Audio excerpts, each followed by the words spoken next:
like to thank everyone who has turned up, who received a confirmation email, or if they didn't receive a confirmation email, actually contacted me to make sure it was still going on and booked your flights and travel accordingly. Not digging at any sim racing team at all. Red line. I promise, but yeah.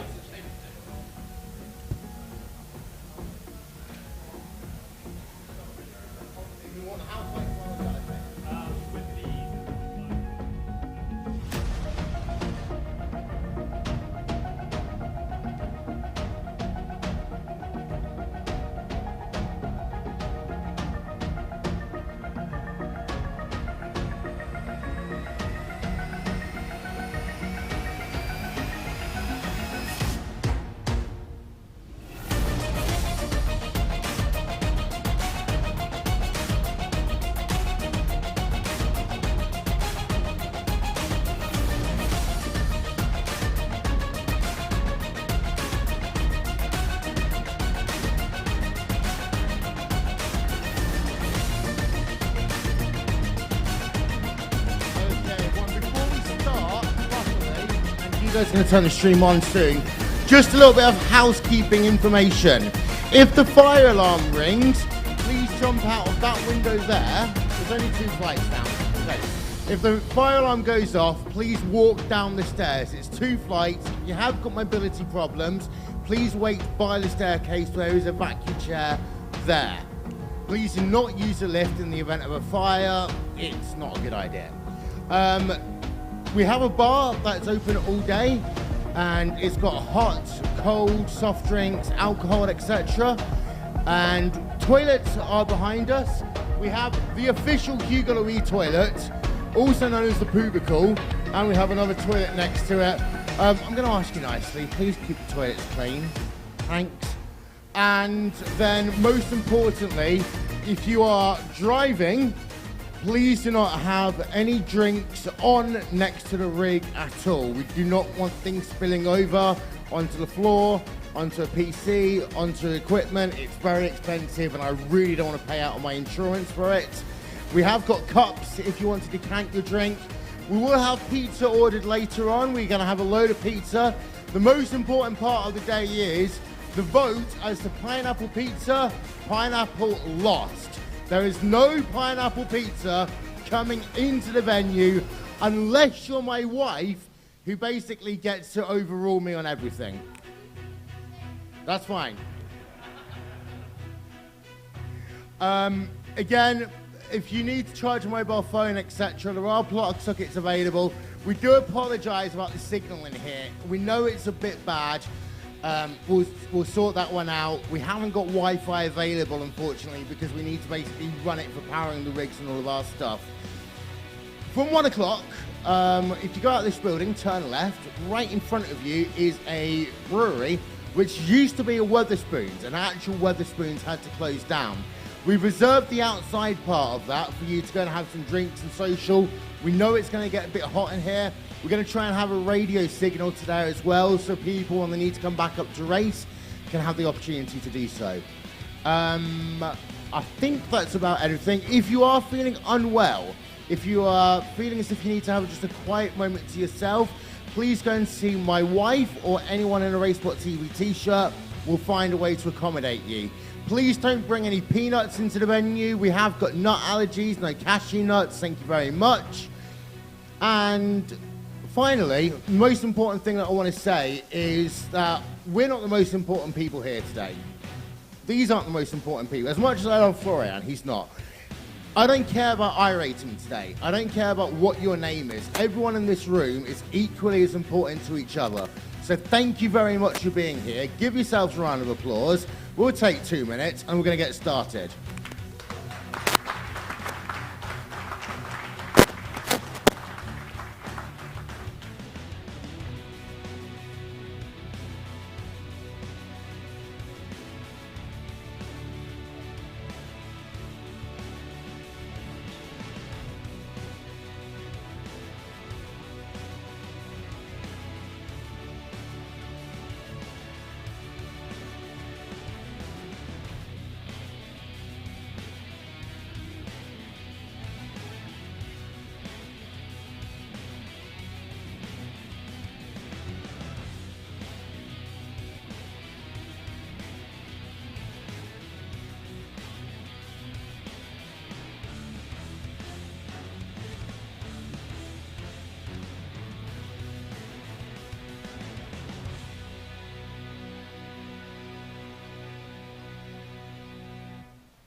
Hello and welcome to the 2022 RaceSpot VCO community event from Milton Keynes. How you doing, everyone? We didn't even rehearse that. We are live on YouTube and on VCO's Twitch channel, so hello to everyone watching us online that can't be here today. My name is Wil Vincent, the first part of our segment here today. If I turn myself around, I'm going to be joined by Connery Maddock and Florian Haasper from VCO. Now, I was actually going to do a death by PowerPoint here, and before we go any further, we do apologise to the people here for us having our backs here. It's just the way our camera works. We were going to do a death by PowerPoint, and then we realised, you know what, no one really wants to hear of that. But we do want to take a couple of moments to just, you know, say thank you to everyone and actually tell you a little bit about where RaceSpot TV and RaceSpot Live Events is now and kind of what our priorities are for the next few years. I've actually, for the first time in a very long while, I've actually written it down, Connery. No one can see it because of the lights, but... Yeah, I know. But there's a few things that we've been talking about internally for a long time now. And we've got really 6 key development areas that we want to be thinking about, not just for now, but, you know, on that road up to 2025. And the first one of these is, I think we're in that situation where we really need to double down on inclusivity. We've been really lucky that we've had natural inclusivity at RaceSpot. We've never had to manufacture everything. It's all come naturally. Our first ever broadcast actually had Aaron Likens, who is an Asperger's awareness ambassador, who's now also one of the flagmen for the NTT IndyCar series. We are very proud that we've had, you know, women on our broadcast from pretty much day one. We are LGBTQ plus inclusive. We have had trans members of our community, non-binary members of our community. We're also one of the only broadcasters that shows color diversity. We have people who are from the BAME background, and we really think that's important because when I used to be a kid, when I was looking at motorsports, the reason why I felt I couldn't get into it, Connery, was because, to be honest, there was a load of white middle-class men, and it wasn't very inclusive. Yeah, it kind of still is in a lot of cases as well. You know, a lot of paddocks, you know, just look at the F1 paddock, but even in sport club races as well, it's all relatively the same. Of course, I come from a slightly more privileged position, being white, of course, but, you know, I am LGBT as well, and I'm very thankful to organizations like Racing Pride, for example, who have done a lot more with regards to the LGBTQ representation in motorsports as well. There's certainly a lot more things that we need to do, at least in sim racing as well, because, I mean, we do have a young audience that, you know, should theoretically be more up to date with regards to these things, but then again, there's also a certain element of the community that might be a little bit more toxic regarding things like that as well. So. And I think internationality is a big part of that as well. Of course, you know, iRacing, Assetto Corsa, R-Factor 2, etc. They are international sims, and one of the issues is that they sometimes, you know, have people from different cultures where some of the things we take as granted isn't as much. So we want to actually be driving inclusivity, and one of the things I actually want to push towards 2025 is when we actually talk about inclusivity in our broadcasts, we can do this naturally. We can use gender-neutral pronouns. We can be in a position where we don't need to refer to someone as a black driver, an Asian driver, and emphasize it as something. They are just drivers like everyone else. Yeah, that's possibly the probably one of the better ways to approach it, that's for sure. So our second point is being community focused, and that's actually the reason why we've called this a community event here today, and we've not called it, you know, a summit as much, because the key emphasis we've had, and I'll bring Florian in on this one as well, is that being community focused for us is so important. It's been, what, 2.5 years since we've been able to be together in a live setting like this. It's been about 6 years since I've been able to be at the UK community, when normally they go just to another trade show. So having an event like this where we don't care about iRacing, we don't care about team allegiances. We want to have, some of the best drivers in the world, but people actually, this is their first time interacting with people outside of their little teams or their little communities. Yeah, well, I mean, I think that we all have to get used to it again, yeah, to meet physically and to meet ourselves and to really see what this community is all about. And I'm totally with you that the community is the core bit. Is there any problem? No. No, it's carry on. Yeah, it's the core bit. Yeah, I mean, without the community, nothing is there. Yeah, and this is where it all starts. And also, if I look at VCO, I mean, when we started 2.5 years ago, it was all about getting in touch with the community and to be, let's say, allowed by the community to be there and to make our first steps in sim racing. So this event is absolutely crucial, and I think that we also need it on the, let's say, top level esports side. Yeah, so this is the next thing. But community events are at the core of everything. And one of the things, of course, that we've been doing for years, Connor, is that, yes, we have finally said goodbye to Monday Night Skippies, which is a fixture of our coverage for, 7 years now. But we still have Friday Night Primetime. We invented that in 2014. The sim racing community have a say in what we show. Free broadcasts every single week of an iRacing. We've also started to do more deals with sim racing leagues. Yeah, we have our advertised prices, but we've recently, for example, brought Precision Racing League on board onto RaceSpot, and we've been able to do that by working with some of our partners, such as VCO, to kind of offset some of the costs that we normally would do, so that sim racing broadcasts from our thing can still be affordable, but also the same high quality that anyone would expect if we were doing a World Championship broadcast. Yeah, that's the thing. It's community events. They are incredibly important. That's where we all started. There used to be 1 or 2 massive sim racing events a year, and that was about it. And then everything else was relatively small league racing, where even if they did have a prize at the end, it was like £100 or something like that to the race winner. As of course more players have gotten themselves into sim racing, as you've gotten Porsche and BMW and everyone else getting involved with putting up these huge sums of money for their big tournaments, usually the focus then shifts to those tournaments, and then the community events feel a little bit alienated that they're not getting as many as not getting a good standard of production or anything like that. So part of one of our big goals is to make sure that community events, community leagues and things like that don't actually get left behind as all of the big esports leagues start to continue to snowball and get bigger. And I think it's important to remember there that some of the most viewed sim racing events of the year are not necessarily World Championship Series. You'll see in VCO Send It, their new physical magazine for a digital world, I talk about the fact that Daytona 24 Hours is the biggest event in sim racing. It always has one of the highest viewing numbers, but it also has the most participants of any sim racing event of the year. So that's really important to think about. And we're going to talk more about that in our premiere episode of RaceSpot Talk a little bit later on, checking my schedule, which will be at 2:30 UK time later on. The next thing for me is fit for TV broadcast. And myself and Hugo starting to do a lot of work behind the scenes to really rethink how we approach broadcasts in terms of directing, but also how our commentators work as well. Now, Connery, you'll remember back when you started RaceSpot, we didn't have things like production feeds, and quite often it was easiest to have a lead commentator like myself also being the director so that people can see what was going on. But actually in 2022 that approach is old.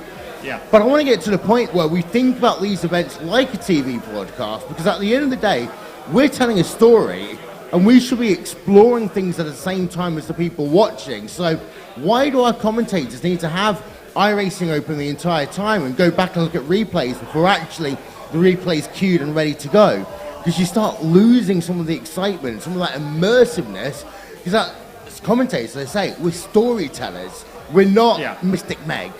Yeah, exactly. I mean, I remember those days where we weren't able to see what the director was showing on stream, so therefore I think a lot of people will be very familiar with our streams from way back then, where something would happen in the background of shot, but obviously us as commentators, we couldn't see the actual live feed that was being put out, so therefore people were in the comments saying, "Oh, why didn't you see this big crash that happened at the back? We just couldn't see it on our own views." Thankfully, that's mostly been remedied at this point. But you're absolutely right. The broadcasting of everything has just sort of come on leaps and bounds, especially in the online space. Of course, we're starting to get a little bit more traction with regards to live events and things like that as well.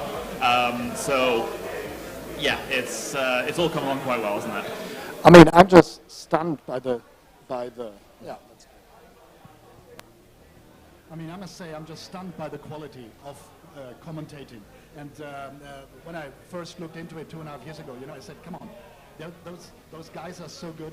The quality is so high. The level of, getting on top of everything, and also do the production side and do it all as one person. Where in other, let's say, disciplines of sports, you have a huge production crew surrounding it. And also in sim racing, to be honest, if you look at certain events with huge crews of 120 people involved, big respect to them, but the bigger respect goes to the 3-man production. Yeah. And then you look at the broadcast and you watch it and you say, okay, this was a high-level esports sports broadcast, and so this really stunned me and still stuns me every day.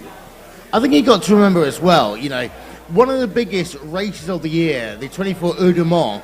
I'm allowed to call it Le Mans here because, we're not being sim specific, but people forget that until actually the end of qualifying, John Heindorf and the guys can't actually see anything on track because they just have those remote CCTV cameras. So if they've got a Ferrari that's got half its front end missing, they're going to have to basically just try and rely on the CCTV cameras to work out what's going on. And that storytelling and that kind of like quizzical nature is actually what makes broadcast fun at the same time. Now, one thing that I think that we're at the point of, this is talking more about RaceSpot Live Events, is we've got a really good race control team, a really good stewarding team. We want to improve that to the point that the one thing that I think is missing right now, Florian, is the fact that there's work that's going on with certain FIA national disciplines, but there's nothing centralized. And I'd really like to be to a position where we have, not just an iRacing stewarding or an R-Factor stewarding, but actually a group of people who are at the same standard as, maybe I shouldn't say Miko Massi, but, Eduardo Freitas, etc. Because what we've seen so often recently is you can have a really good broadcast, you can have really good drivers, but if you've got that one controversial element of a crash that wasn't talked about properly, everyone leaves and they go home with a sour taste in their mouth, rather than actually having that discipline to think and consider and to report back appropriately. Yeah, absolutely. I'm with you there, and I mean with all the competitions that we do as VCO together with you guys and other partners, race control or stewarding is at the core. Yeah, I think it needs to be there if you want to have a proper esports competition. I think it does not need to be there for a community event, where it's for fun or not much money or no money on the line. But if you want to provide the whole package and want to reach a certain level of professionalism and want to live up to the broadcast quality and to the quality of drivers and the quality of the team. So everyone has demands of getting more professional and getting sponsors on board, but then you have to live up as an organizer or as a promoter or however you call it, that you also provide the stage for great racing and for proper results. Yeah, and I think you can wreck or you can turn the whole event into a big mess if one of the ingredients is not there. If the broadcast is not right, then people will remember the broadcast. If race control is not there or doing the wrong stuff, this is very dangerous. So this makes it even harder, but we have to face it, and I think we can face it, and we've shown it in the past. So I think it's an absolute crucial bit. Yeah, I mean, in terms of things like broadcast quality, the one thing that always sticks out to me, the Visa E-Prix, $1 million on the line, and everyone just remembers the broadcast, how bad it was.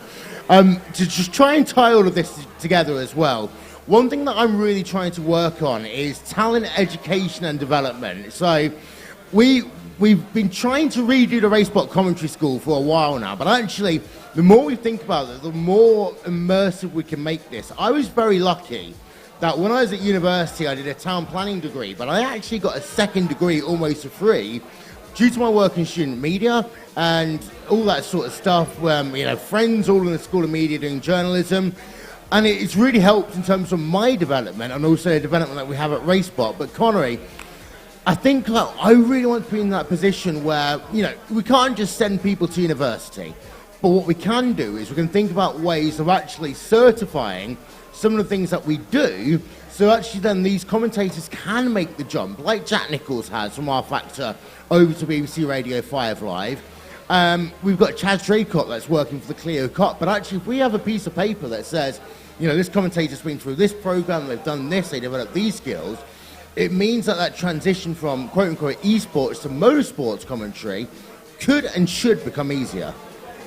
Yeah, absolutely. It's one of those things where, like you said, you know, going and getting a formal education on it is not necessarily the best way or the only option with regards to getting into anything to do with commentary or even into journalism and things like that.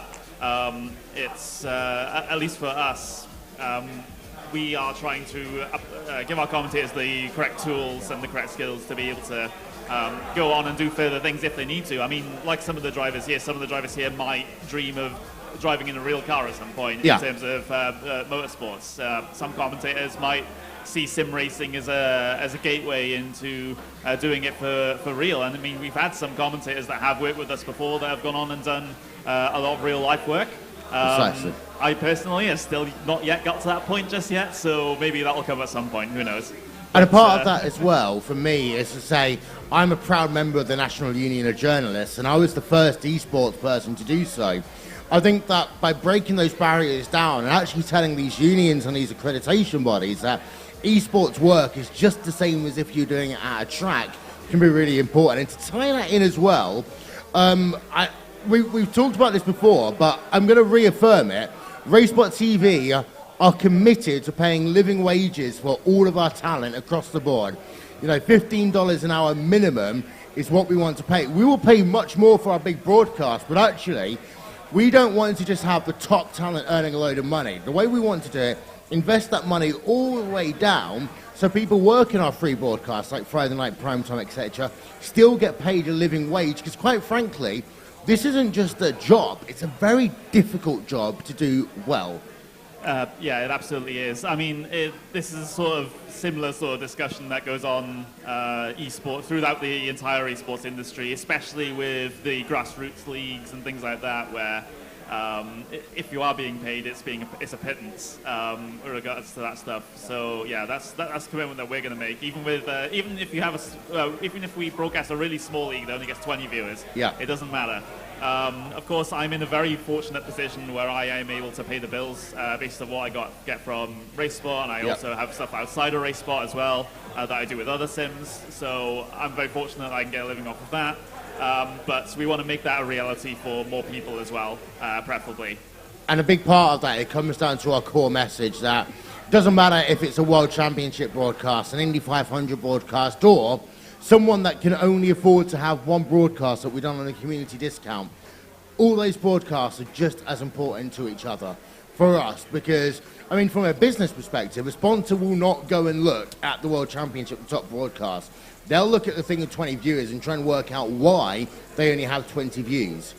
I think the last thing I want to talk about, which Florian and I is going to have a nice little chat in a moment, but the final thing, Connery, on my list, by 2025, we're going to have an office. We're going to make it happen.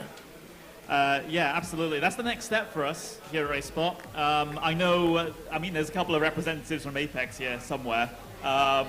They already have a studio. Yep. We've got to get a studio as well. So, yeah, that's going to be on the horizon at some point. We just, need to make it happen logistically and financially at the moment. So, thank you, Connery, for joining me for this first part. Just to give people an update on what's going to be going on, at 12 o'clock, we're going to start getting ourselves ready for the Porsche 992 Showdown. We've got 3 heat races going through to a final. At 2:30, we've got the first episode of RaceSpot Talk. We've been planning this one for a while. It'll be controversial, but it'll be fun. 3:30 p.m., we're going to have ourselves a BMW GT4 Showdown. We've got our TCR Hot Lap Challenge going on all day. And at 6 p.m., we're going to be heading ourselves over to commentary of the fixed iRacing Indy 500.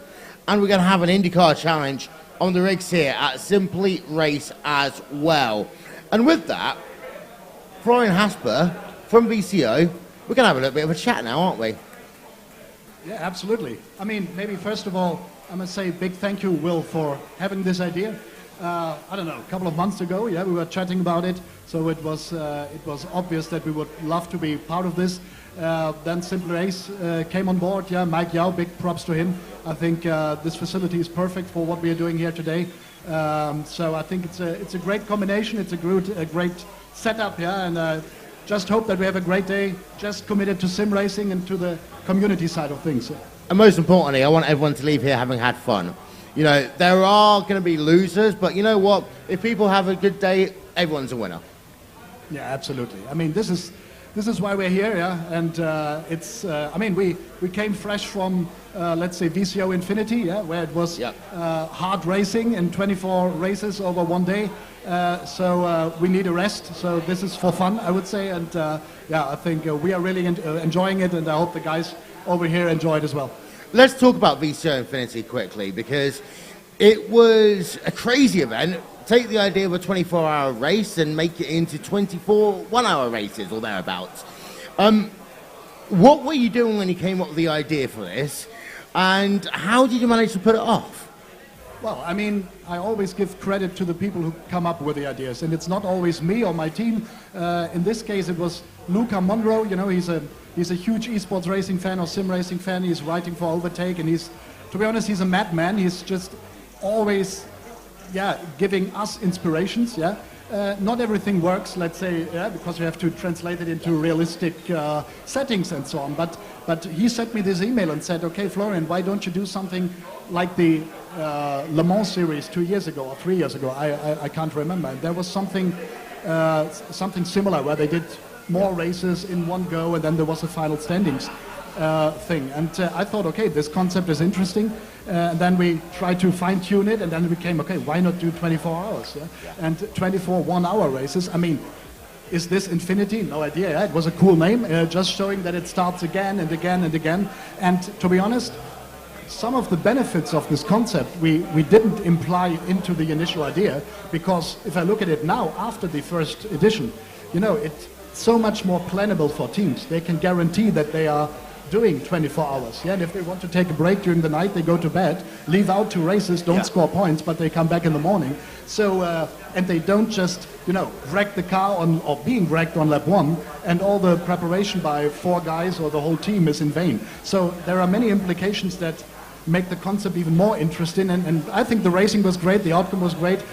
Close fight with 3 teams being able to win it in the last race, and Redline did it. So I was really happy with that event. Really was a standout performance with Urano Esports for me as well, because they're not as well known as your Redline, your Coanda, but that's one of those things that we're showing consistency is key. You don't have to win every single race, but being consistent, that's what gets you the good results at the end. I mean, from my external view, it was sort of the breakthrough performance of Urano, yeah? Because I don't know if Sebastian Schmalenbach sees it the same way, but I think it was fixed setup, so it was sort of level playing field for all of them. And I think Urano really, yeah, from the first race, I think they won the very first one in the LMP. They showed that they are up there, so it was really impressive. And they challenged Redline. I mean, it was 3 points in the end. This means 3 positions in 24 one-hour races, and this is the tiniest of margin you can have. And I love that about 24-hour races as well, that we end up with all the field coming together. We've had so many crazy finishes like Daytona, Road Atlanta, and that's actually a good segue, because Infinity was, I don't want to call it elitist, but it was an invitational style event. Whereas you also sponsor the Grand Slam on iRacing for their special events, which this year included the 24 hours of the Nürburgring, you've got the Watkins Glen race, the 24 hours of Spa, and the Petit Le Mans. And Suzuka, not Spa. And Suzuka, yeah, sorry, Suzuka, not Spa. But that's very different. So whilst you've got the invitational for Infinity, you've got your name plastered to 4 of the biggest events that take place, not just on iRacing, in sim racing, the number of drivers and number of teams that participate in it. Why put the money behind that? Putting money behind that? Yeah. I think it's, I mean, as you said, these are community races to me. I mean, yeah, we focus on the top split, yeah, but it's something, I don't know who's in top split. I don't know which team shows up. It could be anyone. There could be newcomers. There could be Coanda being there or Redline being there or not. So I think this is the top level in this particular event. but still it is a community event. And if you look at 20,000 drivers for Daytona or whatever, I mean, it's a huge event. As you say, I also think this is the biggest, to be honest, it's the biggest motor racing event, if you want, in the world, so highly impressive, but I think money would spoil it. And then you would have the whole implication, or all the implications like race control and all that. And I think if it's left like it is, then okay, it's a community event. And with everything we do with Infinity or the other VCO stuff, this is different, yeah, because we really want to turn it or to provide esports events. This is the goal with everything that we do, and this is why it's not a thing of is 24-hour racing in the old way a thing of the past. No, this is great. It needs to be there. It's amazing races and so on. But we want to do esports formats, let's say not on top, but next to it, as an offer for the community to watch it and to be a part of it. I just see Mr. Flatcap has arrived. Paul Smith, hello. Hello. So we've talked about where we want to be in 2025. I know one or two things about where you want to be in 2025. The latest thing that you've done is Send It magazine. And I love it. It's a physical hard copy of a magazine when everything around us has gone digital. What was the plan behind it? Yeah, I mean, basically this was the plan, yeah? I mean, it's just a very simple idea to say, okay, in a fully digital environment, or, yeah, thank you, yeah. I mean, this is product placement at its best. I know. We just had the idea, and again, it was not my idea. There was one guy in my team. He used to be a chief editor for a magazine in Germany, and he said, okay, Florian, I have a crazy thing. Why don't we do our own magazine? I said, whoa, come on. Okay, this is the next thing that we have on our chest, and do we really want to do it? It was Daniel Becker, and Daniel took care of it. He said, okay, I will be the chief editor if you want, and I can organize it. And then it grew, yeah? Then we got people on board, then we checked with you guys, with Arjuna, and so who wants to contribute, what could be the topics of the first edition. Yeah, and then it grew, and we have a layout, a team of graphic designers at hand, so this was more or less in-house. Yeah, and then we just went for it, yeah. And it is, again, with everything that we do, it's an offer, it's an experiment, it's an idea. If we have to stop it after 2 editions because no one buys it, yeah, then we've done it, and we are not, let's say, wrecked afterwards. But I think that it is cool. I really like the stories behind it. To be honest, I also have to look at implications like, okay, is it still okay to print something, you know, sustainability aspects. We decided to do it, yeah, in the end, because we won't reach, let's say, 50,000 issues or whatever. So, and I'm really happy with it. I think it's very high quality, and it is, at least in terms of quality, what the, let's say, what the sport deserves. Yeah. This is, I think I can claim that. And we want to build this further, for sure. And I think the thing that stands out for me, it's not like, you know, build a newspaper. It's not like a cheap magazine that you pick up, you read, you throw away. This, to me, looks like it deserves to be like on a coffee table, a lounge, for people to read and explore. So the sustainability aspect of that, because it is so thick, so much in there, and you're not doing it every week, it does, in my opinion, help a little bit with that sustainability offset. Yeah, absolutely. I fully agree. And I mean, everyone has social media channels. Everything, information is flying around, so we don't have to provide information in the end that you can put into a tweet or an Insta post or whatever. So it's more about the long pieces. I mean, I think there are online magazines out there, yeah, Overtake, Traction, and all them, and they make great stories. But in the end, it often comes down to there's a video, there's an influencer, you need to want to have views and likes. We also want to have views and likes, don't get me wrong. But I think this is a thing where you can calm down, relax. No one counts, has anybody read the story or not. So it's a bit of relaxed, let's say, diving into the world of sim racing. And this was the plan behind it. Taking the speed out of it a bit. Yeah. I just want to ask you a couple more questions. So we talked about 2025. I know a little bit about some of your plans moving forward. I don't want to get into trouble with them, but where do you want to be in the next, 2-3 years from now, both in terms of your physical stuff, the partners that you work with, your vision?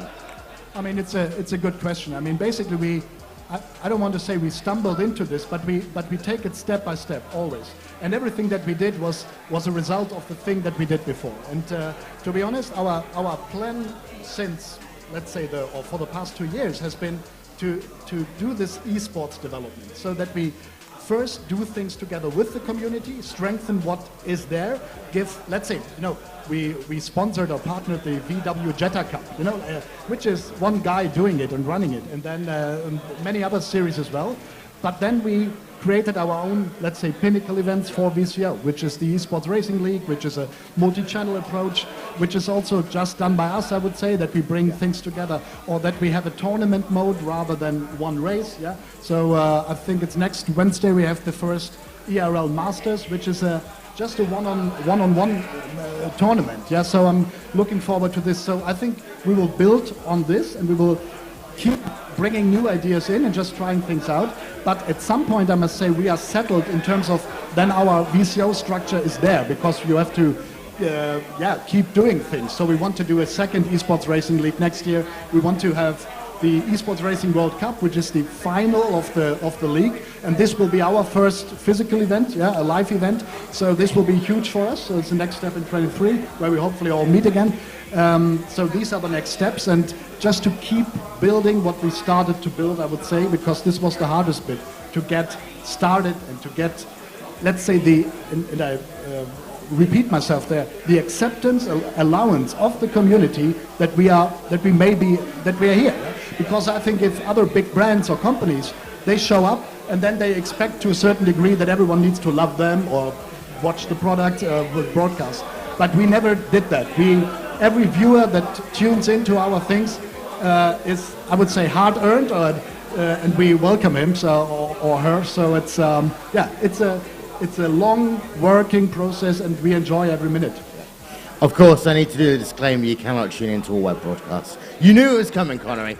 You knew it was coming. I mean, okay. Final question, Florian. If there's one thing you could change about sim racing as an esport, what would it be?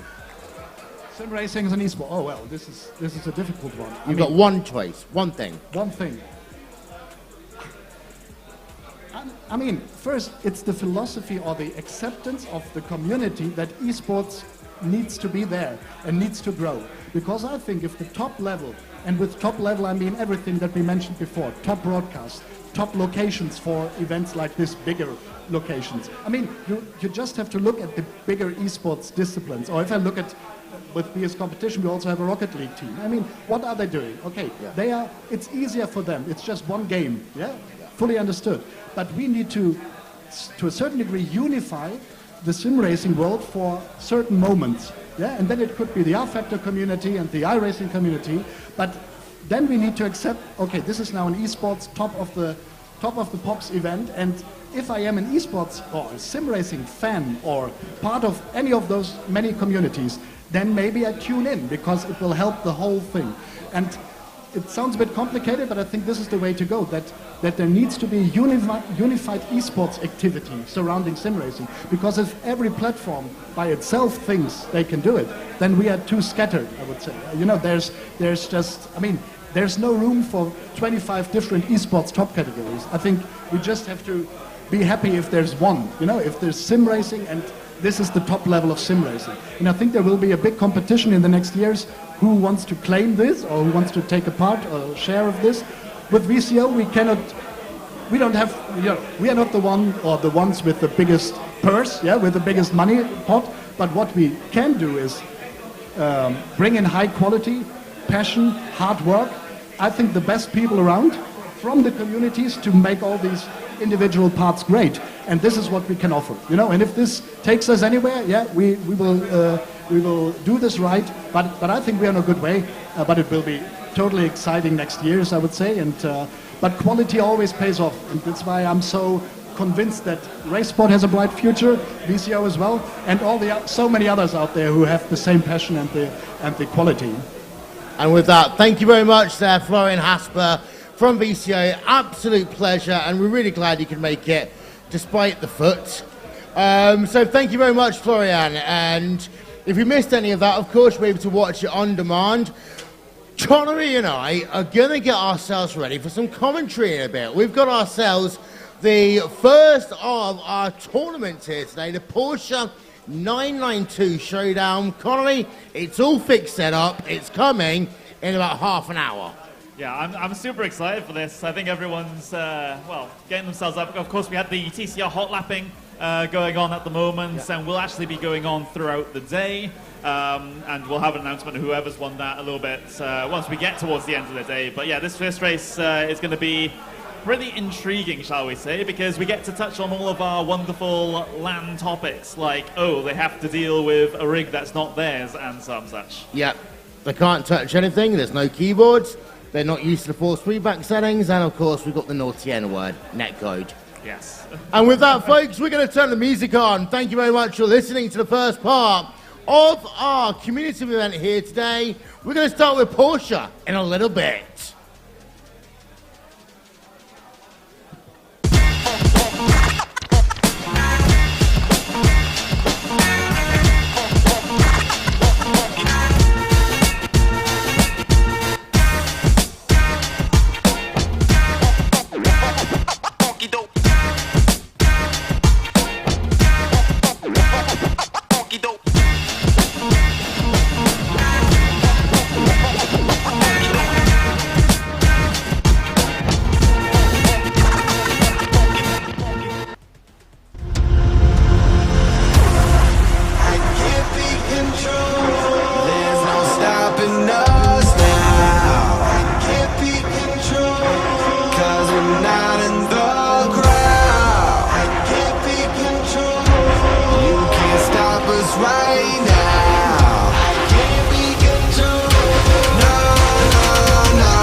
want it now and I ain't never gon' back down.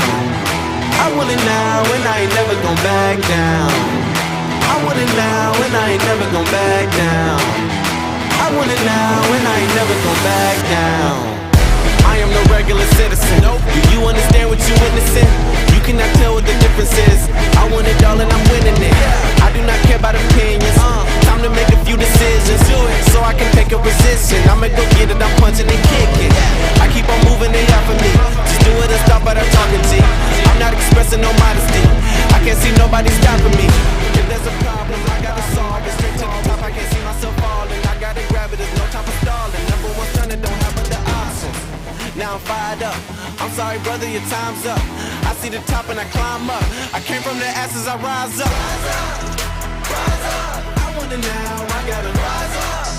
Rise up. I want it now, I gotta rise up. Rise up. I want it now, I gotta rise up. Rise up. I want it now, I want it now, and I ain't never gon' back down. I want it now, and I ain't never gon' back down. I gotta go for the gold. I need to switch up the mode. I'm gonna win on my own. I'm in a whole nother zone.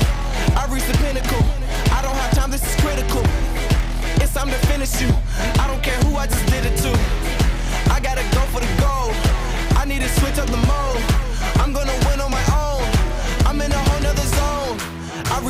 critical. I don't have time, this is critical.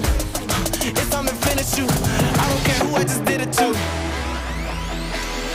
I want it now, I gotta rise up, rise up. I want it now, I gotta rise up, rise up. I want it now, I gotta rise up, rise up. I want it now, I gotta rise up, rise up. I want it now, I gotta rise up, rise up. I want it now, I gotta rise up, rise up. I want it now, I gotta rise up, rise up. I want it now, I gotta.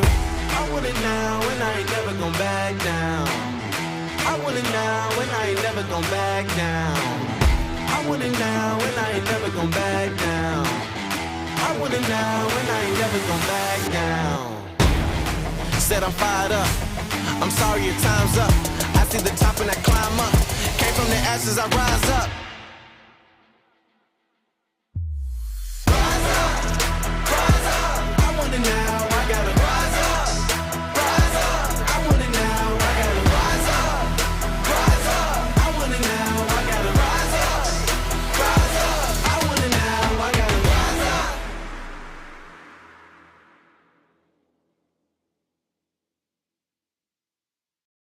It's the arrival.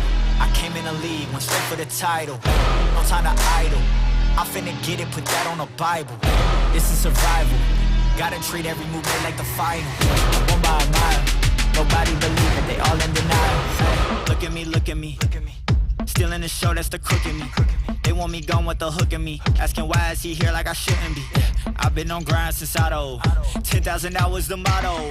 They see the bag is coming out and flocking to me like I won the lotto. Dancing with the devil, there's no recital. I'm killing competition, ain't no revival. I shoot it to kill it, I'm aiming for vitals. I'm showing no mercy when facing my rivals. Snakes in the grass, they getting exposed. I know they be lurking, I'm watching them close. Acting like friends, but really they foes. Saw they be scheming and said adios. Yeah, I gotta get it. By any means. I gotta get it. I gotta get it, the mindset. Hey, back with a vengeance, back on the grinds, back to the business. Hey, God is my witness, they watching my moves like shows, they binging. Hey, best keep distance, all of my haters send best of wishes. I get to the bag with the quickness, no I don't need no assistance, no. Yeah, no playing it safe. I said let's get it, you say not today. What can I say? You ain't gon' go for it, get out the way. Yeah, got no time to waste. Can't be with me if you not at my pace. You not at my level, you not in my race. One foot on the gas, I'm pushing the brakes. Dancing with the devil, there's no recital. I'm killing competition, ain't no revival. I shoot it to kill it, I'm aiming for vitals. I'm showing no mercy when facing my rivals. Snakes in the grass, they getting exposed. I know they be lurking, I'm watching them close. Acting like friends, but really they foes. Saw they be scheming and said adios. Yeah, I gotta get it. By any means. I gotta get it. I gotta get it, the mindset. I gotta get it, the mindset.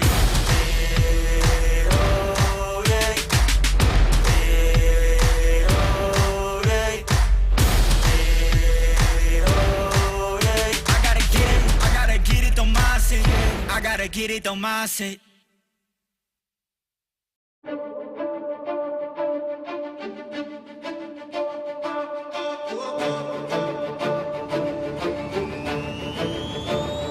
Now or never.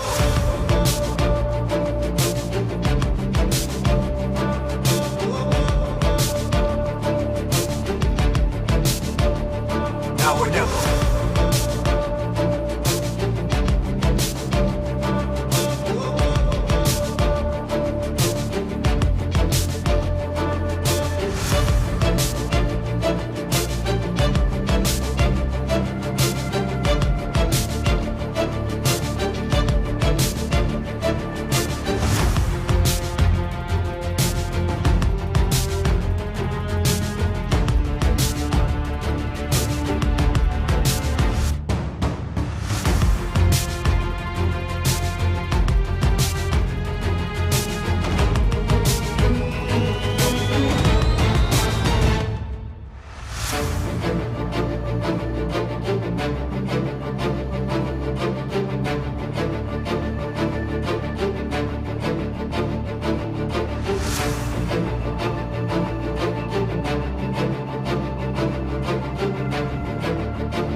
Now or never.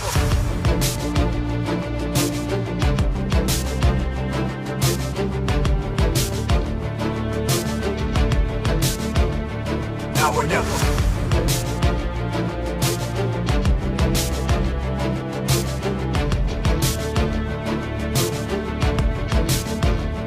Now or never.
Showdown here at the Esports Racing Summit 2022.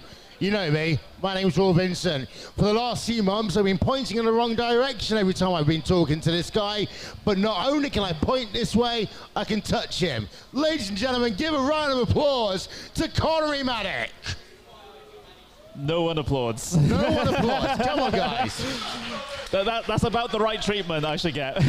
Okay then, so as I said, this is pressure time situation. These drivers will only have a couple of moments and then they are straight into qualifying. Let's talk about the format for these races then. We're running at Silverstone, the home of British motorsports. We're running on the new Grand Prix layout. These drivers will have one qualifying lap, just the one, and that will be determining their place on this starting grid. If they basically go off track, they don't do a qualifying lap, they will start randomly at the rear of the field. The reason why I say randomly, we're on our own special accounts. That means there's no iRating to divvy them up by, because they've all got that secret sauce iRating of 1350. We've got dynamic weather. We have ourselves a fixed setup in Connery. We're running low downforce here at Silverstone because it's going to be super, super slippy. Yeah, absolutely. So, yeah, this might be some of our drivers' first experiences of a sort of land-style event, shall we say. So, a lot of these drivers, they'll be used to racing on their rigs at home. However, here at Simply Race, we have, of course, the rigs that are here provided to us by the venue. So there's a little bit of an element of adaptation going on here amongst the drivers. And with this shortened practice, that will also exacerbate that issue for sure. Yeah, and for the race itself, it will be 6 laps around this track. 6 laps. So not a lot of time to work with. So that means that qualifying, of course, will be important. And of course, the big thing is, Connery, with a standing start, you've got to make sure you survive that first couple of corners. It's fast, these first couple of corners at Silverstone. On the newer layout, I still remember the days when we used to have Cops Corner as turn number 1. But regardless, that first sector is pretty quick. Actually, the first real test for these drivers will be that kind of like the hairpin just before they get onto Welly straight. Yeah, it's going to be a very, very big issue indeed. And of course, you know, like I said, with the adaptation to the sim rigs, you know, braking point coming in towards, well, it's not necessarily turn number 1 here at Silverstone is the big issue, but on the brakes into the loop is going to be the primary thing that the drivers will have to try and get themselves used to on a first lap here. Of course, they got themselves perhaps maybe a little bit of practice left, maybe in towards qualifying at this point as well. And soon we'll have our first starting grid of the entire event. Yeah, indeed. So those of you who are just joining us online, hello to those of you watching us on VCO's Twitch channel as well as on our YouTube page. Do the like, the share, subscribe, and all that sort of stuff. Also on Twitter, you can use 2 hashtags. You've got RaceSpot MK and also my favorite hashtag of all time, hashtag Blame Hugo. Hugo Louise working in the back as ever for us here today. And the funny thing is, actually, Connery, we kind of planned this event because of the fact that for you in particular, it would be the first time that you've seen Hugo in about 4 years. At the first time that I would have seen Hugo for 4 years, we all thought that, you know, it's going to be this one time we'll see Hugo, and before we know it, I'm seeing him 3 times in 7 weeks. Yeah, it's funny how that happens, and yet you still want to stay a little bit further away from me, it seems, on camera. So if you can scoot up a little bit, make the framing a little bit better. There we go. Absolutely. There we are. There we go. I was feeling a little bit distant there, but yeah, but it's great to see, great to have the whole RaceSpot crew here. We have many representatives of sim racing teams and sim racing organizations here in the UK as well, just milling around, getting to know each other, and well, it looks like we're potentially going to be jumping into things relatively soon, which I can't wait for. And well, everyone's waiting with bated breath at the moment. Yeah, I had to just turn away the Starbucks logo for the product placement. That's not a Starbucks in that. That is another fizzy drink, but the diet version of it. So what we've got here, we're going to have 3 different heat races. So we've got about 40-ish drivers who are going to be taking part in this event. The top 5 drivers will be advancing through to the final as we go over to qualifying now. And the top 5 drivers will advance themselves into the final. We have prizes as well. Thank you very much to Porsche for providing some prizes. We've got a fascinating book that looks at the kind of the work and the competitions that Porsche took part in 2021. We've then also got ourselves some Porsche backpacks, and my favorite one is some really nice Porsche design, kind of like men's card holders. Yeah, I'm pretty sure someone will find a use for them. I probably probably don't have a use for them myself, but yes, great prizes on offer brought to you by our partners that we've managed to have a couple of discussions with to provide us with a couple of prizes for this one. We do appreciate all the effort that those guys put in to help us put together these events as well. But we're into qualifying here, Will, and of course it is just 5 minutes of qualifying, and it's only that one single lap that these drivers will be able to complete. So yeah, pressure is definitely on. And of course, we had to talk about brake dragging. There are signs around the venue talking about brake dragging. The fact that we've only got 5 minutes means that you pretty much can't do any of that, because the lap times here will bring it very close. On top of that, there is a naughty step for anyone caught brake dragging, and they will be named, they will be shamed, they will be humiliated. We don't like offending drivers normally, but if they want to go down the route of brake dragging, well, unfortunately, they are going to get that. 3 minutes 30 then remaining in qualifying. We're basically going to get the lap times all in around the same time. And the reason why we chose Porsche for the first of our tournaments is actually what RaceSpot Live Events started off as was at the exit of Porsche's first ever esports event in Leipzig. Adam State spinning that car around into the kitty litter. He will basically be done for qualifying now. But Porsche's first ever esports event took place in Leipzig in December 2018. It was rather cold, and it was at the airport, Dusseldorf Airport, with a 6-hour layover, that we kind of fleshed out the initial idea for RaceSpot Live Events. And since then, we have worked with Porsche at the IAA Frankfurt. I went to do some work with them for the R Factor 2 first ever 24 hours of Le Mans virtual that they did. And of course, we work with Porsche with a number of their national competitions, both in the UK, in Germany, and Portugal, I believe, so on and so forth. So we've got a very long-standing relationship with Porsche. And I do remember, I go back far enough, Connery, as you can hear the noise in the background, I go back far enough when we didn't have Porsches, there were roofs, and then one day, Porsche magically appeared. Yeah, absolutely. And, well, they're in the esports game for the long haul, it seems, with a lot of the competitions that they're able to put together. Of course, most notably the Porsche Taco Esports Super Cup here on iRacing. Not just involved in iRacing, they're involved in other things as well. It's great to have them, and again, they provided the prizes for this particular tournament as well. Do we want to be nice with the other two races and give these drivers an extra minute of qualifying, just so they don't have to rush too much? No. We're being mean. We're being mean for a reason here. Folks, before we carry on, I want to say a big thank you to everyone. If you are at the venue and you've got a drink, please make sure your drinks do not go on top of the PCs, next to the rigs, etc. You can only have a closed bottle of water with you, because at the end of the day, if you get something on a rig, it's going to cost you a Bitcoin to replace it, and also we're then going to have to do a lot of work to get everything reorganized. So, of course, Bitcoin not as valuable as it once was anymore. So. No, but it's still more valuable than Dogecoin. So that's the situation. We've got great onboards going on here as well. It is a little bit confusing. We don't have live timing and scoring available for you for these races. The reason why, we're having to do some little production magic in the background, but we will talk ourselves through these races. And of course, we're going to have a lot of fun in doing so. Coming towards the checkered flag, then third gear up into fourth gear. Fifth gear now as you get on the exit of the corner. Peter Berman in the number 13 car. It's a 2 minute 6.035. It's mediocre at best. Bennett's got the fastest time.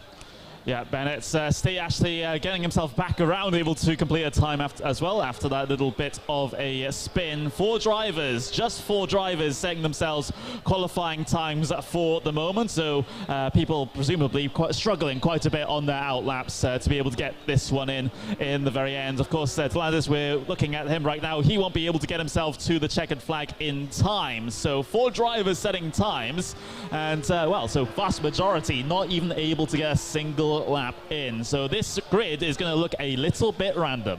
It's going to be incredibly random, and we'll get ourselves a look at the starting grid for this race in just 1 moment's time. And there we are, Luke Bennett, number 12 car, pole position, a 203.703. Adam State starting alongside him on the front row of the grid. Tom Dadswell and Peter Berriman in row number 2. And then we have Alexander Thieber and Matthew Crisp. Well, actually, we're not going to have Alexander, but hey.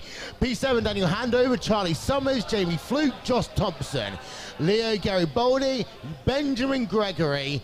And Benjamin was actually very vocal about this race, thinking he's not going to have a lot of fun. And we've got David Hedges, Danny Deslanders, and Tommaso Porter. Your 15-car field as the drivers are lining up on the starting grid. Standing starts here for these races, just like in the Porsche Tag Heuer Esports Supercar.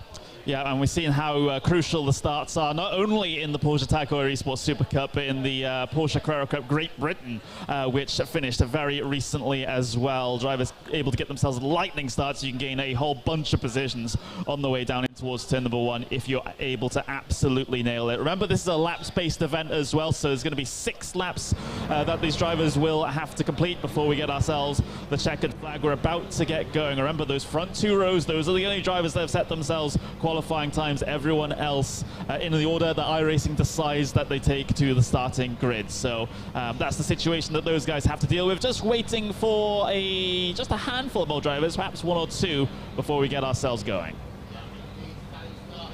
Indeed, standing start as we said then.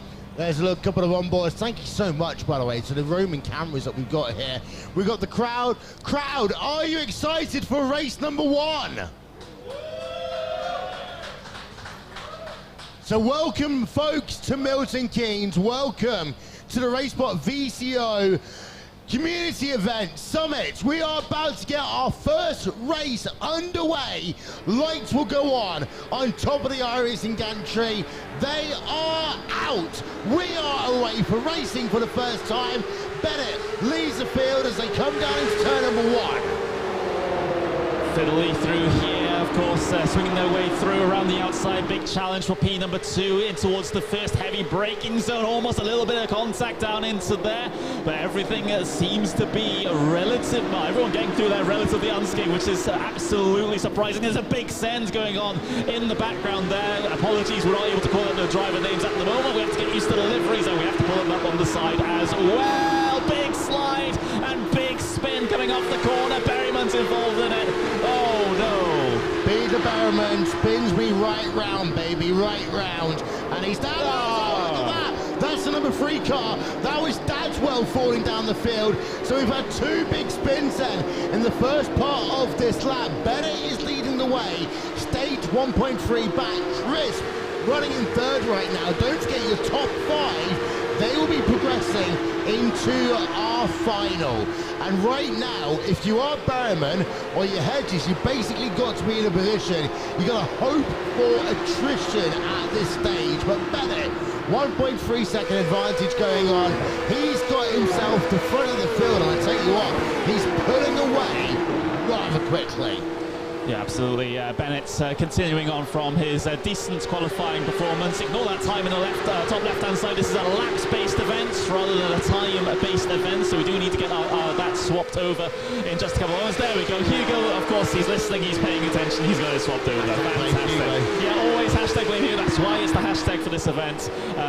But there we go. Oh, we're going to have another big spin in towards Stowe. Stanley.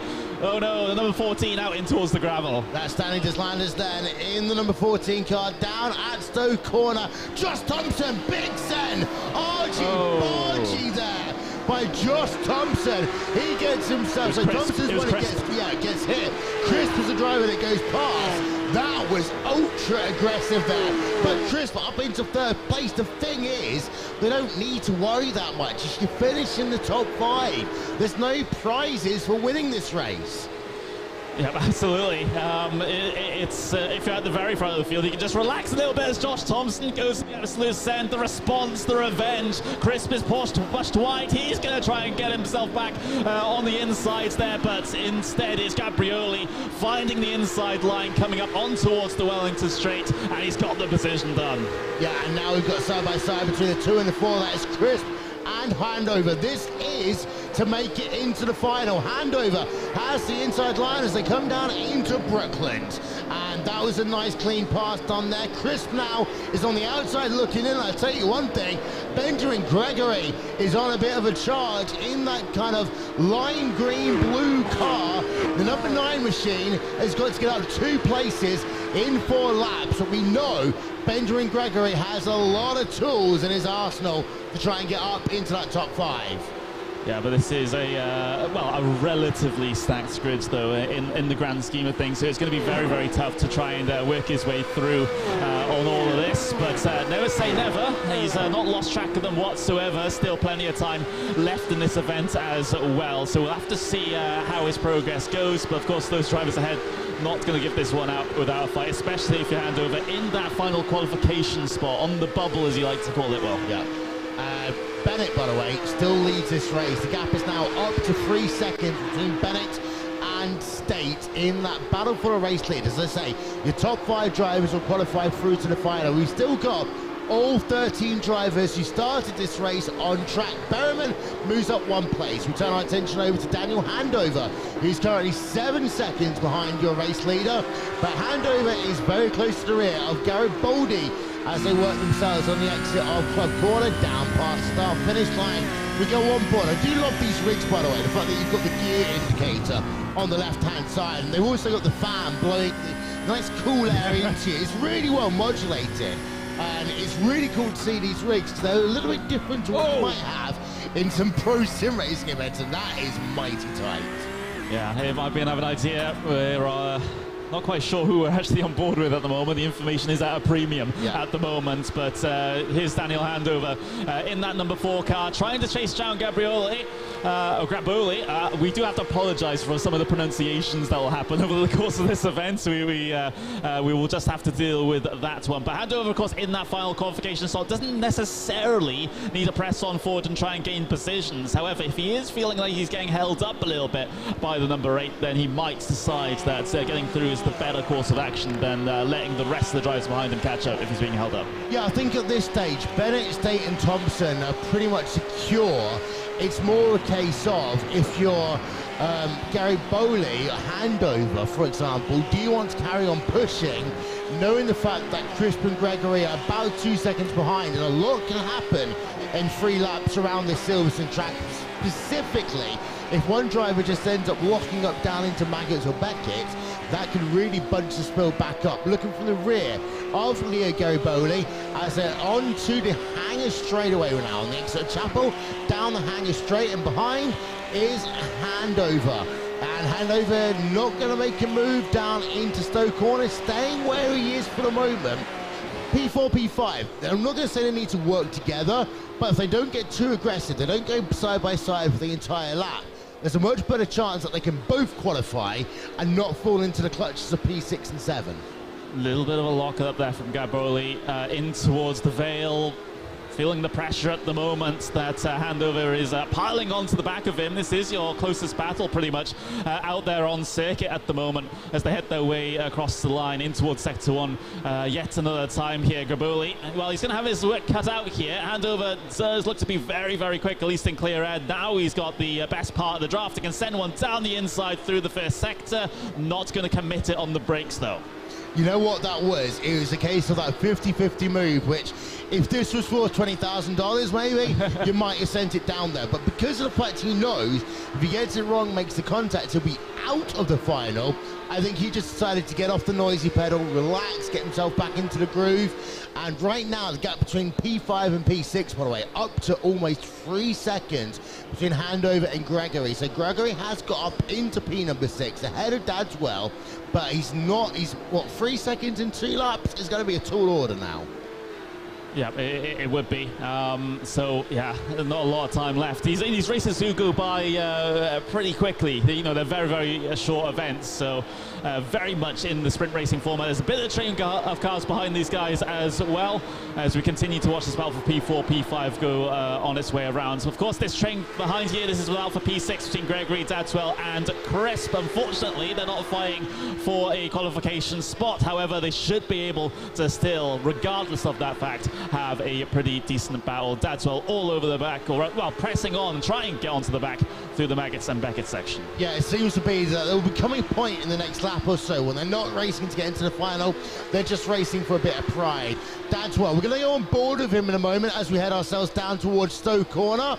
As that's Florian Haasper's crutch I just saw falling. I thought it was going to be a camera.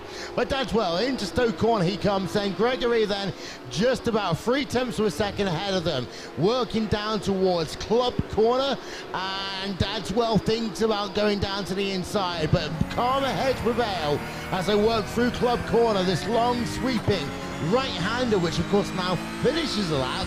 Old Silverstone, it was about halfway through the lap.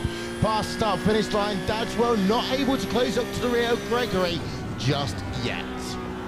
Honestly, it might be a last lap thing, this one. We'll just have to see what he's planning. And of course, given the venue, of course, they can actually hear us. So maybe that plays into the psychology a little bit sometimes as well. You got to zone us out and try and press on with the task at hand. It's going to be very, very tough for them to do. It's not like in Counter-Strike or League of Legends where they have noise-cancelling headsets over earbuds with white noise being pumped in so they can't hear anything. I mean, they can actually hear us. If it was me, I would have just spent the 50p for a pair of plug-in earphones, and here we are. Dadswell thinking, no, not yet. Well, not able to, not yet.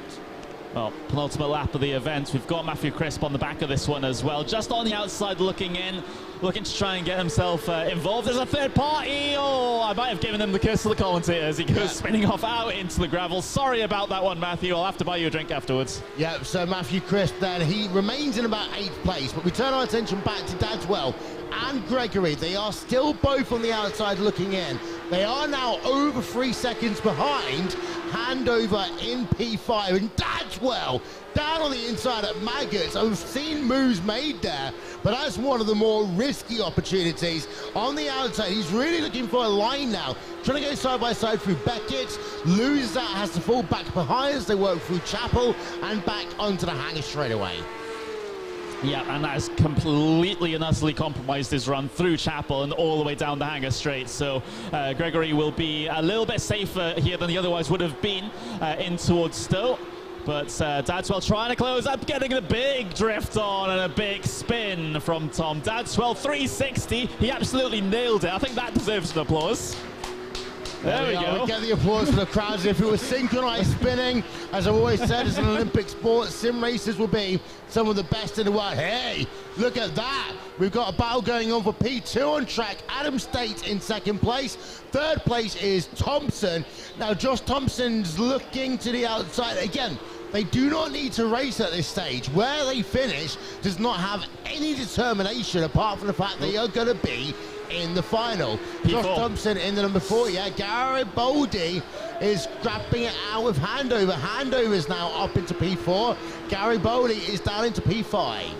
Yeah, might still be another chance here for the number 8 to try and get himself back past. So it's going to get the slipstream here on the way down in towards Brooklands, I believe that is. And will he send it down the inside? He does go for it. Garibaldi does go for it, and he actually gains the position as well. Hanover completely backed out of that. Yeah, the thing is, what I'm thinking about is this is the final lap, but if these guys come together, I am trying to be the voice of reason here at this event. Of course, the crowd are wanting to see all the excitement, but if this was me and I was a team manager, I'd be like, come on, guys, I don't know, multi-22 or something.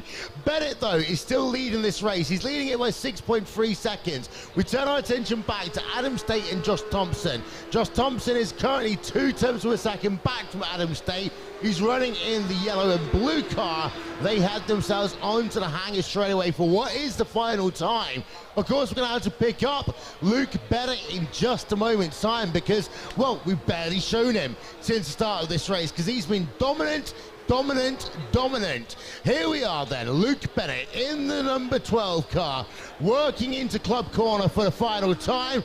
We have our first winner of Super Saturday here at Simply Race, Luke Bennett, with the victory by a dominant margin of 6.9 seconds.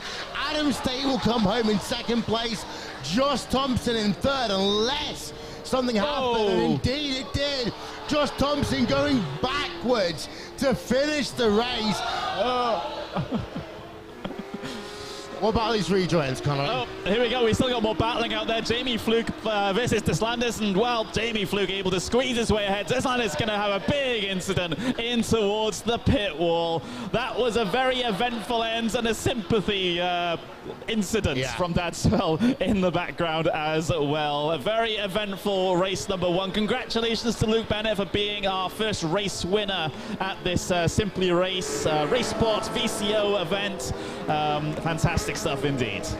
You spin me right round. I've done that one already. I can't do it twice in one race. We'll get demonetized. Luke Bennett then is your victor. Luke, if you want to come over and have a chat with us, we'd really appreciate it. There are your results on the screen. So it's Luke Bennett who claims victory by 7.1 seconds in the end over Adam State. Josh Thompson comes home 3rd. Leo Gary Bowley in 4th place, and Daniel Handover is the last of the 5 drivers to progress through to your final. Benjamin Gregory, P number 6, he said it was going to be a tough race. He got close, but not close enough. Matthew Crisp in P7, Jamie Fluke in P8, Stanley Deslandis in 9th, and Tom Dadswell rounds out your top 10. I've got the microphone. We have got Luke Bennett here, and Luke, talk us through it. How was the race in the end? I'd say it was, pretty simple for me. I got out of... He's not going to be in shot, don't worry. Yeah, he's not going to be in shot. Yeah, as long as I got a good start, I would have said that, it could go plain sailing for me, and that's the way it did. I saw there was a bit of carnage behind me, and I knew that as long as I didn't push too hard, didn't spin, that I could just slowly work my way through the race, and that's what I did, and it ended up being a win, so happy. You had to adapt very quickly. Literally only had 5 minutes of practice and 1 lap in qualifying. Were you giving it 110%, or did you take any adjustments in that very short warm-up period you had? Well, with the rigs that I haven't driven before, I sort of just decided to, take it 90%, because pushing too hard costs a lot more than not pushing enough. So, do the 2 minutes practice, 5 minutes practice, whatever we had. Get some decent laps in, know where the limit is, and take that into qualifying, stick it on pole, and happily enough, I went and won the race. Well, thank you very much, Luke Bennett. You got your team boss here, Dom Duhan. Any words to him? Thank you for coming. Thank you for coming. Thank you very much, sir. Let's get a round of applause for Bennett. Well, we're going to take a quick breather in a moment's time. Session number 2 is going to be coming up very, very soon. It is up. It is up. We just need to get the drivers up and get them ready to go, which we're going to do in just 1 moment's time. We're going to give these guys a little bit more practice, I think. Just a little bit. Well, the session's already up, so. Yeah. We move quickly here at Simply Race, don't we? Yeah, absolutely. So yeah, I mean, we do have the ability to advance the session as well, just in case we're getting behind time, just that little bit. But soon we'll have the list for which drivers in each rig as well that we do need to get ourselves published. So. Indeed. So with that, we are going to take a quick breather.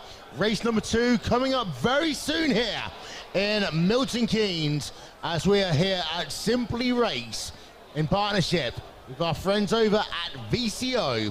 This is the RaceSpot TV VCO Sim Racing Summit community event. We'll be right back.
And there we are. Look at that. Look back at the venue. We've got all the guys and girls, all the folks getting ready for race number 2. Qualifying is starting for race number 2. There we are.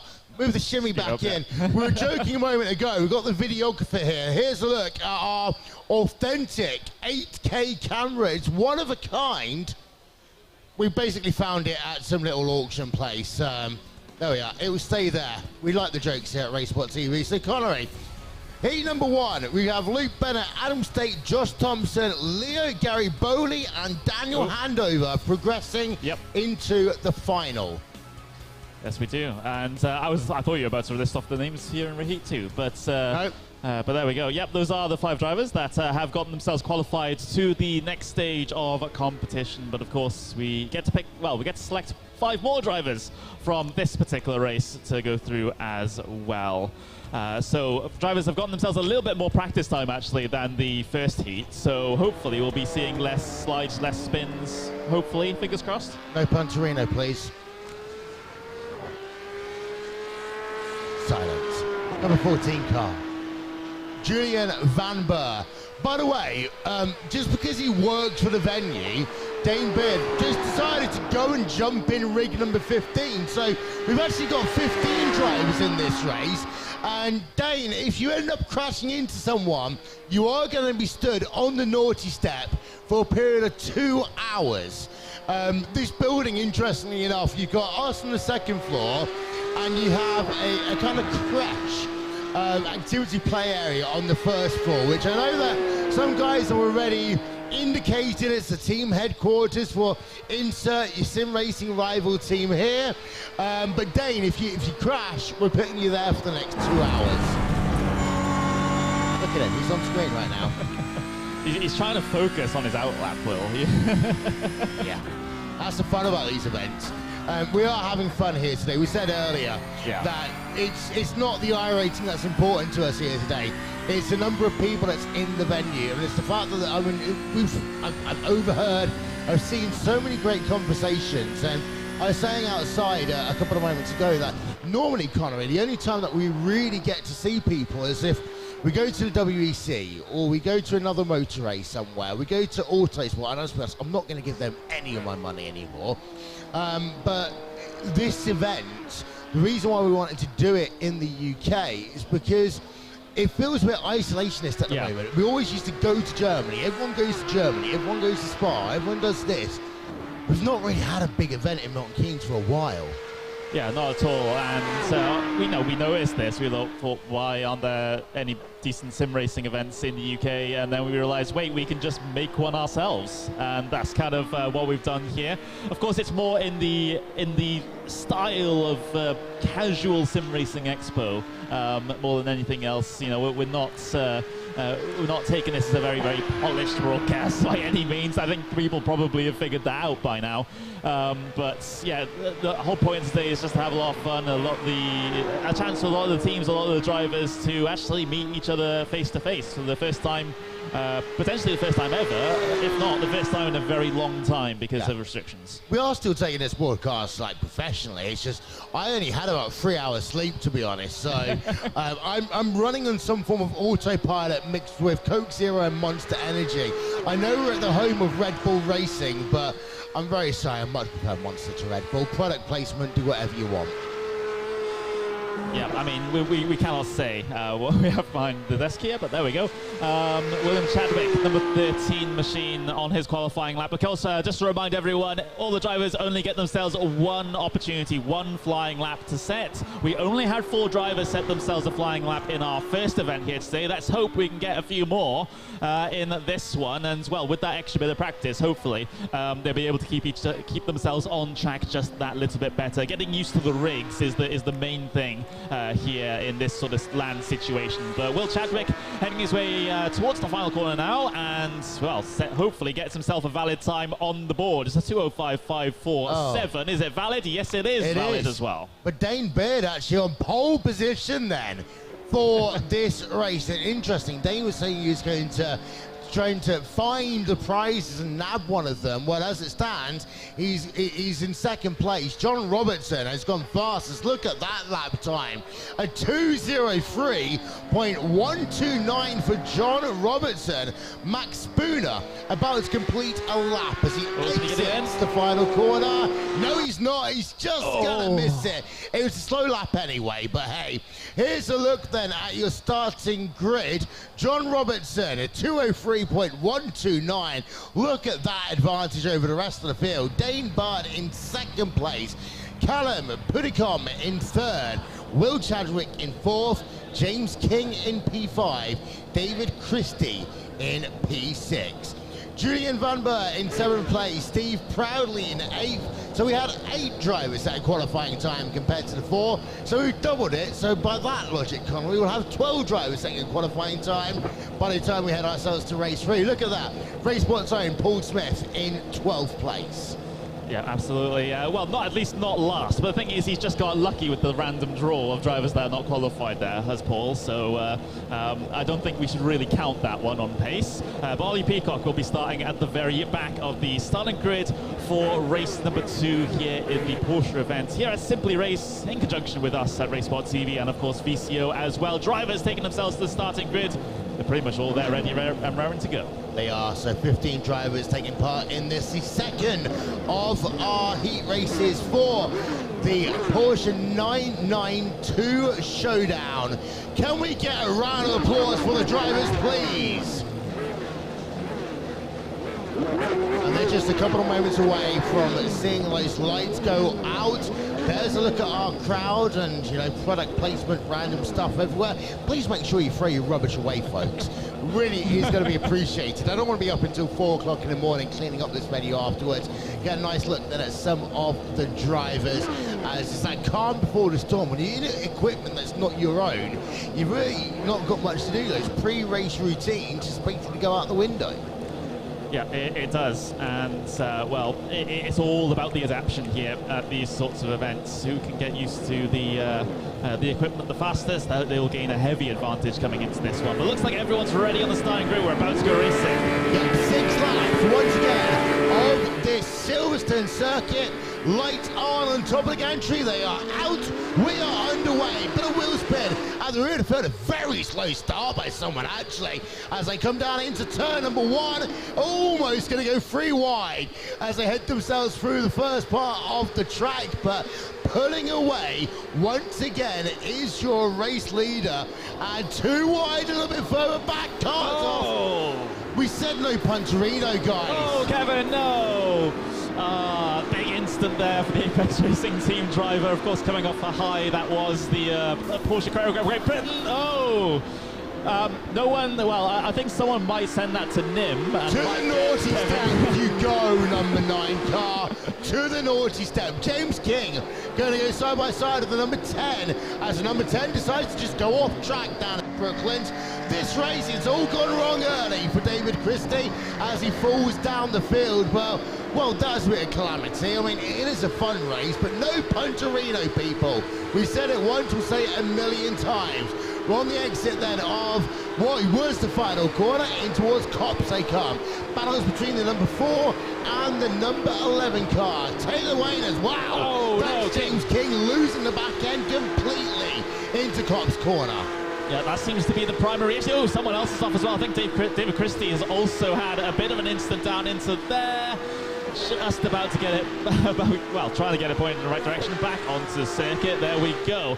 So top 5, John Robertson, Callum Puddicombe, we've got William Chadwick, Dane Baird, Taylor Lane. Those are the top 5 qualification spots. Josh Valentine, well, he's in 6th place at the moment. Is that a slowdown penalty for Dane Baird? Yes, it is. Oh, and Max Spooner spinning off in the background as well. Yeah, that was down on the exit of Chapel Corner onto the hanger straight. I was going to say a bit of a questionable rejoin, Conway, but I think I'll let that one pass. Yeah, I think so too. So lots of drivers continuing to have issues keeping themselves on the grey stuff. Lockups coming down in towards Vale as well. Seems to be the order of the day as we watch Steve Proudly. We see battle for P2 going on at the moment. Oh, and it's Callum Puddicombe has spun from P2. He gets dropped all the way back to P7.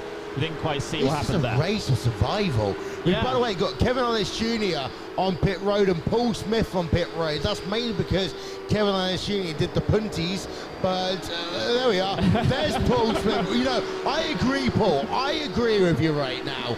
As this is really turning into a race of survival. If you can keep it on the grey stuff, then you're going to be okay. Dane Bard in 4th place right now.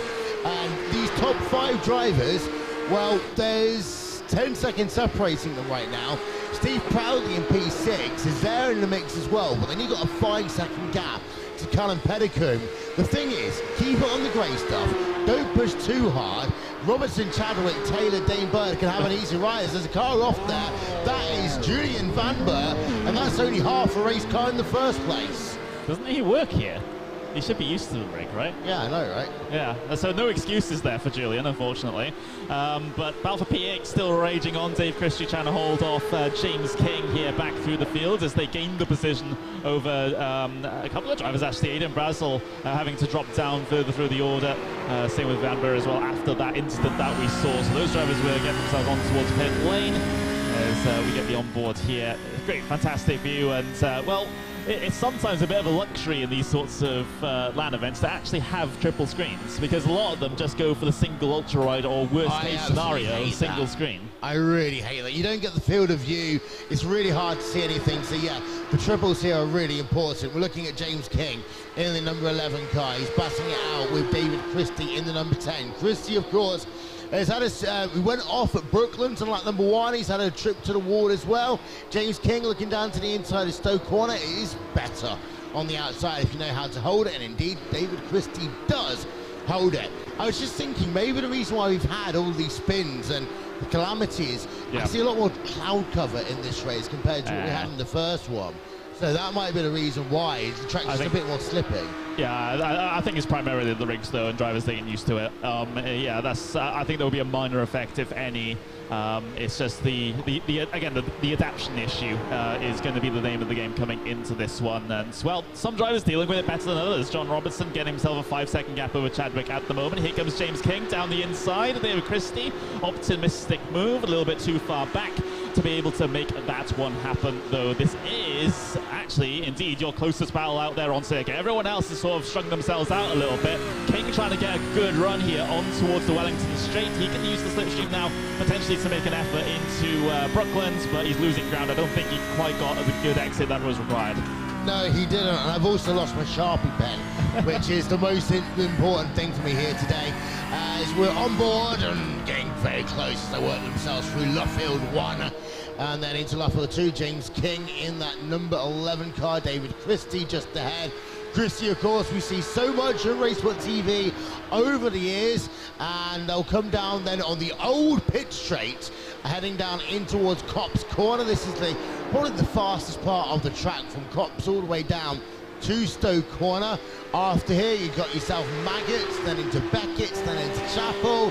Yeah, and Christie's playing the defense card of defense cards right now, taking the tight line into Maggots. Yes, it will slow him down a little bit, but it means he's got a much more defensive opportunity as he runs through that sequence of corners. Let's see what the runs are like coming out of the Chapel, though. King able to keep himself relatively close. Gonna move back towards the left-hand side just to dip back into that slipstream. Not sure, well, going to be a bit of a lunge from this far back, but let's see what happens on the brakes into Stowe. No, he's just going to stay in that line for now. Lap 4 of 6, so still a few to go to be able to get this attempt done. Remember, you know, it's not for a qualification spot, so its significance is somewhat questionable, but we want the fantastic racing here, don't we, Will? And we want to see these guys do battle, but Christie able to hold on for now as we head our way out of the final corner across the start-finish line. Christie pushing a little wide. And, well, King still on the hunt. It might not be significant for you, but it is significant for these drivers. Let's not forget, as I said, everyone here is having their own little battles, their own little bit of pride up and down the field. And that's Christie off once again, the 3rd time he's been off in this race. And the number 10 car, David Christie's going to put it back on. Well, actually, that wasn't the perfect rejoin at all. Got himself a little bit of snap oversteer as he tried to do so, and back onto track he finally comes now. Let's go and turn our attention to your race leader in a moment, John Robertson, in the number 3 car, a 7.7 second advantage. You know what? I was going to say that Bennett had such a big lead at the end of his split, but Robertson already has got a bigger advantage. It's now up to 8.2 seconds over Will Chadwick, and we know that Chadwick clearly is not a slouch. We've seen him running in that great Fordzilla next level racing event we had on RaceSpot TV a couple of weeks ago. He does do a little bit of commentary of this as well, but Will Chadwick right now 8.3 seconds back. But the thing is as well, Chadwick got a 5-second advantage over Taylor Lane, who's in 3rd place, and Lane has company, and that company is a surprise entry of Dane Bard, who basically did the Becky Lynch Royal Rumble 2020 whole situation, just barging his way into the race. We go a little bit of show of the nose to the inside in towards Vale, though. Oh, has Leno broke himself? I think he has. There was a slight lockup on the front tyres there, and now Baird's able to get up underneath him, coming up towards that final corner, not quite able to get the overlap required. Careful with the pushing wide, coming up through there on towards the penultimate lap of things. Taylor Lane, that was a little bit of an error on the way in towards Vale that time around. That gave the first chance away to Dane Baird, but Baird might get himself another, maybe manufactured himself this time around as he tries to follow as closely as possible. Yeah, so Baird right now looking to go from P4 up into P3. The gap you can see on the right-hand side of your screen is about 0.5 of a second. These Porsches, they do have a draft, of course, but it's not as big as what you have compared to some of your massively downforced cars. In towards Brooklands, the two will come again. They've got now about a lap and 2/3 to go in this race. So, just to run through your retirees quickly. Paul Smith out of this race. Kevin Ellis Jr. out of this race. Max Booner in the 8 car is out, and Julian Van Berg, well, has been on pit road now for exactly 100 seconds. Indeed he has. I'm going to have to do a brundle here at some point as I get myself prepared for the interviews. I'll leave the commentary booth on the final lap so we continue to watch these cars circulate. Spaird's just dropping off the back a little bit, I have to feel, at this stage. So maybe the race is starting to get away from him a little bit, and Lane continuing to try to pull the gap. But of course, we've seen mistakes happen many a time in the races that we've had so far. So nothing's ever a guarantee. Another snatch of the break, another little loose moment, and all of a sudden Baird can get himself back through. Yep, so you're going to do a Martin. I don't know who I prefer, Martin or Alex Brundle at this stage, to be honest. But we'll talk about that one later on. We're still looking at that battle going on between Dane Bard in 4th place in the number 15 car and Taylor Lane in 3rd place in the number 4. Right now, the battle between being in and being out is about 2 seconds. Callum Puddicombe, who, don't forget, had a spin earlier on in this race, is now running in your top 5 because of all the craziness and attrition that kind of kicked off at one point. Josh Valentine is on the outside looking in by about 1.2 seconds right now, and then there's a massive gap to Steve Proudley, who's in P number 7. So maybe Josh Valentine will try and do a bit of closing up on this last lap of the race, but it doesn't look promising. Callum Puddicombe is pulling out just a little bit. It's Dane Bard getting really close then to the rear of Taylor Lane as they now head themselves down the Wellington straightaway, and Bird's going to go to the outside as they run themselves down into Brooklyn. Maybe Dane can try and loop around the outside, because don't forget Loffield, he'll have the inside advantage, but no. Dane has to stay in line for the time being. Immediately goes back to the outside line through Luffield 1 into Luffield 2. Yeah, they really are 2 different corners the way you have to approach the apexes. Now through Woodcott for the final time in this race. Now you've got the inside line into Cobb's corner. You're going to send it The answer's going to be no. Dane Beard not able to send it then. I think he just backed out, remembering that if those two crashed, then basically it would have been game over for them for this competition. And we don't need another Max Verstappen and Lewis Hamilton down at Cops Corner now, do we? Let's turn our attention in a moment back to your race leader. There he is, John Robertson, in the number 3 car through Stowe Corner for the final time in this race, heading now down into Club Corner, and we've got the onboard of him as well, working himself through the right-hander for the final time. Folks, let's give a round of applause. John Robertson, winner of heat number 2. Will Chadwick will eventually come home second place, and then we've got that battle still going on with Taylor Lane and Dane Bird, and it looks as though that Taylor is going to be able to hold on to that one. So Taylor Lane in 3rd place. Oh no, last moment Dane Bird goes off, and it looks as though he might actually, he's fine. He's got P4. He just scared us a little bit there. You got to remember the finish line is actually pretty early.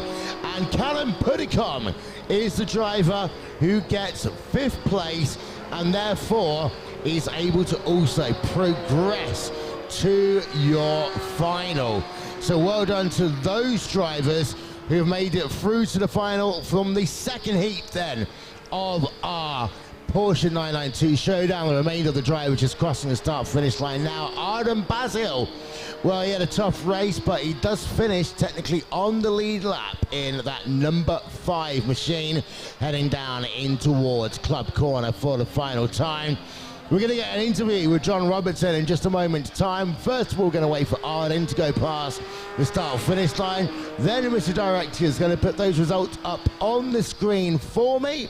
We can run through these. There we are. John Robertson claims victory, but look at that. 12.490. That was the gap. And the fastest lap of 203.113. Will Chadwick 2nd place. Taylor Lane in 3rd. Dane Bird in 4th place. Callum Puddicombe in 5th. Then Josh Valentine, James King, Steve Proudley, David Christie, and Arden Basil round out your top 10. Your retirees, well, you've got Julian Van Berg down 2 laps, Max Spooner out of the race, Paul Smith out of the race, and Kevin Ellis Jr. also out. Let's then hand it over to Connery Maddock. He has got your race winner with John Robertson. Well,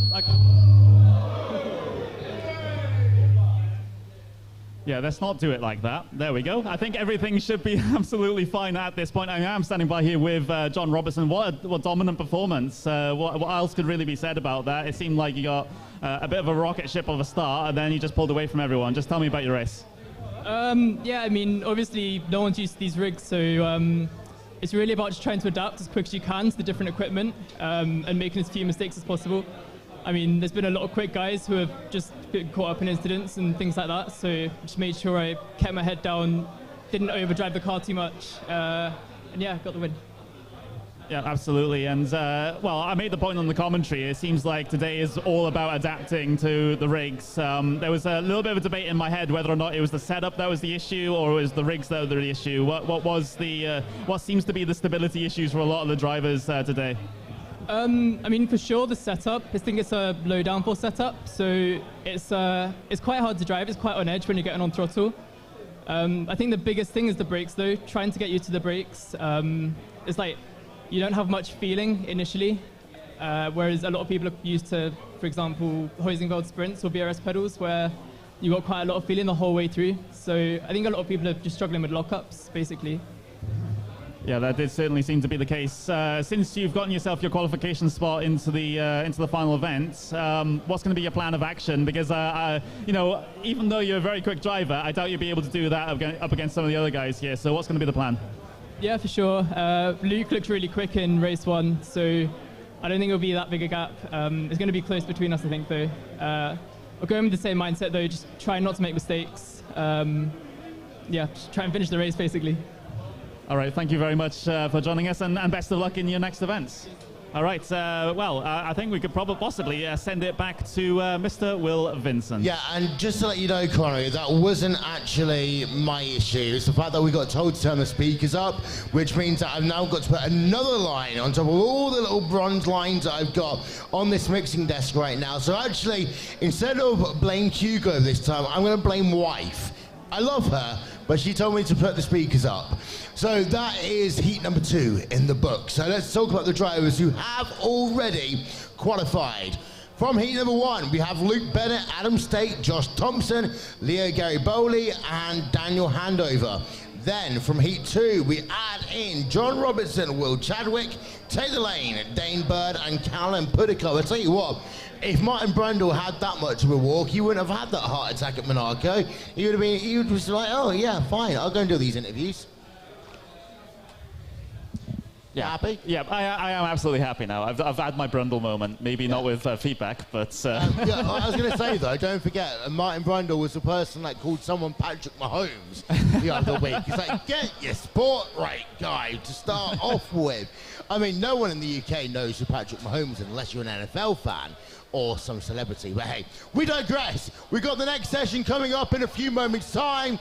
Thank you for your continued participation here. We are going to be with you, by the way, all day and into the night. We have got, after this series, we're going to have ourselves RaceSpot Talk. It's going to be a shortened episode, actually, because we're running behind. 3:30, we've got the BMW GT4 Showdown. Then we've got ourselves Indy 500 commentary from 6 p.m. here, live, all on RaceSpot TV and on VCO social media. More importantly, Connery, we get pizza in 40 minutes. Yeah, that's what I'm looking forward to. Yeah. And it's not just us getting pizza, it's free You for get taking. a pizza. You get a pizza. Everyone gets a pizza, so long as you're on site. With that, folks, we'll see you in a bit.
We've got a couple of clarifications over the years, and we often use that as the original.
as the wild birds sing. You can hear hunger crying out. The sonic echo that leaves no room for doubt. Hope that shines, bring it back to what it's not. Make a move, do we do? As the world cries tears in our hands, are we all part of a bigger plan? Hope that shines, bring it back to what it's not.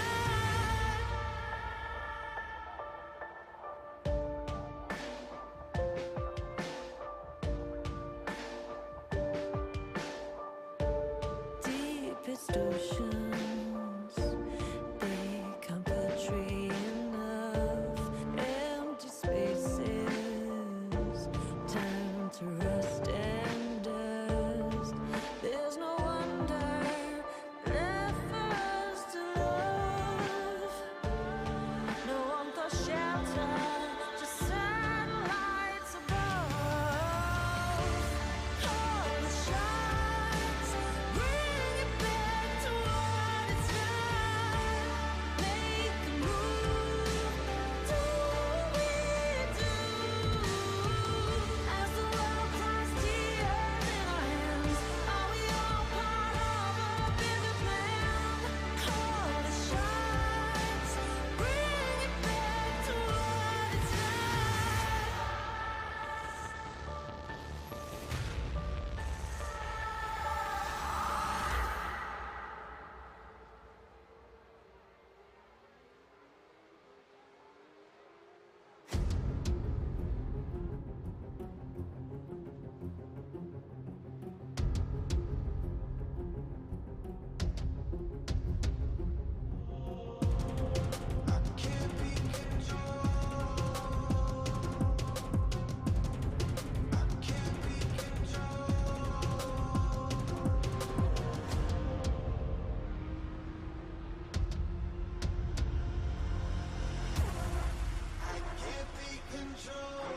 There's no stopping us now.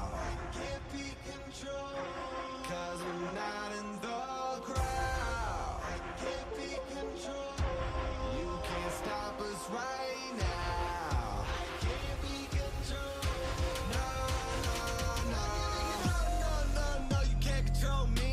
Strong arm, everyone, y'all are so weak. Say they won't fight, well that's cool, we gon' see. Their shoes look fire, but they're getting cold feet. Man, I'm all in when it comes to those drinks. 'Cause I ain't worried about what somebody gon' think, and I ain't worried about what somebody gon' see. Nothing y'all can do, y'all cannot control me. Brainstorm, y'all minds got a slow leak. Brainwaves crash, this is getting so deep. Everybody, every time I go speak, don't believe the hype, then it's what you gon' see. I can't be controlled. I can't be controlled. I can't be controlled. There's no stopping us now. I can't be controlled, 'cause we're not in the crowd. I can't be controlled. You can't stop us right now. I can't be controlled. No, no, no. No, I can't be controlled. If I don't wanna be there, then it's time for me to go. Money is the motive, so if y'all don't even know there's nothing you can do to buy me, y'all are finally exposed. Hold up, man, you know that I'm honestly the GOAT, and I'm all good like I'm trying to be the Pope. If you talking money, then it's gotta be a joke. But if the money talks, I estimate it's gotta be a quote. Oh my God, man, you can't lie to me, I'll know. So really, if you try it, then you got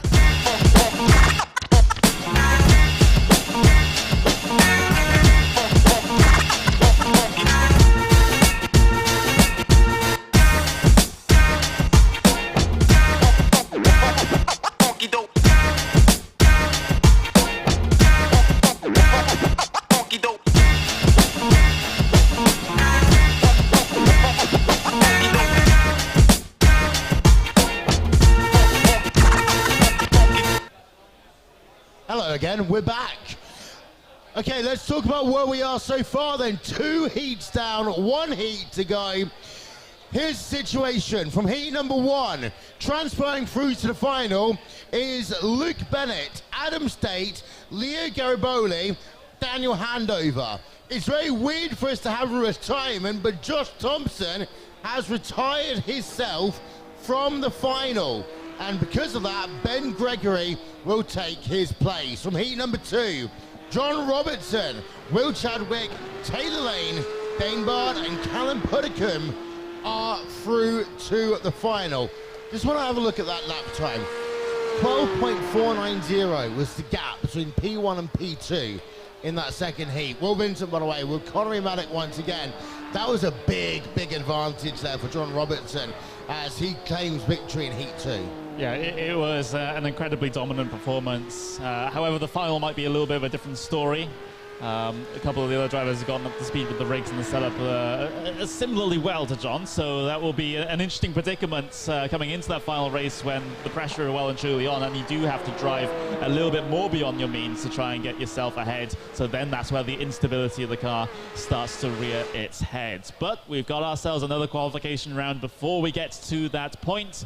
We do have a little bit of, well, we got a good handful of drivers here in this one, 14 drivers to be exact, and we've got ourselves qualifying underway. So again, just as people might have tuned, well, I was going to say tuned in, but I know how much you hate the words tuned in with regards to a live broadcast, a live internet broadcast. If you've just started watching on the online stream, these drivers will be getting themselves 1 lap of qualifying, so basically just sort of treat it like a sort of Super Bowl sort of situation with this lone qualifying, and you will get the gist of things. Super Pole. Ibrahim Khan on track in the number 3 car. This is that point where the BS competition guys are going to give them a cheer, I think. It's their main car participating here this weekend, and the safety time is a little bit out of whack for the moment, but we'll get that one sorted out. There we are, in towards turn number 1 for Ibrahim Khan in that number 3 car. Just having a look then through the list of drivers here. Mark Fletcher, Paul Webster, Ibrahim Khan, Alejandro Sanchez, Christopher Danbeats isn't here, Patrick Holtzman isn't here, Michael Tyler, Alexander Davidson, Fraser Smith, Kieran McGo, Benedict Westerholt, Mathieu Dambreen, Bradley Holes, and Callum Reed Garton, who only registered for this event yesterday, if I remember correctly. Yeah, a little bit of a late registration, but at least he's here now and able to get going here, at least in qualifying. We're continuing to show Ibrahim Khan on his qualifying lap now, so no pressure, mate, as you head the way through, and hopefully a tidy lap in order for Khan in that number 3 rig. Of course, I'm not entirely sure who's, because each rig in this venue is dedicated to one of our crew members here at RaceSpot TV. I forgot whose number 3 is. I know mine's 5. I think. Yeah, it might be our journal rig. So mine is number 5, and well, the driver in the second race, so it was number 5, finished last. So yeah, I'm number 7, and my driver finished 6th place. So that just shows unlucky as ever. Ibrahim Khan then was sticking it on board with him. And the reason for that is because, of course, we've got our cameras. We're trying to move around what is actually still a rather packed venue here. And I can see in the background that VCO's Florian Haasper and BS Competitions Timo Bruckner are having themselves a nice little beer here at 2:14 in the afternoon. So shout out to them. And I'm sure we had a great chat earlier with Florian Haasper, actually. If you missed it, of course, you can check it out on the YouTube feed. Just go back in time a little bit. Khan's going to come past the start-finish line. So we're looking for somewhere around a 2-minute 3, 2-minute 4. It's actually a bit of a slow time. 2-minute 5.172 for Ibrahim Khan. But the important thing is he's got a lap in. Alexander Davidson's done a lap, 204.896. And Paul Webster's done a lap, 205.680. Looking now at Mark Fletcher. They've only got 20 seconds left, and I've got this feeling that Fletcher ain't going to turn in a lap time. Only 3 drivers with a lap, 4 drivers. Sanchez. Alejandro Sanchez, pole position, 204.321. Don't cry for me, Alejandro. You got yourself pole position. Time has expired. There we are then. 1, 2, 3, 4. Sanchez, pole position. Alexander Davidson in second place. Ibrahim Khan third. Paul Webster fourth. Mark Fletcher in fifth. And then the rest of your grid cycling through right now. Here's the interesting thing to note, Connery. Only 4 drivers setting themselves a qualifying time. 5 spots to get yourselves into the final. Once again, you don't have to be rocket fast. Just get a lot of time in between the white lines. You're for a good one.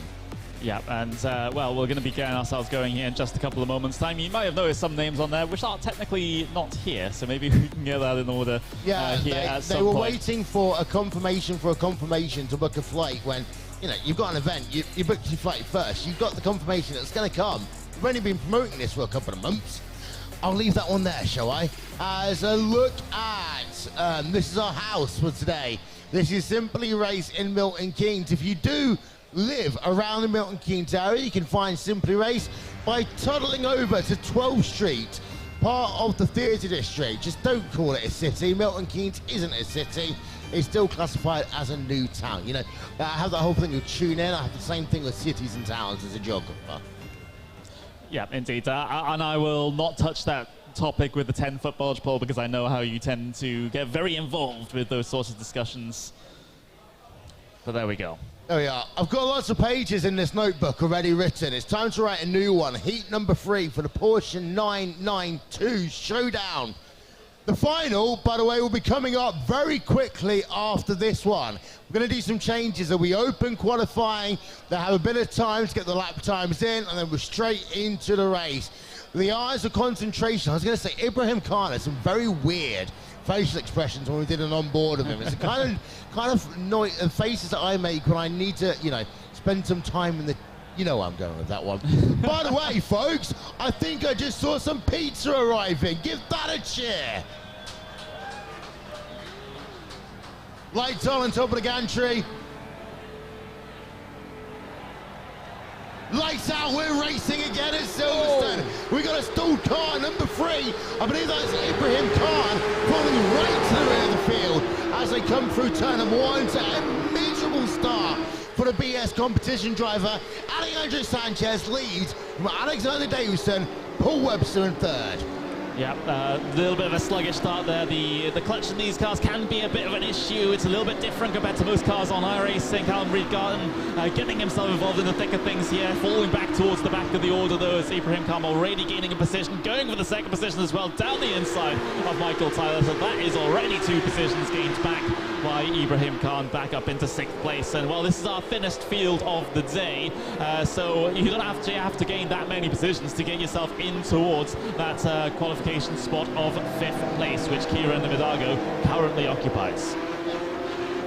The counterbalance to that one is, though, that because there's a smaller field, it's less likely we're going to have drivers involved in calamities, incidents, so it might be a little bit harder to race to get those spots. Here we're looking at the number 7, Michael Tyler, scrapping out of Callum Reed-Garten as they work down into Stowe Corner, that's Cops Corner. And the car off, 2 cars off. That's Paul Webster. 3, 4 cars off. There's only 8 to be in the race, guys. What's going on? Half the field is off down at Cops Corner. Sanchez is still leading, but Webster, Callum Reed-Garten, Michael Taylor, Ibrahim Khan, all involved in incidents. Khan, after working up back towards the top 5, back down in P8. Yeah, I don't think I've seen anything quite like that. I think there were more people involved in that incident than not involved in that incident. As far as this race goes, it has allowed the top couple of cars just to break away a little bit low. Alejandro Sanchez, of course, the Spanish driver, finding some good success in the Porsche Taycan Esports Super Cup. Here's a little bit of a replay of what happened here. Number 10, taking the shortcut across the Maggots and Beckett section. That's Kieran Vidago. What exactly has happened? Oh, there's the spin from medium car. So we do need to back it up just that little bit further to see exactly what's triggered this sequence of events. Surely it can't have been all of them doing the exact same incident, one after the other after the other. It might have been a bit of contact here with the 7 and the 15. No, that's not too much of a lunge. Oh my god, they all had the pretty much the identical incident. if there was a team synchronized spinning, that would have been a gold medal. However, it's not. This is a race, guys. Supposed to keep it between the white lines. Of course, MSA with their silly rules, it is literally the white line as well. That defines the exit of the track. Here's Glenn back at live pictures. Ibrahim in the number 3 car, number 10 machine, Kieran Vidalgo. So Ibrahim Khan back up one place. His lap chart's going to start looking like a heart rate monitor soon. Yeah, I think so too. So, well, got positions on the horizon as well. So could climb back up into a qualification start. Currently occupied by Callum Reid-Garton. So number 15 in 5th place at the moment, which will book him a slot into the final. So Paul Webster, Mark Fletcher, Alexander Davidson, Alejandro Sanchez all getting themselves that slot for now. But this final spot, though, still very, very much up for grabs. Michael Tyler is the driver that we're focused on right now. Does he have a little bit of damage to the front end? Yes, he does on that front right. Oh, Garton getting all sorts of out of shape out of Cobb's corner, and well, might have to. There's sort of a weird little movement there in towards Maggotts and Beckett, but seems like he was able to gather that one up. Yeah, he kind of just held the ultra inside line down into Maggotts, and it slowed everyone down to the point that he didn't actually lose a position. We're looking on board right now with Michael Tyler, who I have to say, by the way, I've had to say excuse me to about 26,000 times here this afternoon already, so I do apologise to keep going past you. Look at that down into Stowe corner. Tyler's off, and the car ahead of him, Ibrahim Khan, again involved in an incident for Ibrahim because he hit it on the side of the car. That could be catastrophic for him. Yeah, absolutely. So, yeah, he's going to dive it down on towards the pit lane as well. So that is going to be Ibrahim Khan out of the event. Michael Tyler, he'll continue on, though, albeit with a relatively damaged car. But you can see Ibrahim heading his way down on towards the pit lane, and that will be the last that we see of that number 3 Porsche in this event. So we turn our attention back to your race leader, Alejandro Sanchez.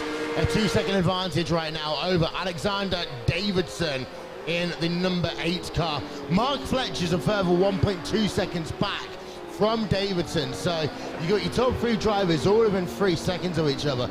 You know what, Connor, there's a reason why you were supposed to order your pizza in the middle of the event, because now I smell pizza and I'm absolutely starving, and we're not going to be like that one time we saw when we had someone rustling the crisp and eating them whilst doing commentary. We're a bit more professional than that. Just a little bit, though. We can't overstate. Oh no, we're not professional at all, really. Well, not in this particular event. No, Kieran Vidalgo in the number 10 car, running in 6th place. He's got Callum Reid-Garton just ahead. I say Callum registered very late for this. I think it was actually only in the last 24 hours we slotted him into this race.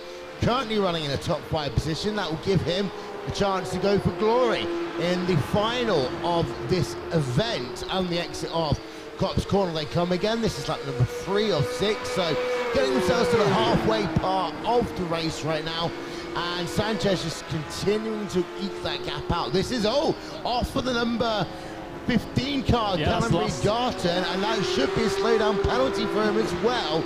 Kieran Vidalgo has gone past Callum Reid-Garton, going off. That's the 2nd time he's done that in this race down at Beckett. So, yeah, gives up a crucial qualification spot as well. So Vidalgo through to our final if the race finishes as it is right now.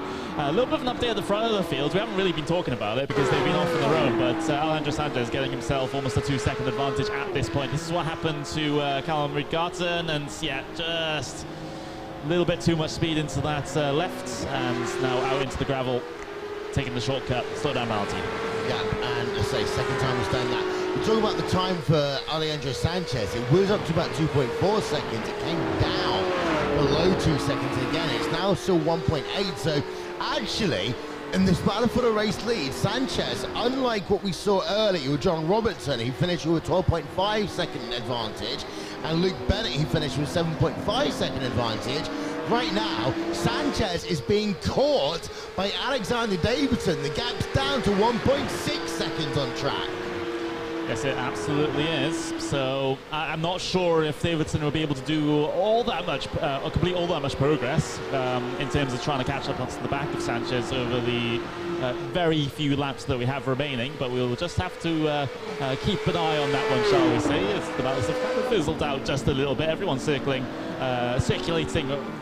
relatively far apart. This is the closest battle that we have for 5th place between Vidago and Callum Reid-Garden. Of course, Garden trying to recover from that instance that we saw just a lap or so ago, and well, he still has time to be able to get back up into that qualification spot.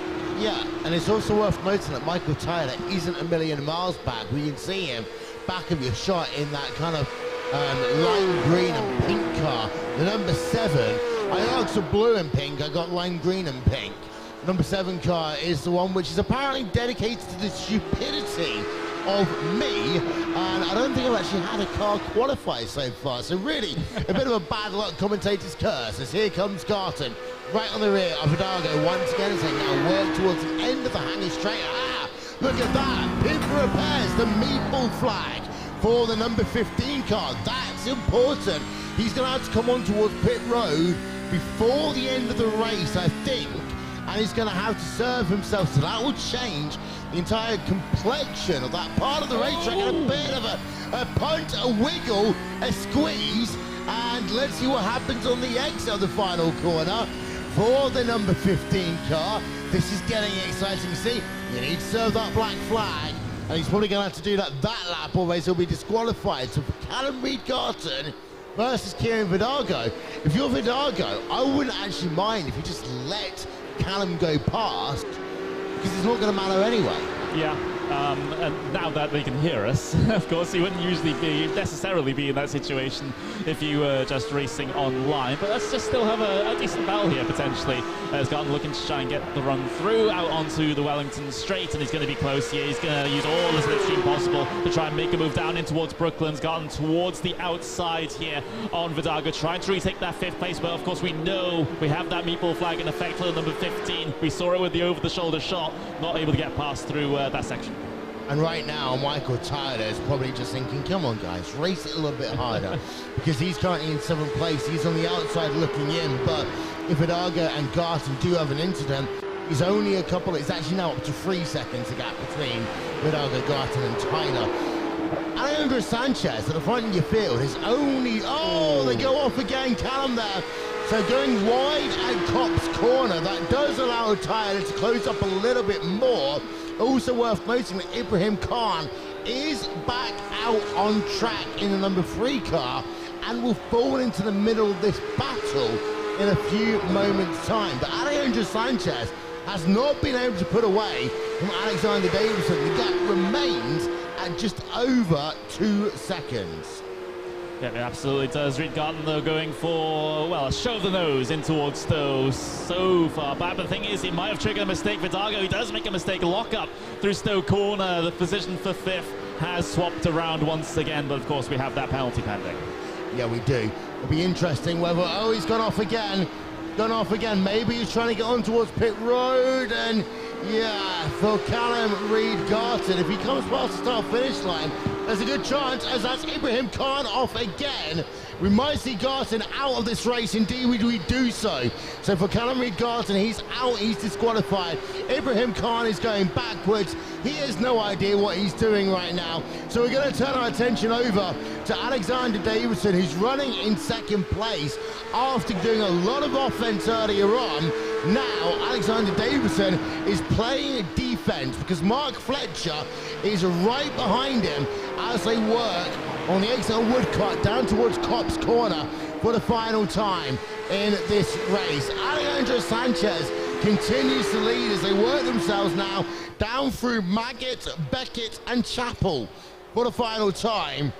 And this could still be a lunge down at Stowe corner for Mark Fletcher. This will be his last real overtaking opportunity.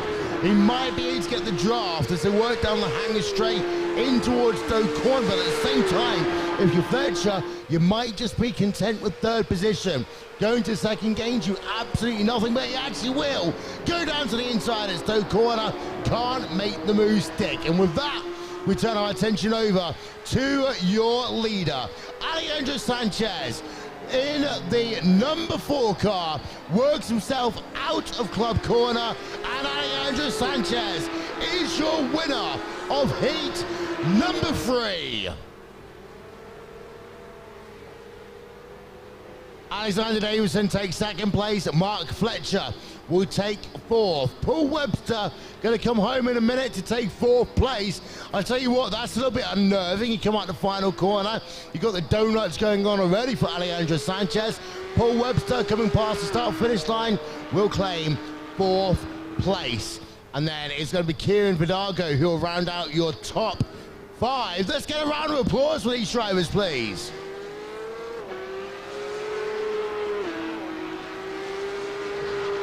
So, we'll do your final race results in just 1 moment's time, and we'll have Connery doing an interview of the winner in a moment as well. So, results coming up on your screen now. Alejandro Sanchez, only 2.691 seconds, a gap between himself and Alexander Davison. Davison comes home 2nd. Mark Fletcher right behind him in 3rd place as they come past the stripe. And then you've got Paul Webster in 4th place. Michael Tyler is the last of the drivers who will qualify for your final. And then you've got Kieran Vidago in P6, Callum Reed-Garton in P7, Ibrahim Khan in 8th, and then the rest of those drivers, well, they didn't make it, unfortunately. And with that, we're just going to get him to take a seat. And in a moment's time, we're going to hand ourselves over to Connery Maddock, who stood with your race winner from heat number 3, Alejandro Sanchez. Take it away, Connery. Thank you very much there, Will. I'm standing by, of course, with Alejandro. Great to see you. First time meeting you in person, actually, I believe, unless you spoke to me at Sim Racing Expo at some point. I just don't remember. But it seemed like a very, very, very comfortable race for you here in this heat race. You know, you saw the gap fluctuating between you and 2nd place, but just take me through it.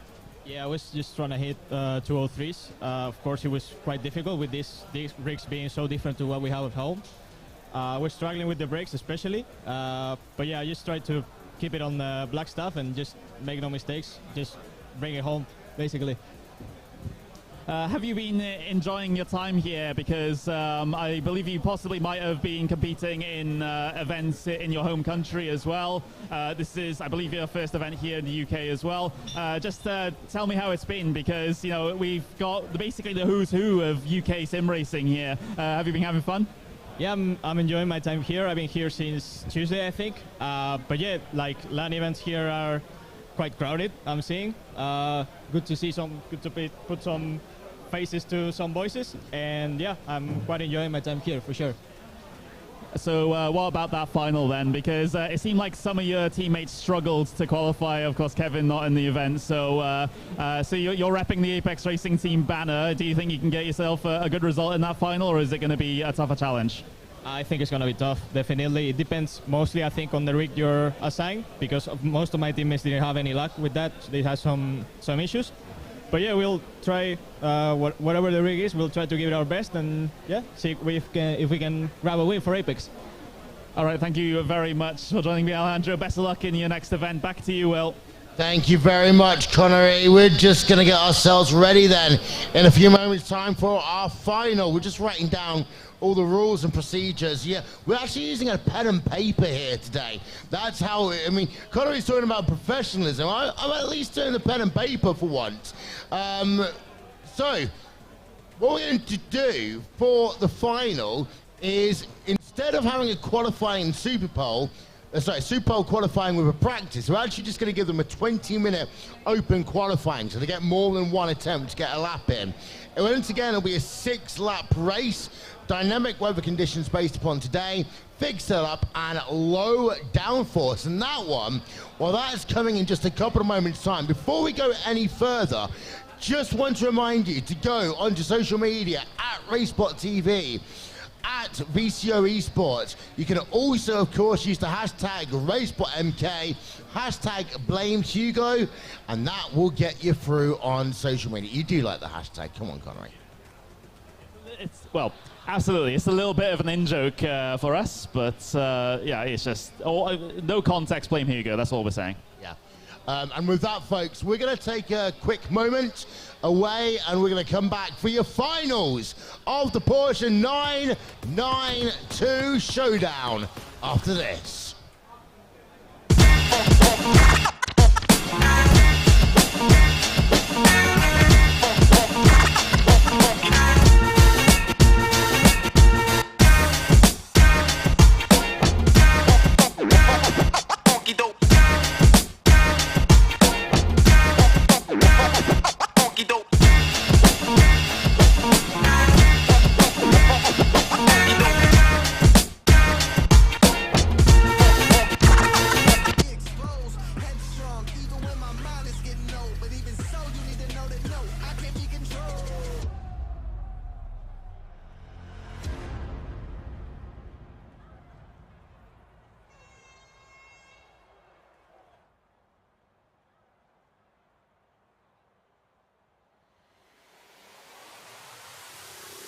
I want it now and I ain't never gon' back down.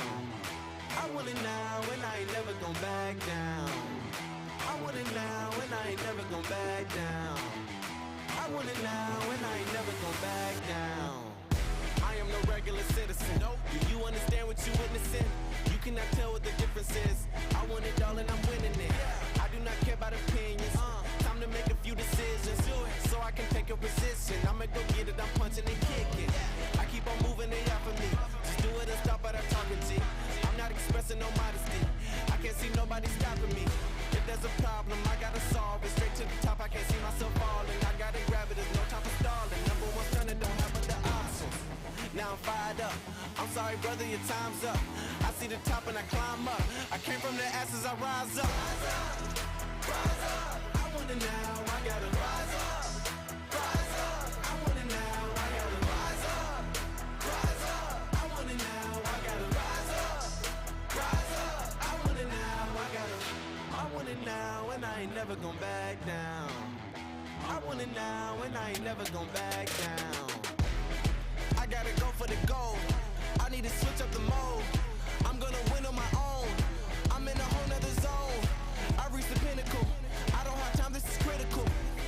It's time to finish you. I don't care who I just did it to. I gotta go for the goal. I need to switch up the mode.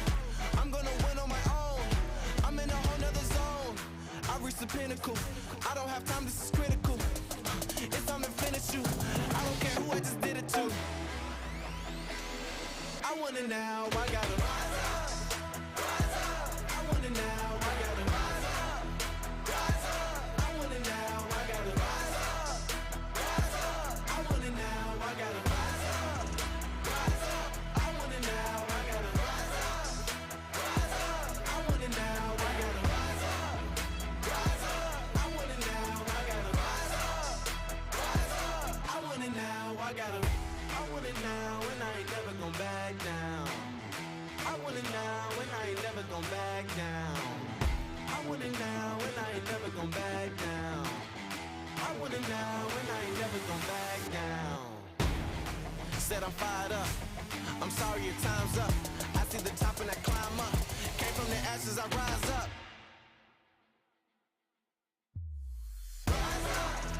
Rise up. I want it now. I gotta rise up. Rise up. I want it now. I gotta rise up. Rise up. I want it now. I gotta rise up. Rise up. I want it now. I gotta rise up.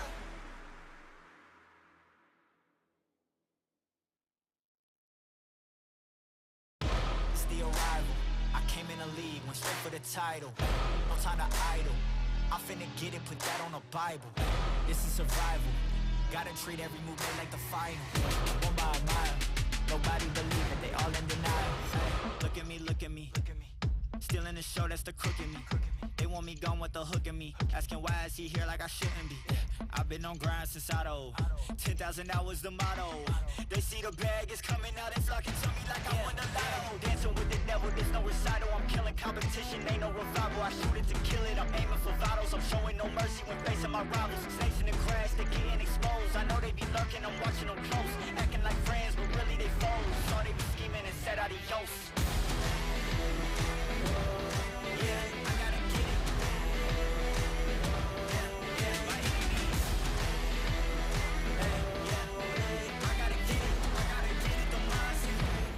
Get it, don't mindset.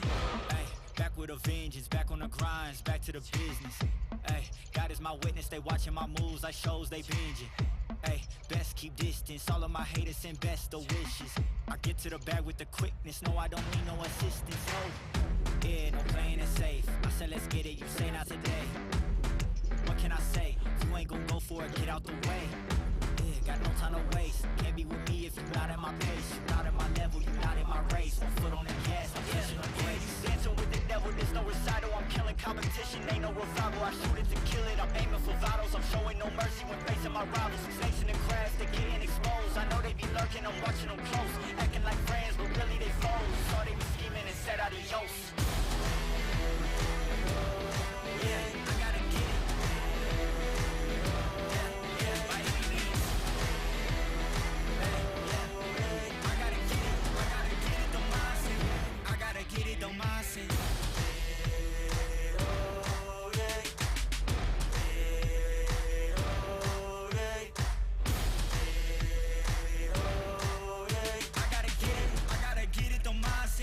I gotta get it, the mindset.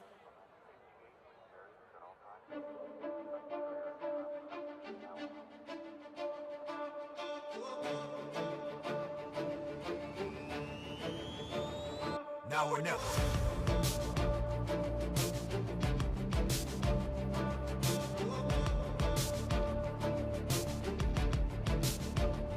Now or never.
Now or never.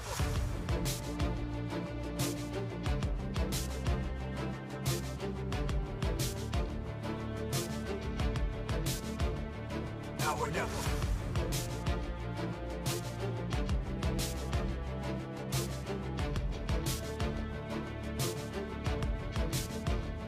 Now or never.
in their rigs for the final time here.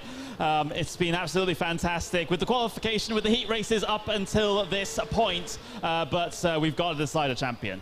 We have indeed. So we have got some prizes. We've got a Porsche backpack to give away. We have a Porsche Sport book to give away. And oh yeah, we've got some other stuff as well. We'll show you that one a little bit later on. My name is Wil Vincent. Connery Maddox still next to me. Apologies for blowing your eardrums out. We thought we'd try it. It didn't work. Hey ho, we move on. So drivers are in that position now where qualifying is over. We've got to get a race underway. We've got to do it a little bit quickly as well. And we are really looking forward to this one because we are going to see who's going to be our first big winner of this community event here today, Connery. Yeah, we absolutely are, and well, drivers have had a little bit more qualifying time here. They've been participating in the open qualifying session while we've been getting set up, and it is pole position for Luke Bennett with Mark Fletcher on the front row as well. Alejandro Sanchez and William Chadwick will line up on row 2 with Leo Gaboli and Dane Baird down to P6. Yeah, indeed. So we go back, and Alexander Davidson in P7, Daniel Handover P8, P9, Benjamin Gregory, P10, Adam State, Taylor Lane in 11th place, Michael Taylor in 12th.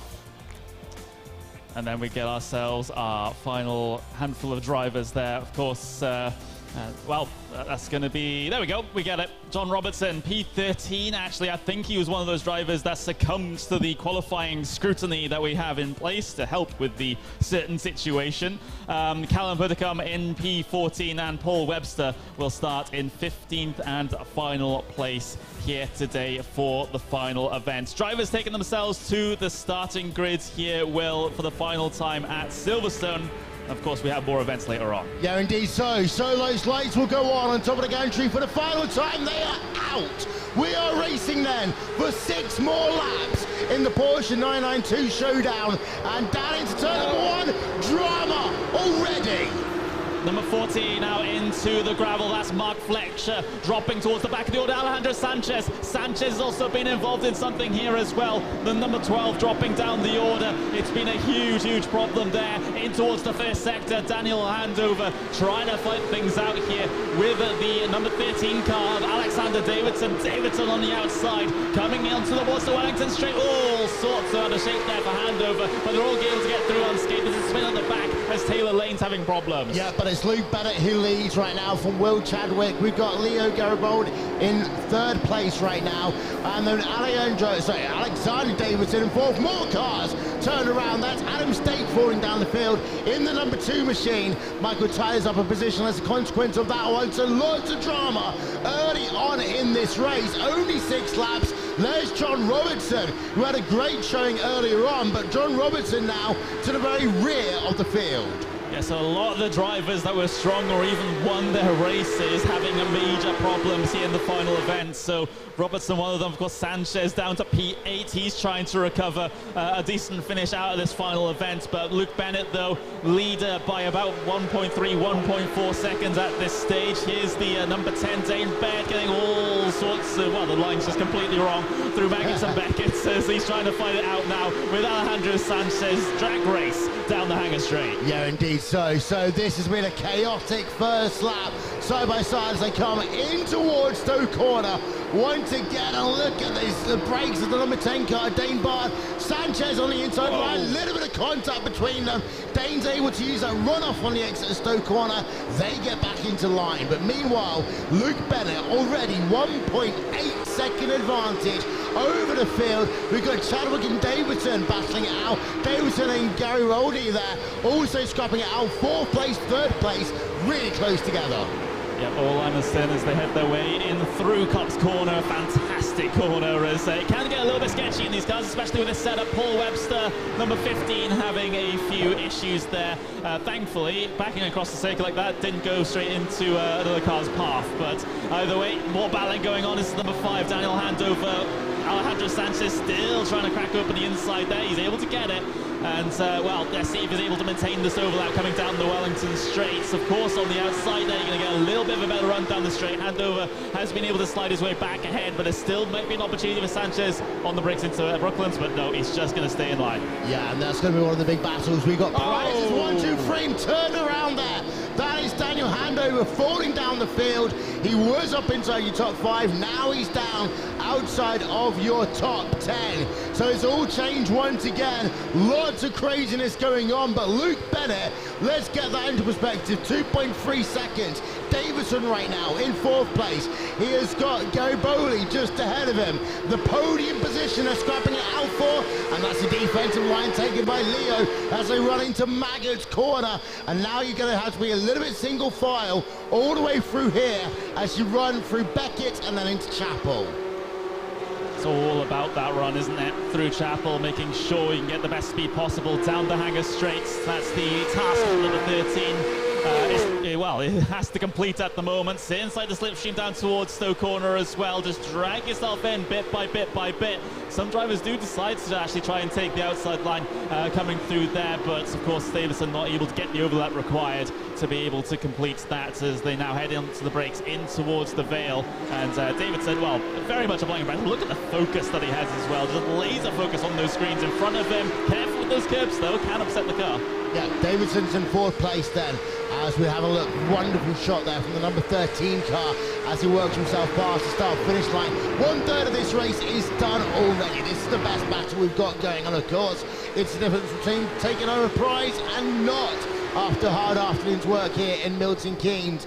And Alexander Davison still putting that pressure on Garibaldi. But if I was Davison, I might just back off for a minute. Yes, there's traffic of Ben Gregory, Alejandro Sanchez, Dane Bard behind, but you don't want to get, too aggressive, those tyres too hot, because that might affect a run on the last lap or so. Well, it's only a handful of laps this race, so, it's all marginal things with regards to stuff like that. But Davidson, that's a lot of commitment into the corner and tracks out very, very wide. Gets back to the inside for Luffield, though. Someone's had it off in the background. That's Sanchez. Able to keep it on the grey stuff, though, and continue on 6th place for now for the driver of the number 12. Continuing to chase now Ben Gregory's in 5th. Yeah, he is indeed. Just to let you know, Paul Webster is on pit road all the way down in 15th place on track. But apart from that, despite all the calamities, everyone is still circulating. We have that battle going on, as you say, Garibaldi and Davison. That's the closest battle we've got behind Ben Gregory and Alejandro Sanchez, though. They are mighty close, and they are 2 massive characters, both with great unique driving styles, and it's going to be fun as they work down the Hanger. Yeah, just looking over the shoulder there of Alejandro Sanchez. You see what he's scheming with regards to how to try and get past Ben Gregory. Gregory just weaving a little bit down the straight there, just a little jink to the inside, but nothing too severe at the moment. Look how much speed that Sanchez is attempting to carry through the middle of Stowe Corner. Going to be punished for it on exit, though, as he just drops that tiny little bit further behind. But yeah, Ben Gregory is going to have his work cut out here in this situation, keeping a World Championship Series driver behind him. Oh yeah, most definitely. As we have a look at that on-board, great on-board shots we've got here in Milton Keynes, coming past the start-finish line, 2nd half now of the race as you work through the right-hander at the start. Sanchez coming a long way, shall we say, for this event here today, and he's got Gregory still within his sights. And interesting to know, Gregory and Sanchez are closing up to Chadwick and Garibaldi. In fact, look at that, we've got a car that is a change of position as all of a sudden some slowdown penalties potentially here. Gregory's up into 4th, Alexander Davidson's down into 5th. Yeah, Davidson I think had a bit of an off-track excursion, had to try and save a slowdown penalty. Might have gotten most of that done though on the way onto the brakes here, so Gregory will have to try and defend this one. They get very, very close to the middle of the corner in towards Luffield. Oh, just careful with the track limits there as well. Sanchez on the outside looking in as the 3rd party in this one, as Davidson now separates the 2 that were battling previous. Yeah, indeed, as we are 2.5 laps away from victory for someone here. Luke Bennett has got a 4-second advantage over the field, and look at this, down in towards Cobb's corner, and it looks as though it's going to be exciting. They're all going to close up on the exit of the corner, going to potentially go too wide as they come down into, look at that, 3 wide in towards Maggots, and they all find a way of surviving. This is for podium positions, and at the front of your field, you have got the number 12 car of Alejandro Sanchez, then Alexander Davidson, then Benjamin Gregory. Gregory's lost out quite a bit in this.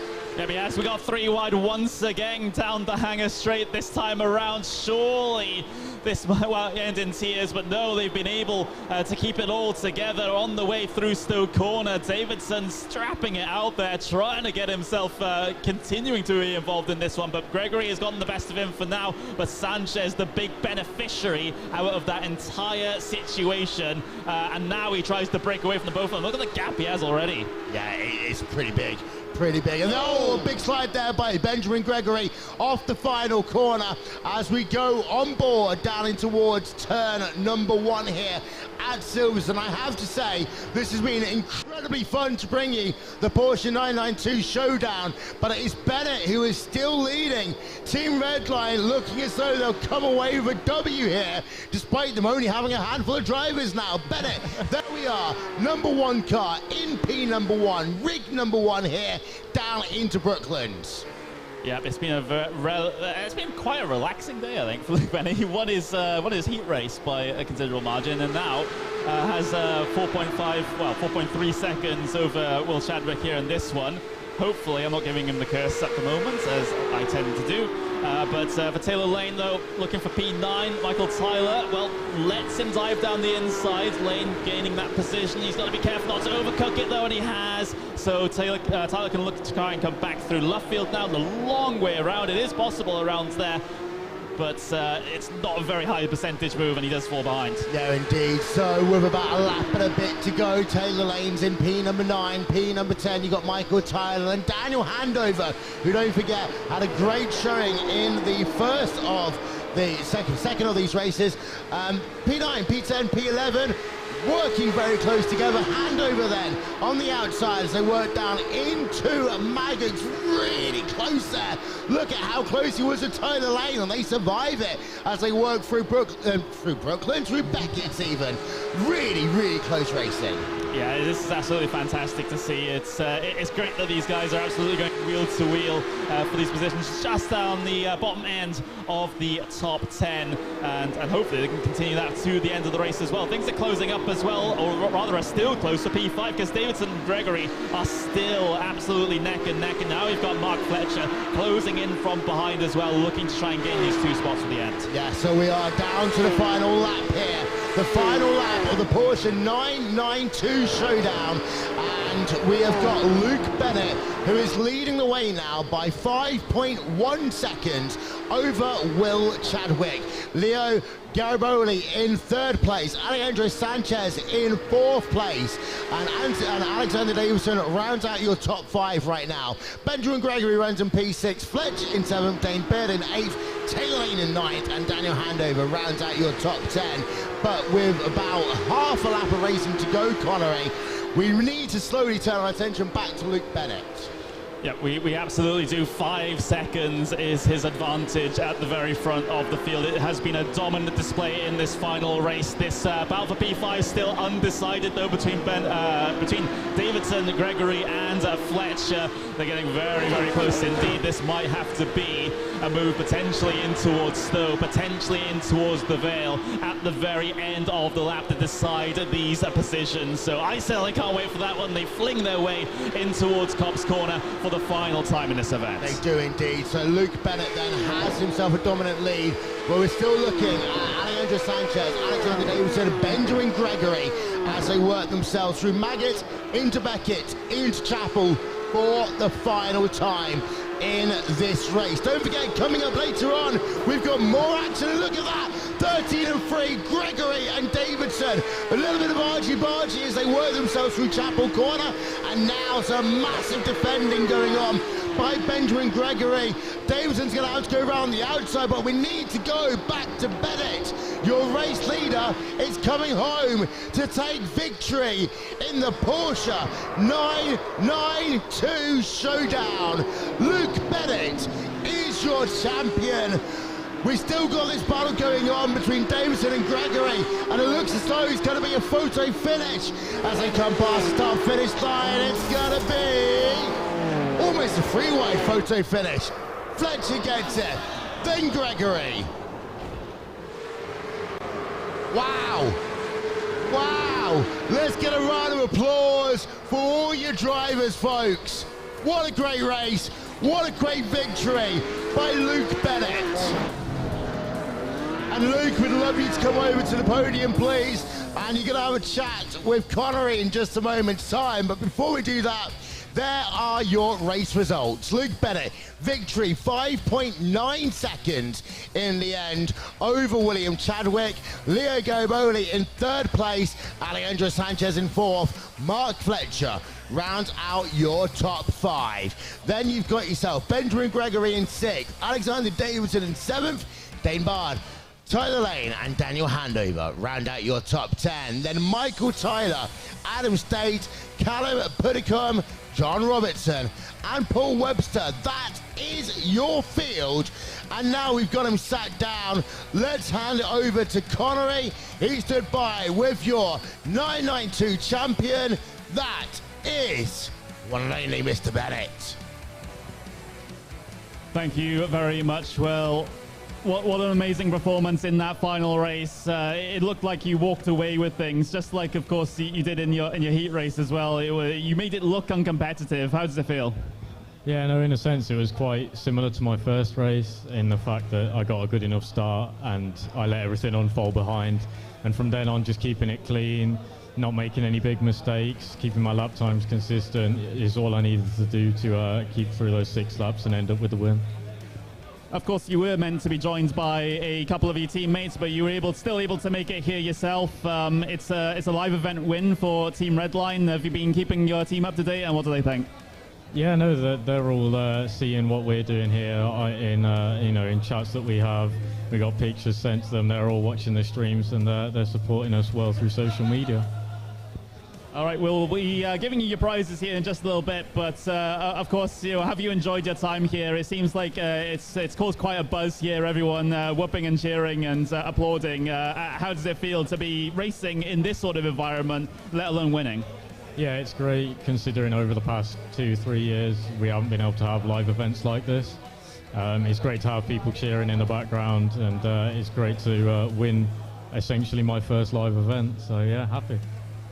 Not a bad result for the first one. Thank you very much, Luke, and we'll get you your prizes here in just a little bit. That was Luke Bennett, and Will, back to you. Yeah. Thank you very much, Connery. And again, can we get a round of applause, please, for all the drivers that took part in the Porsche 992 Challenge. Thank you very much to all of them. But the racing is not yet over. We're going to take a very short break, and when we come back, we head from one German car manufacturer to another. We're heading down to the Pride of Munich and to BMW for the BMW GT4 Showdown. That one is coming up very, very soon. And then after that, of course, Connery and I commentating with Arjuna Kankapati from California in the iRacing Fixed Indianapolis 500. Don't go anywhere, but we'll be back very soon.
Showdown. Hello, everyone. My name's Wil Vincent. Let's scoot in a little bit. Connery Maddock with me once again. So, instead of Silverstone, we're at Donington Park, and I'll tell you what, this first race, Connery, is on the foggy side. They've had an open qualifying, and they've got a 5-lap race to come. Yeah, it's iRacing have decided to throw us a curveball here a little bit with the weather conditions, with the mist and the fog that apparently has descended upon Donington Park. So that's going to be an intriguing one. We'll have to see how that one looks on broadcast. But the drivers have been, basically been using their practice as a sort of open qualifying session at the moment. So that's what we're going to use to set the grid for our actual race here. Of course, similar sort of format to what we saw in the Porsche event earlier. We've got ourselves the starting grid then for race number 1. It is Luke Bennett. Well, he's competing all races here today, I guess. The first pole position with Daniel Handover second. Got Dean Baird in third. Taylor Lane in 4th place. Alexander Davidson in 5th place. Then Will Chadwick in P number 6. P7, Callum Puddicombe, Michael Tyler, P8. Rest of them didn't set a qualifying time. There we are. They're showing up on your screen right now. But what I want to show you is that mist and that fog that is a situation at Donington Park. This is what happens when you ask for random track conditions. I'll tell you one thing. When I woke up this morning, there was some fog here in Milton Keynes. Derby, it's on the border of Leicestershire and Derbyshire is Donington Park, and that always gets a bit frosty, gets a little bit cool at night time. As anyone who's been to Download Festival will know exactly what I am talking about. But we're almost set then to go racing for the first of our races in the BMW GT4 Showdown. Plenty of prizes to hand out for this one. The drivers are wondering, what am I going to be pointing my car at in just a moment's time?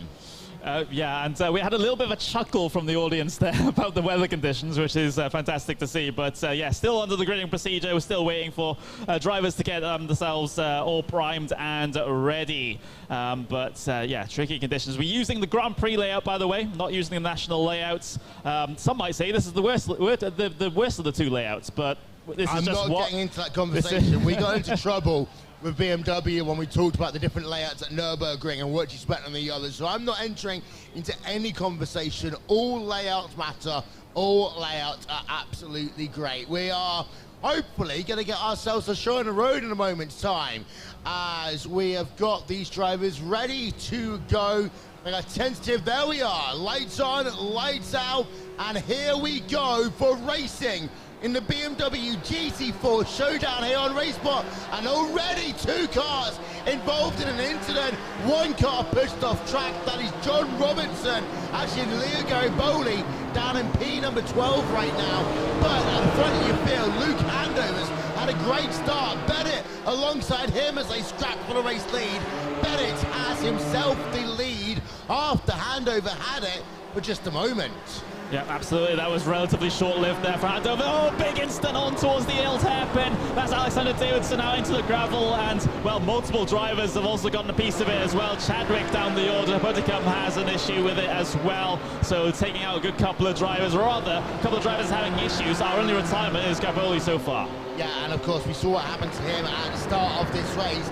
You normally can get away with front and back damage. It's when you hit it on the quarter panels, that's when you have the major issue. Adam State side by side right now with Michael Tyler. And around will go Adam State. And after being on the outside, he loops the car around, and he's now down in P number 10. We go up in our field to Dane Bard in the number 10 car.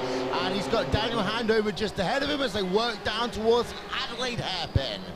Yeah, absolutely. It's going to be 5 laps of racing, by the way. That's just the time that we have allotted in the session. We have had another incident out on circuit. Luke Bennett. Oh. Bennett has had a big problem. And now Dane Baird, he's a race leader out of absolutely nowhere. Yeah, and Bennett is struggling. I wonder if he's got some damage. Let's have a look then. Coming down into the Adelaide hairpin. Oh! Pontorino, the number 5, does a bit of a hit then to the rear of Luke Bennett. And I know sometimes people say about redlining when they say about getting taken out. I think in that case, Daniel Handover really did take out Luke Bennett. Yeah, absolutely. Well, battle for third place going on as, or rather, battle for second place going on between Daniel Handover and Taylor Lane now. We're on our second lap of 5. These races should end up being a little bit shorter than what we had for the competition a little bit earlier on, just to speed up the process, because we do have a hard deadline here of broadcasting the Indy Fixed 500 in just a couple of hours' time. But battle for second place still raging on. We've got ourselves Alejandro Sanchez and Callum Puddicombe, but there we go. There's Jamie Flug actually making an attempt on Gregory. Yeah, indeed. So Benjamin Gregory is in P7. Jamie Fluke for Apex Racing is in P number 6 in the number 1 car as they work themselves through this section of the track. And I do love this section. It's fast, but you really got to be careful when you put the throttle down not to overextend the corner, because you will end up in the grass. And of course now they come down into the chicane. And this is where the darkness and the haze can really be a difference maker down there, because it can be so hard to see your braking point. Yeah, it can be. You know, it's not normal that we drive in conditions like this.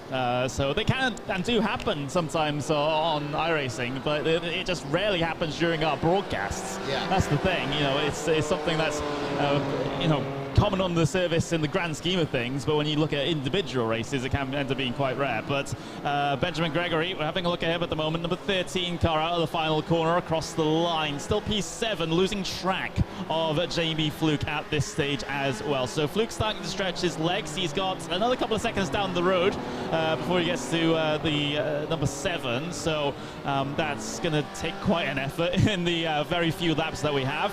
But yeah, that was an intriguing start to the race, wasn't it, at least? It really was, and you've got now Handover who's leading the way, but not by much, actually. It looks mighty close, about 7 tenths per second between Handover and Alejandro Sanchez. Sanchez has closed this gap down to be less than a second, and Callum Puddicombe is still there in the mix in 3rd place as well. A reminder, like what we saw earlier in the Porsche 992 Showdown, your top 5 will qualify for the final. So as it stands right now, Handover will qualify, as will Alejandro Sanchez, as will Callum Puddicombe, as will Ibrahim Khan. And let's be honest, Khan had that miserable showing in the Porsches earlier on. So doing BS competition prouder here as we look now on board with Alejandro Sanchez. They work through the Adelaide hairpin. Yep, apologies with the graphical issue a little bit earlier on with the, we had to change some of the names on the left-hand side to reflect the more accurate representation of what's going on in the real world. Alejandro Sanchez is the one in the number 5 car not in bed, but, I was going to be very, very mean there. I was going to say the position would have told you all of that, but... I'm not commenting. I'm being the nice one to drive. We still got 4 hours of commentary potentially to go later on when we've got the iRacing Fixed Indy 500. You don't like the sound of that, I do.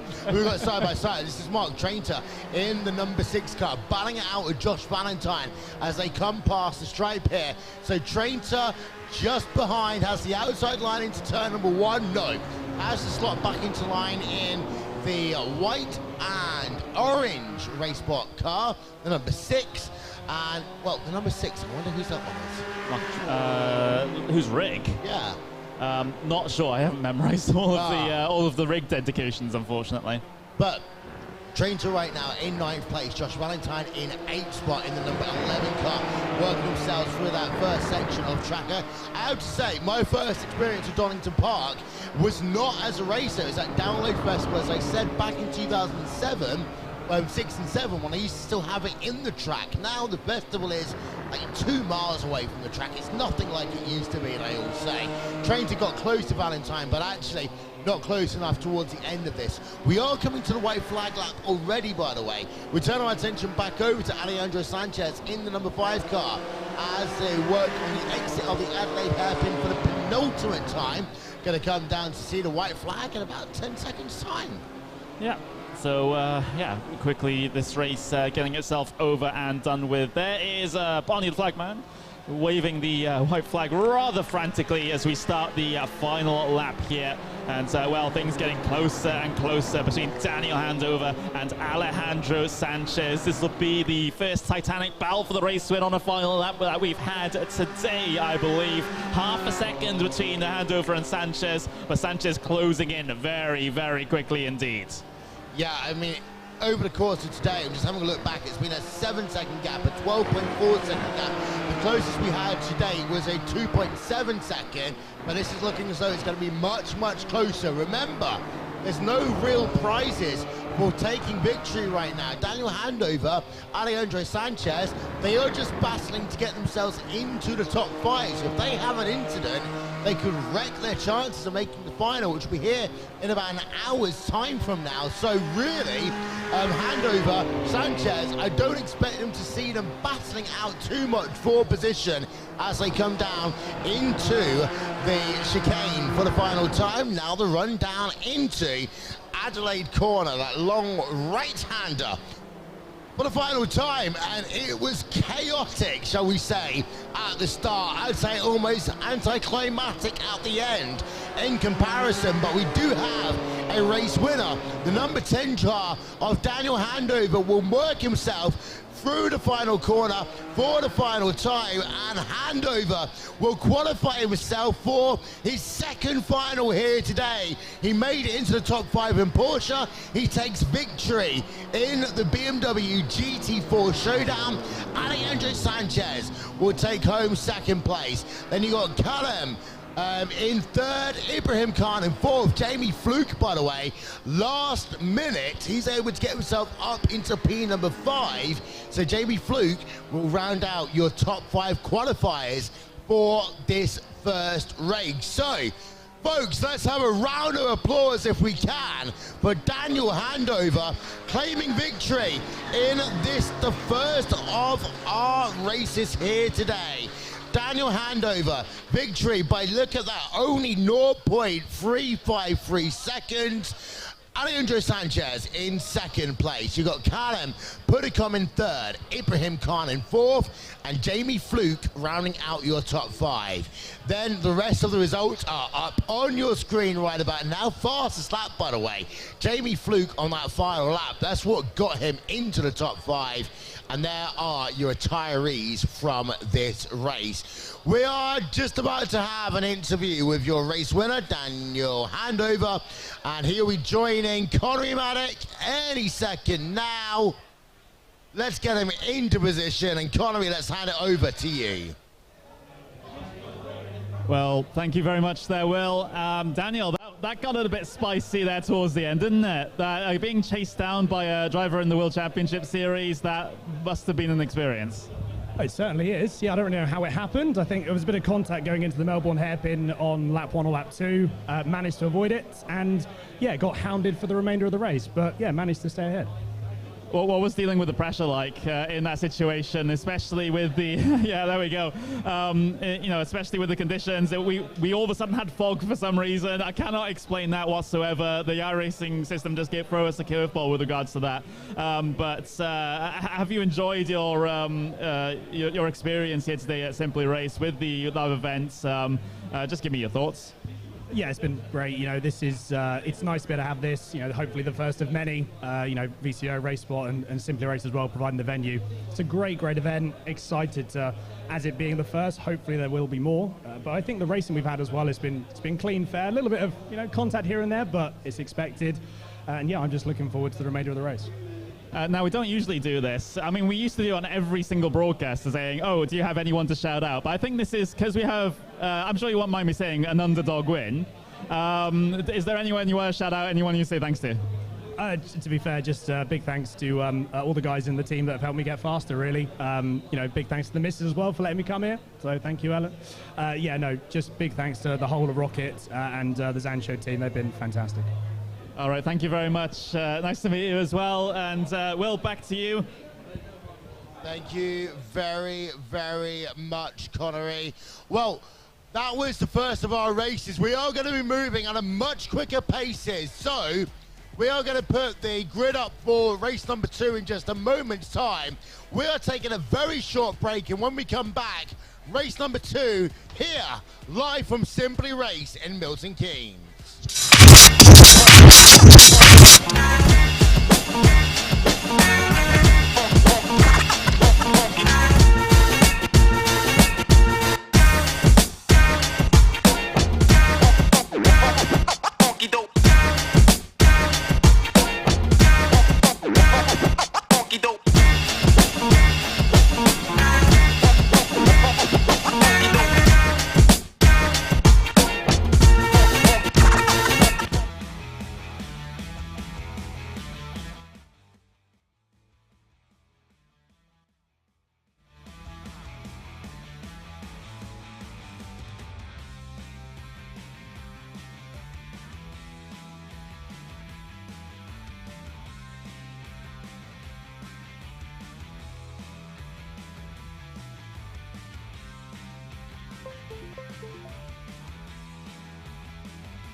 Keynes. We've got 2 more heats to go. Let's whiz ourselves through them.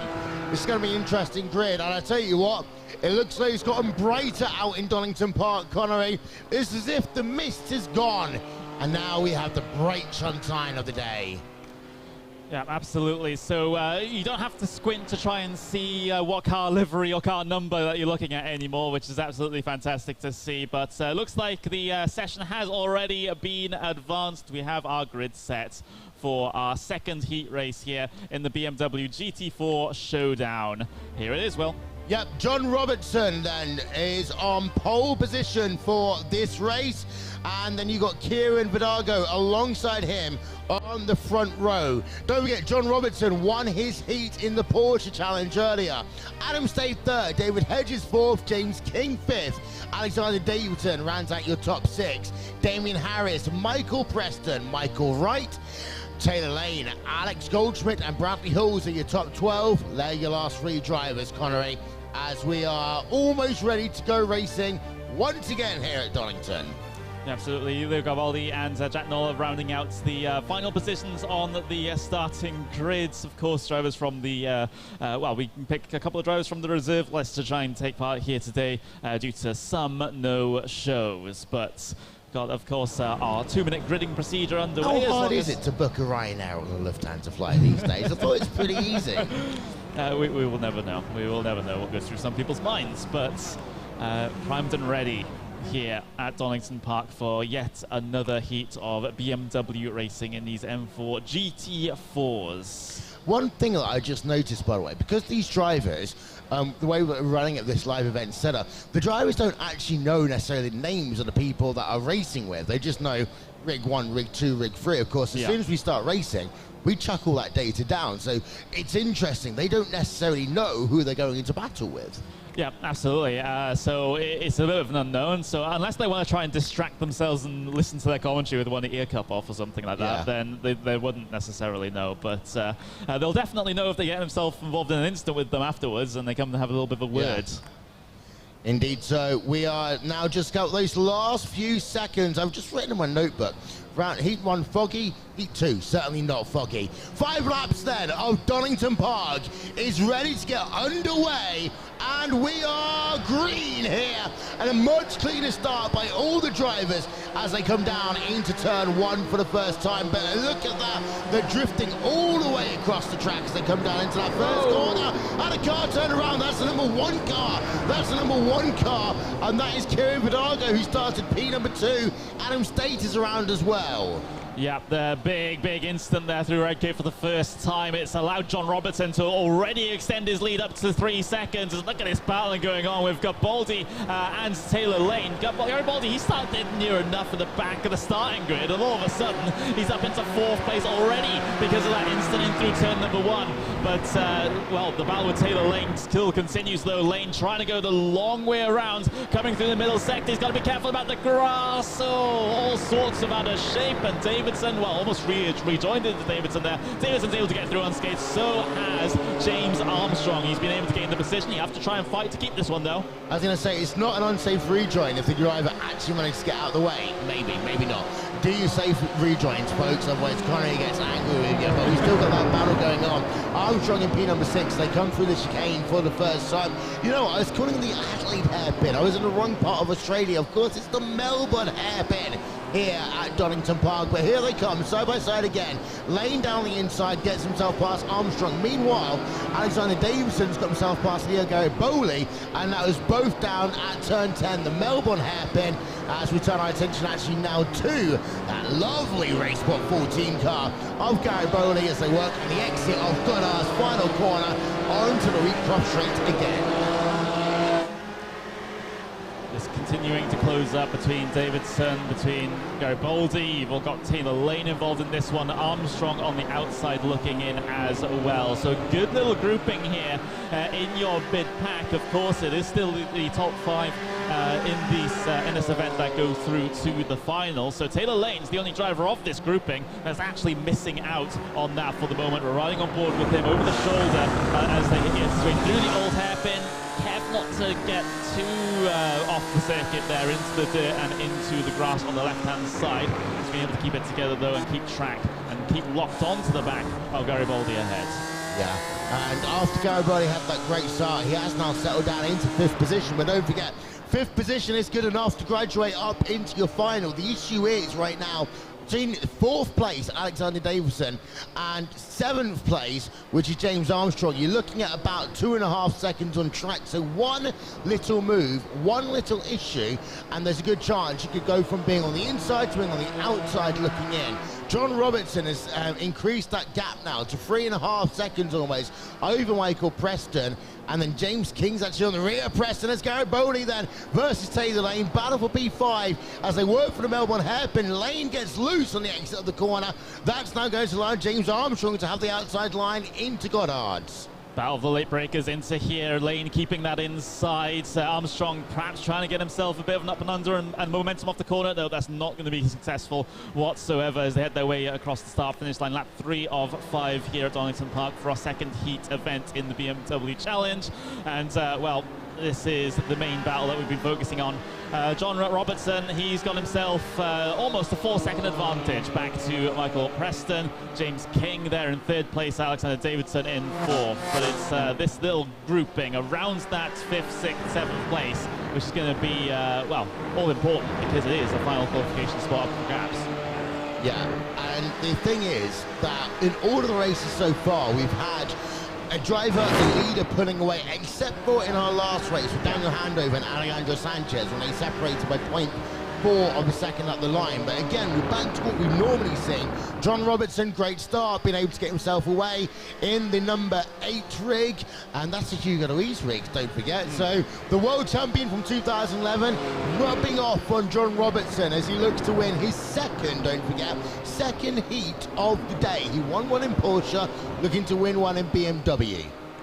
Indeed, it's been very, very successful indeed. The Porsche final didn't exactly go his way, of course, but maybe there's a little bit of redemption here in the BMW, securing himself his slot in the final right now, and, well, looking forward to that event a little bit later on. But Garibaldi, we've got ourselves, well, he's got himself the final qualification spot for the moment. Things closing up, though, for 2nd, 3rd, and 4th there. We're on board with James King at the moment in the number 2 as he tries to, well, put up the defense. And, well, Alexander Davidson straight down the inside at Redgate. Is there a response from King off the corner? Almost a little bit of leaning on each other there, but that is a very clean pass from Davidson, in fact. You know what? They've been leaning on each other, but they've actually been really good, tight, rubbing racing. We were worried about the naughty N-word at the start of this broadcast, and actually, we've been fine for the most part. They've been really close together as we now go on board as they work themselves. This is through the old hairpin down towards Starkey's Bridge, as we didn't have to worry as much about this, to be fair. They've been really tight racing together, and this is all the way through the field. James King has still got Davidson just ahead of him. Gap between them about half a second. Still relatively close coming into the closing stages of this heat race.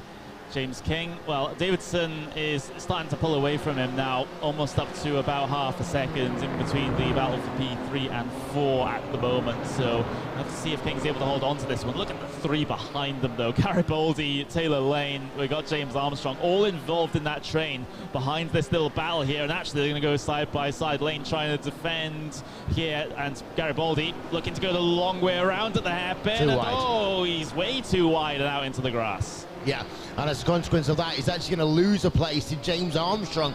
Armstrong's just been sitting there in that battle. I think he half expects to have Lane and Garibaldi have an incident, and he might just slot in. But now Armstrong is only 4 tenths of a second behind Lane, and this is all battling out, by the way, for the last of your qualification positions into the final of this event. So Robertson leads away, Preston in 2nd place, Alexander Davison is in 3rd, James King in 4th, Taylor Lane in 5th. They are the drivers who would qualify if they finish this way at the end of the race. Then you've got James Armstrong, who we're looking at right now in the number 13 car, who is, again, 2 tenths of a second maximum behind Taylor Lane. The issue is he's only really got about 2 or 3 opportunities. This is going to be one of them, actually, for James Armstrong. Look at the way, oh, they made contact there. Armstrong's dreams come to an end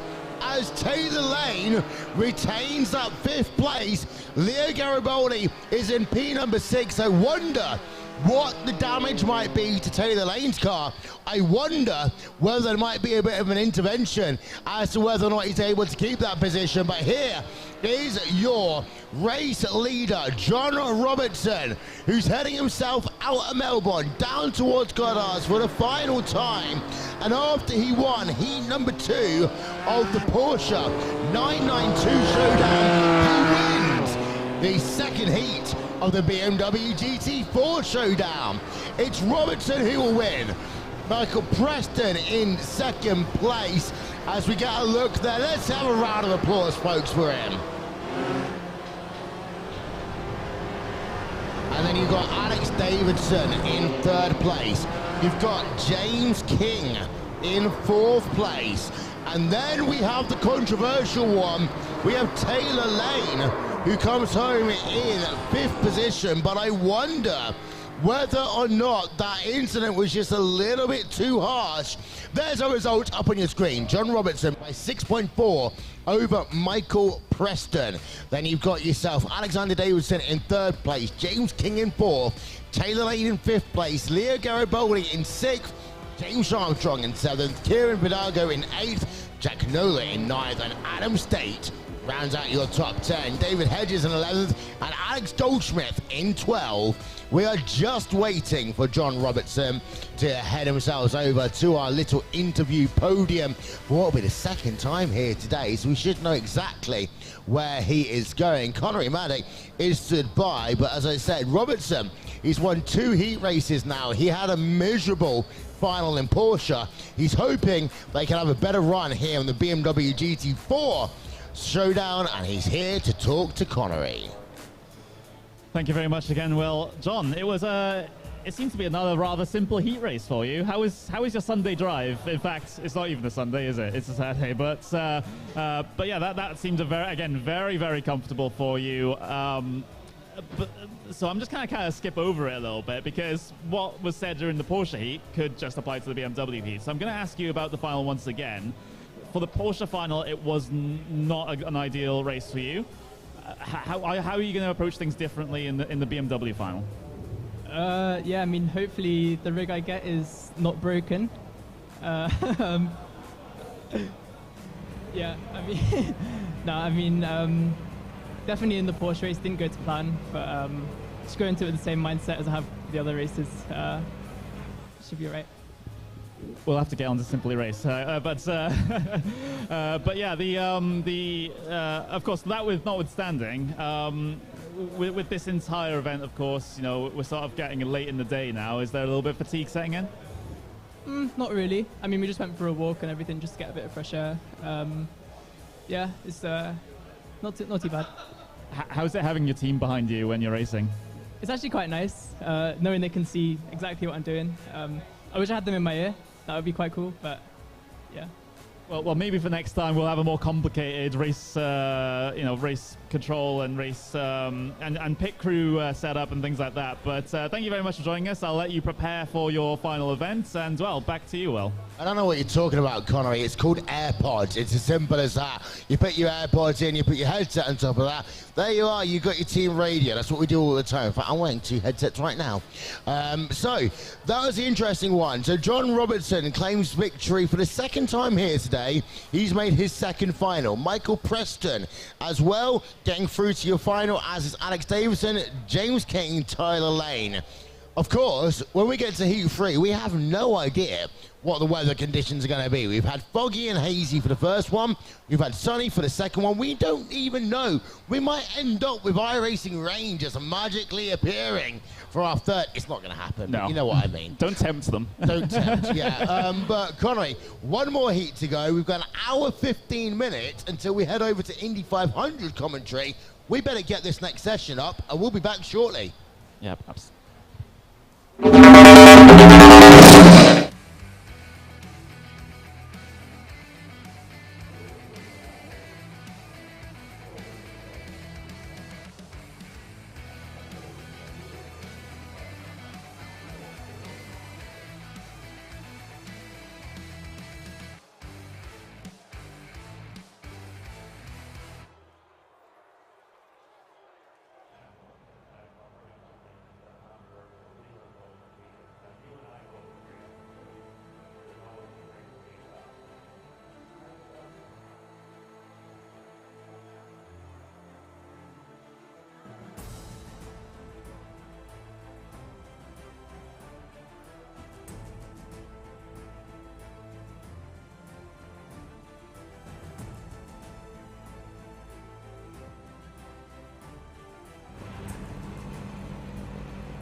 sonic echo that leaves no room for doubt.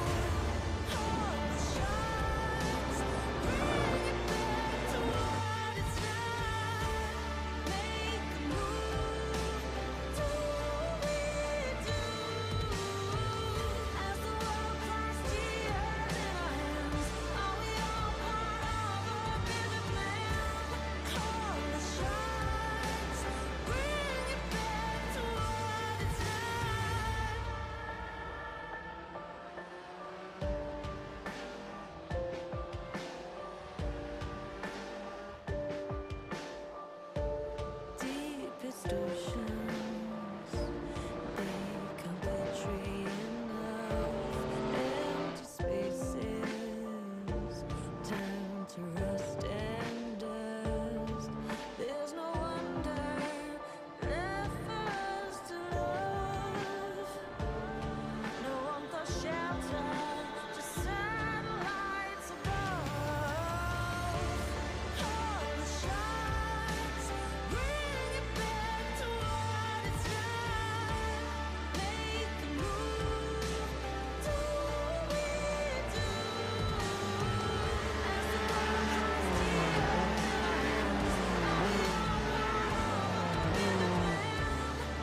that I'm fired up.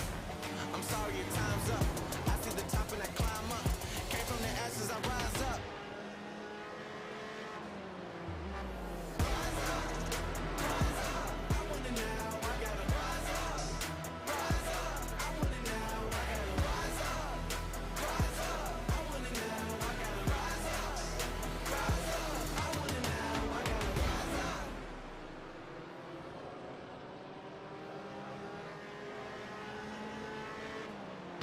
Still rival. I came in the league, went straight for the title. No time to hide it. I'm finna get it, put that on the Bible. This is survival. Gotta treat it like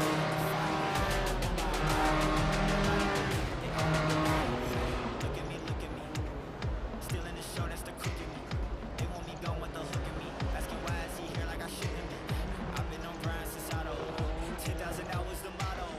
They see the bag is coming out and flocking to me like I won the lotto. Dancing with the devil, there's no recital. I'm killing competition, ain't no revival. I shoot it to kill it, I'm aiming for vitals. I'm showing no mercy when facing my rivals. Snakes in the grass, they getting exposed. I know they be lurking, I'm watching them close. Acting like friends, but really they foes. Saw they be scheming and said adios.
We're back.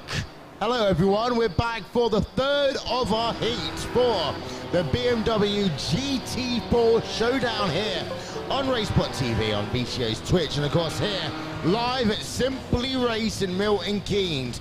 We got a quick update for you, Connery. We did have a look at the incident that was involving James Armstrong and who was it? Tyler Lane. We decided not to take any further action, but we did give James a prize, so apologise to him.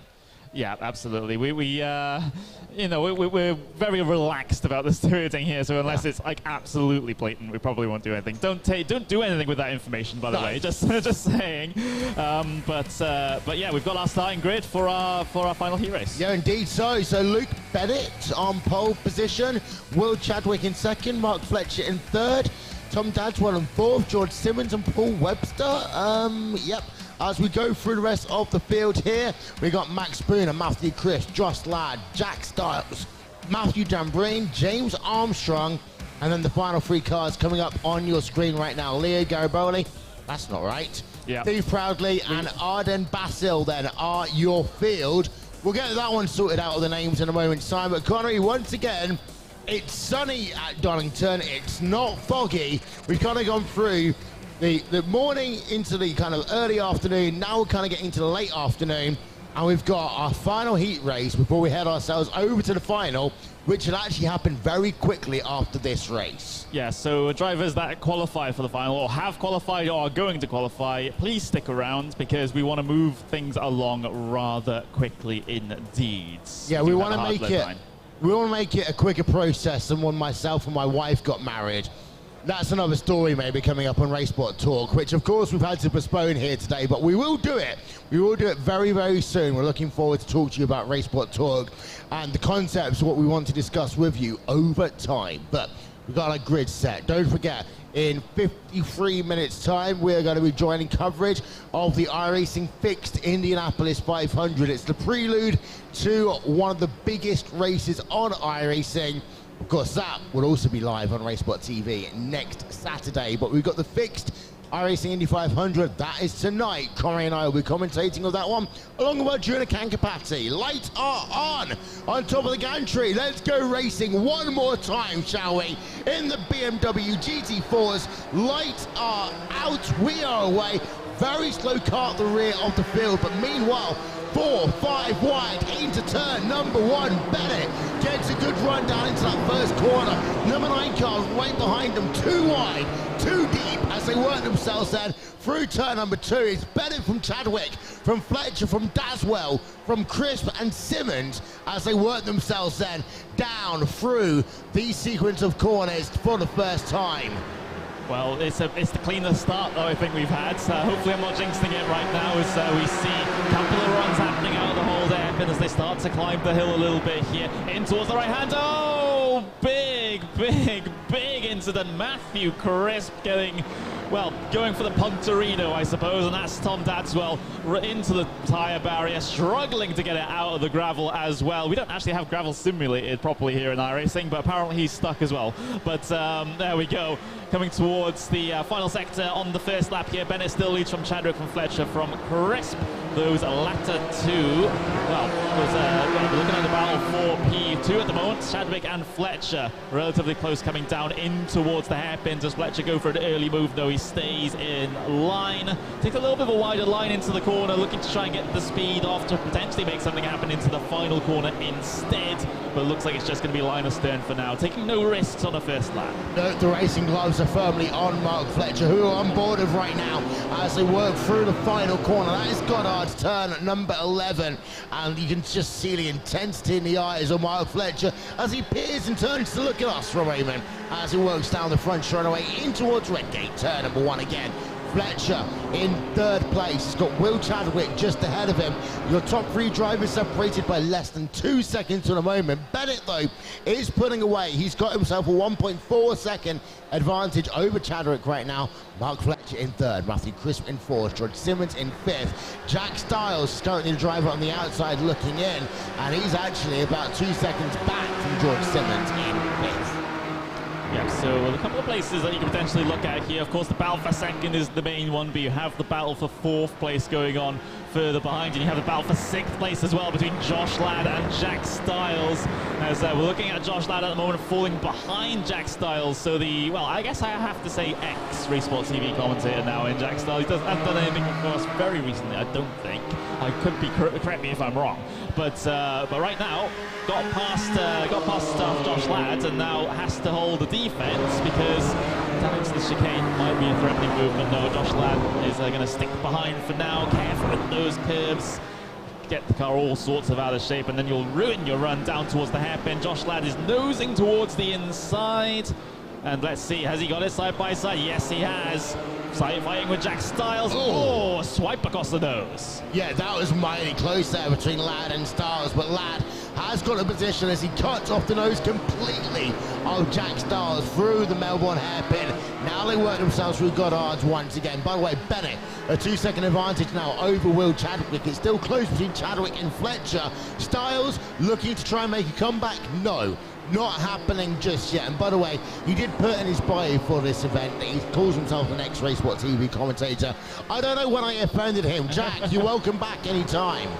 Yeah, he absolutely is. Fantastic commentator as well. But there we go. Here's George Simmons trying to get a run over Matthew Crisp. Door's not open just yet, though, for George Simmons to head his way through, but doing a relatively good job of it in number 15. There's the send down towards the inside. Can Crisp defend this one the long way around? Well, the overlap is maintained as they climb up the hill, and Simmons has been able to get cleanly through. And, Crisp had a little bit of a half attempt coming through there, but falls back for the back straight. Yeah, this is the number 15 rig. By the way, the number 15 rig in these cars has been dedicated to the wives and pets of the RaceSpot TV family, of course. Hugo Luis has got himself a couple of doggos. I've got a doggo and a couple of cats. And of course, we've got the 2 RaceSpot wives who are here with us today. So shout out to Isabel and to Tess as well for all the work they've done on cameras and manning reception. And George Simmons has pulled away a little bit from Crisp now. It's actually up to about 1.7 seconds the gap. The interesting point to note is that Crisp is slowly starting to fall into the clutches of Josh Ladd. That's the battle for P5, P6, which of course the top 5 make it through to the finals. P6, and sorry, you have to go home. Indeed, or stick around for the Fixed Indy 500 and stick around for the after event as well, potentially. There we go. There's rig 15, dedicated to the awesomeness of our pets and wives. Well, I don't have a pet and I don't have a wife, so I'm not sure if I'm really incorporated in that one. Well, we're sorry. But Will Chadwick, we're looking at Chadwick right now, battling out with Mark Fletcher. Second place on the road, 2.5 back from Luke Bennett right now. So for Fletcher, he doesn't have to go for this pass, remember. There's no advantage to finishing first, second, third, fourth, or fifth, apart from the fact you qualify. You get a random allocation for your rigs for the final race. It's just the way it works. So for Chadwick and Fletcher, maybe it's more about them just getting their racing nailed down at this track. Remember the fact that they don't have a lot of time on the rigs. They don't have a lot of time to work this setup. Fletcher actually trying to line up and move right now on the run down into the S's. Can't do anything. Chadwick remains in second. Fletcher remains in third. Indeed, and well, Fletcher trying to make a good fight of this one. Trying to give himself a head. There we go. There's the onboards. Again, I'm very much entertained with how focused he is on his screens ahead of him. Sometimes, you know, that's the kind of literal television where you're just like sort of staring right at the center of the screen. But you see the confirmation on the top left-hand side of his screen right now. There is the white flag. So this is the start of the final lap for these guys. And, well, battle inside of the qualifying positions between Fletcher and Chadwick. We've got to remember as well that Luke Bennett, Will Chadwick, they're P number 1 and P number 2 in terms of your Porsche 992 Showdown, so they're having a great showing once again. Bennett, the gap is now up to 2.8 seconds on this final lap of the race. And Conor, before you head over Martin Brundle style, look at Fletcher. He's still trying to make a move. Yeah, not giving up this one. Oh, no! Oh, that's a big instant off the old hairpin. Heavy impact with the barrier. And Fletcher, he's got to be careful not to drop out of the qualifying positions. I think the car is completely done, though, with the amount of damage he would have sustained. So that promotes Josh Ladd up into a qualifying spot. So Mark Fletcher, heartbreak for him on the last lap of the race. I want to see after this whether there was actual contact on himself and Chadwick, or whether or not it was just a bit of an over-rotation off the car. But Luke Bennett then has got himself a 3.1 second advantage. He's working himself through the S's for the final time, in towards Melbourne, hairpin for the final time. Now he won't have long to wait before he'll be back out on track again to try and see if he can make it 2 crowns for Team Redline here at the RaceSpot TV VCO Sim Racing Summit Community event here in Milton Keynes. For Bennett, he works himself into Goddard's for the final time, and Luke Bennett is again victorious here in our events today. He's got himself a 3.5 second advantage at the line. Give it up, folks, for Luke Bennett winning our 3rd heat here today.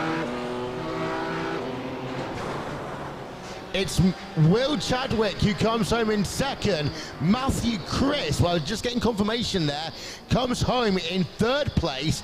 And then George Simmons, who was, don't forget, a reserve driver for this, comes home in 4th place. And Josh Ladd rounds out your top 5. So I'm going to say that again. It's Luke Bennett who claims victory by 3.5 seconds over Will Chadwick. Matthew Crisp in 3rd place. George Simmons in 4th, and then Josh Ladd rounds out your top 5. Jack Stiles, unfortunately for him, comes out 6 seconds outside of qualifying position. Paul Webster in 7th, Mark Fletcher in 8th, Max Spooner 9th, and Steve Proudly rounds out your top 10. Then you got Arden Basil and Tom Dadswell. They are your top 12. We are ready for another interview. We're getting bored of him now.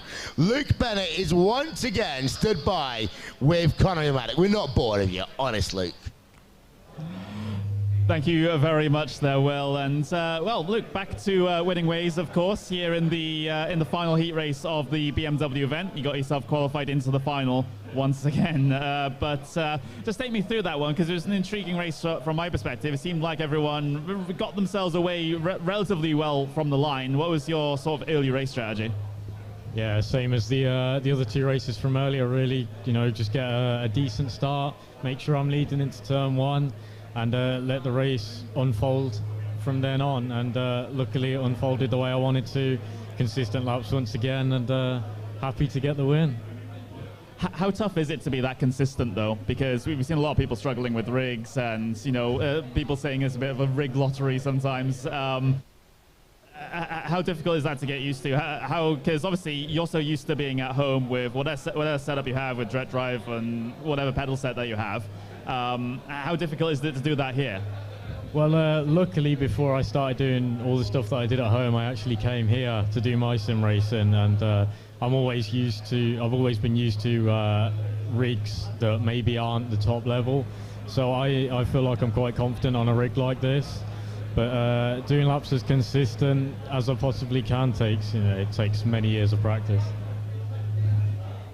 Yes, I think I was expecting that. I'm surprised that hasn't happened to me, to be honest. Or if it has, I haven't noticed. But there we go. Any thoughts about the final? Fully send it. Full send, and well, we'll fully send it back to you, Will. Oh, I love that one. That was about as good as an LTT sponsor read there. Thank you very much, Connery Maddock. He's going to run back and talk to us now. We have got 42 minutes before we head ourselves over to coverage of the iRacing fixed Indianapolis 500-mile race. We can't basically have this event run long because iRacing ain't going to work and wait for us. It will do a little bit, actually, but not that long. So we've got the finals. They're going to be set up. They're going to be running. We're going to have our final basically start in about 20 minutes from now, Connery. So what we want everyone to do, wrap up their friends, get back up here. We want some noise when we go to our final. We absolutely do. You do want to stick around for this one, and well, we do want to move things along rather quickly, so it might be starting sooner rather than later. We'll keep you posted. Well, guys, with that, we're going to take a short break. And we might even get some food. But after that, we'll come back with the finals for the BMW GT4 Showdown. Now or never.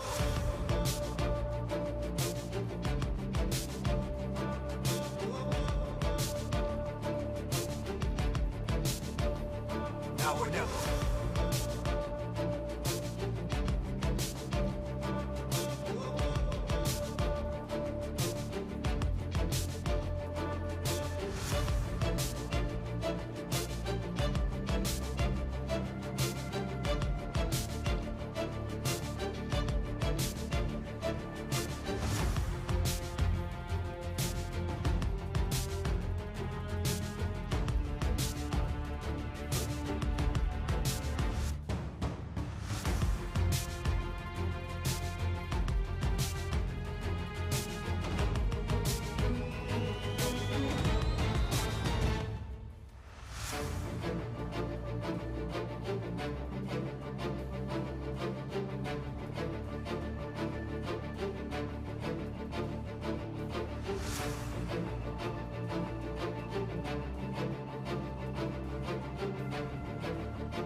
Now or never.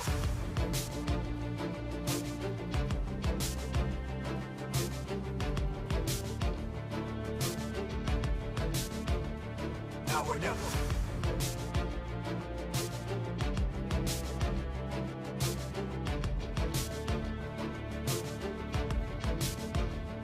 Now or never.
If we go, come on guys, let's get a round of applause. We want some hype. They can't hear me. I mean, they don't hear me, or they don't care. Let's get the camera on us, shall we please? Hi everyone. So we are in finals mode. We have prizes, thank you so much to BMW for our prizes. So everyone on the podium will get one of these awesome BMW hats. These are as worn by Bruno Spengler.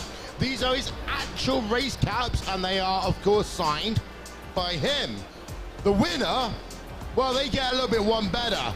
I mean, they're a little bit tied up here, so I'm going to take them out. These are Bruno Spengler's race boots, signed by him.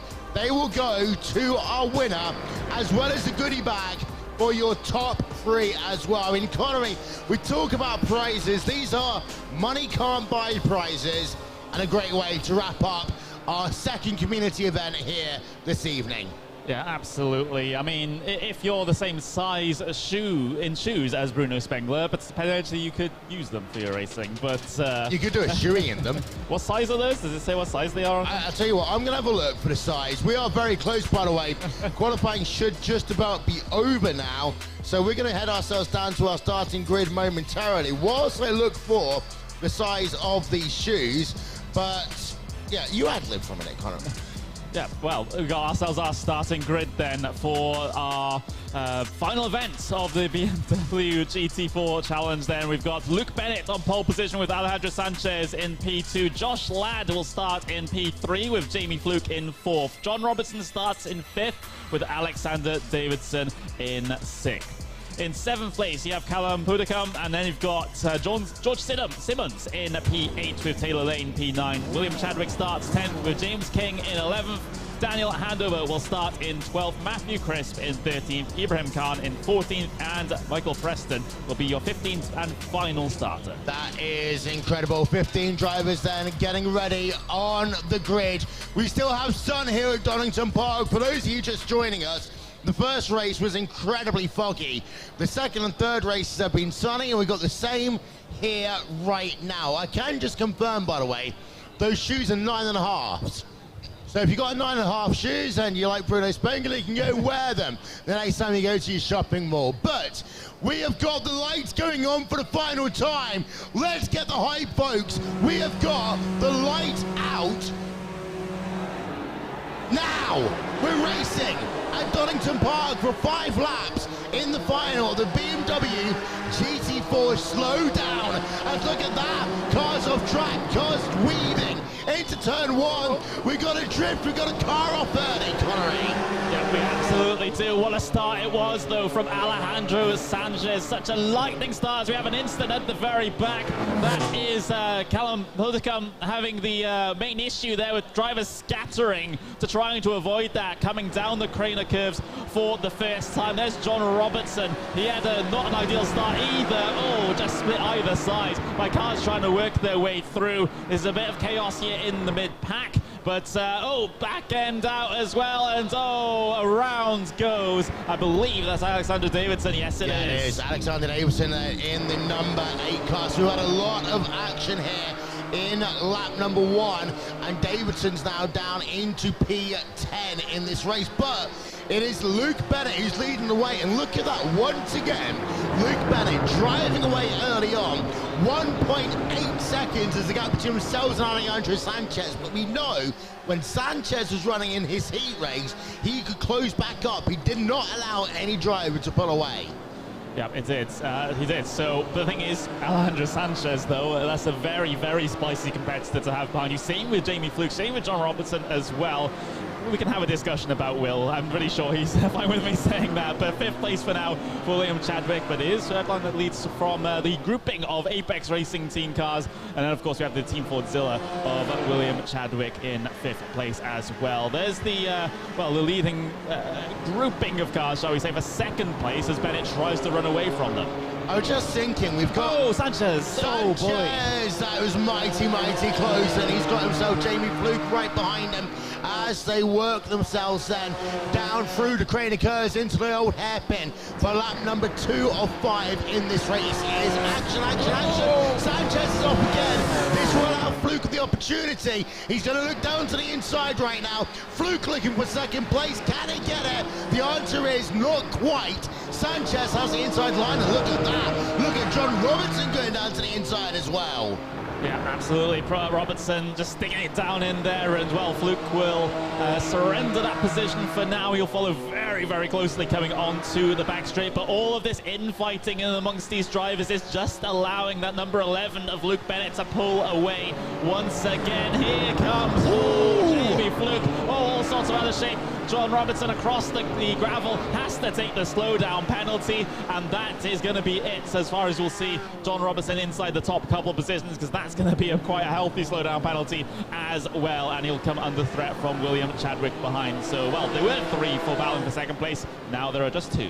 I was going to say it's gloves off. There's a lot of people running with gloves here today, but it's clearly elbows out driving. Robertson down into 6th place after being on the podium. Jamie Fluke right now is in 3rd place. Sanchez in 2nd. Luke Bennett in 1st. As we look ahead of Robertson, you got Will Chadwick and Michael Preston scrapping it out for 4th place. Now, if any of your top 3 have an incident, we got Chadwick on the podium, Preston on the podium.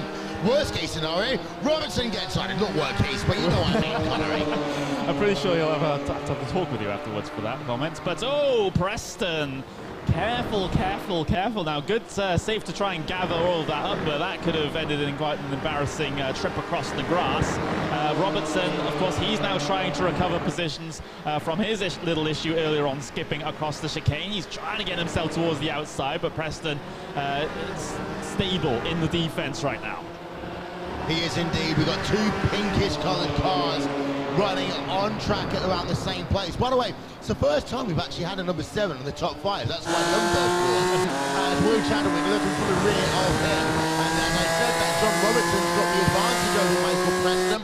Robertson now back up into the top 5, and the S's might go into his favour as they come in. He's been off once already at the S's, as John Robertson, but that time, that was picture perfect. Yeah, that was a big gamble around the outside there. You're never quite sure if the other driver's going to leave you enough space to try and get through both of those apexes there, but good respectful driving amongst the both of them there. Robertson back up inside the top 5, maybe he can get even back inside the top 4 by the time this race is done, but of course his main opponent in that is going to be William Chadwick, and well, he's certainly not afraid of the firm defense. Yeah, he is. Chadwick then in 4th place, Robertson in 5th place, Preston in 6th. Out of the race, you have Ibrahim Khan. So BS competition not had a good day here today. Callum Pomakun, we saw earlier on, he had the incident. Alexander Davidson, long pit stop for him as well. But we're keeping it with this 4-5-6. There is a bit of a battle going on with Sanchez and Fluke. The issue is, Fluke just isn't close enough to the rear of Alejandro Sanchez right now. It looks as though that Bennett has got this race almost wrapped up. He's got a 3.5 second advantage, and look at that one there. Robertson forcing the issue over Will Chadwick as they work themselves then down into 7.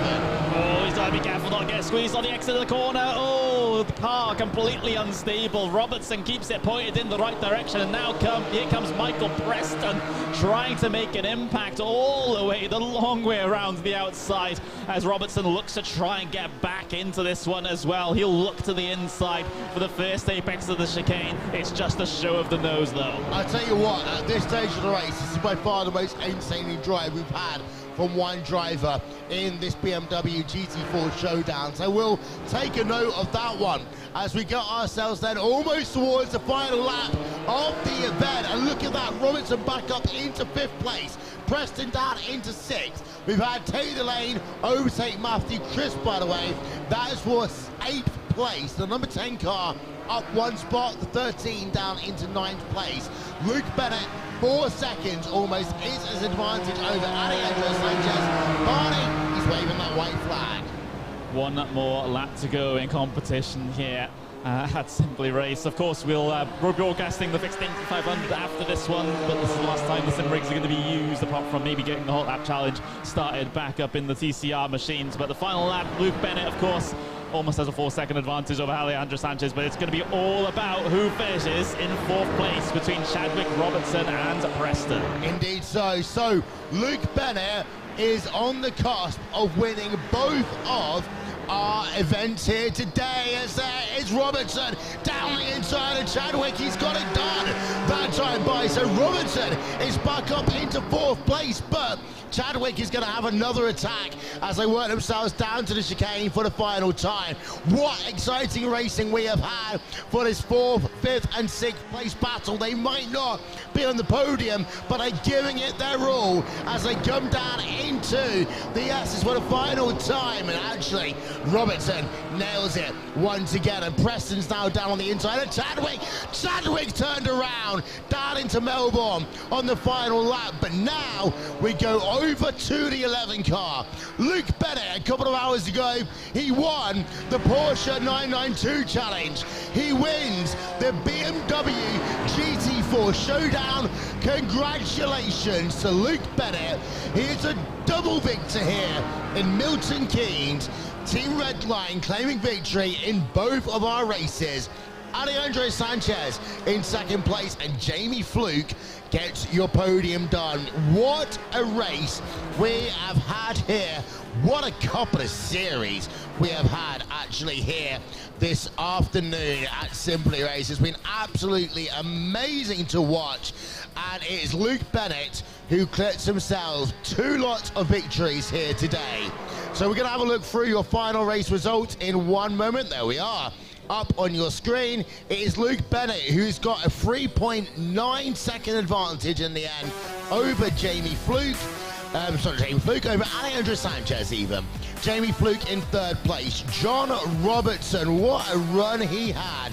He comes home in 4th place, and then you've got yourself Michael Preston in 5th, George Simmons in 6th, Taylor Lane, Will Chadwick, Michael Crisp, and Daniel Handover. They are your top 10.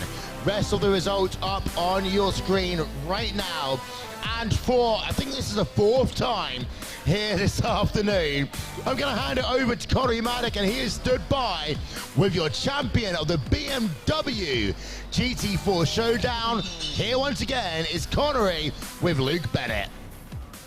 Again, thank you very much, Will. And yeah, I'm once again talking to Luke Bennett. He's not giving any opportunity for anyone else to get themselves an interview here today. But Luke, it's basically the clean sweep here today. Porsche win, BMW win. Got to be feeling good, right? Yeah, of course. I mean, it's been domination, and well, that's class for me. I'm really happy with that. That last race, not as simple as the others. Maybe not getting the best of starts, but luckily getting back into the lead at the 2nd or 3rd corner. So yeah, it was plain sailing from then on once again like the other races, but fair play to Alejandro Sanchez. Yeah, you could have had it off in there. I didn't quite catch that as I moved the mic away a little bit too preemptively. But yeah, Sanchez is such a strong competitor, but I didn't necessarily expect honestly, I didn't necessarily expect you to pull away as you did. So, again, congratulations on that one. You're going to get Bruno Spengler's shoes. And you get the hat. You get Bruno Spengler's racing shoes. Well, goodie bag first. There we go. And then the racing shoes of Bruno Spengler. What size shoe are you? 9. Oh, my God. You might be able to fit in those. You might be able to fit in those in that case. But yeah, you can see on the toes, they're signed by Bruno Spengler. So yeah, enjoy those. And do you have any words to your team, to family, to anyone? Thanks for watching. Well, I couldn't have put it better myself. That was Luke Bennett, winner of both Porsche and BMW events here at Simply Race for the Esports Summit with RaceSpot TV and, of course, VCO. Back to you, Will. Thank you very much, Connor. It would help if I got the right fader. We've only been doing this since about 7 o'clock this morning. Well, that is it, folks. Can we get a big round of applause for Luke Bennett and to Alejandro Sanchez and to Jamie Fluke, please? What a great event we've had. Don't forget, we've got more events to come up. We'll talk to you in a minute about what we've got for the IndyCar Hot Lap Challenge. And then also, we're doing live commentary of the 2022 fixed iRacing Indy 500. Connery, are you ready? Are you ready? Are you ready? I'd be more ready if I had my headset on, Will. Well, thank you very much, folks. We're taking a break. Give it up one more time for all the participants here this afternoon.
very quickly. Have is an Indy Hot Lap Challenge, and all of the rigs you can participate. There will be prizes.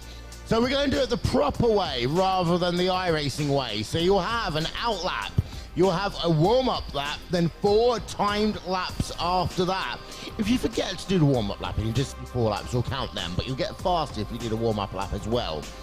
Once you're done, head over to the reception desk, head over to my wife. She will log everything on a new Google form, which I still need to send her. And we'll give out prizes at the end. I'll also, at the end of the day, announce out the prizes for the TCR challenge. We need to run through that one internally whilst Hugo gets a bit of a breather. But thank you, guys. And of course, we've got commentary of the iRacing Fixed Indy 500-mile race. Don't forget the big one, the iRacing Open Indy 500. Well, that is going to be next week.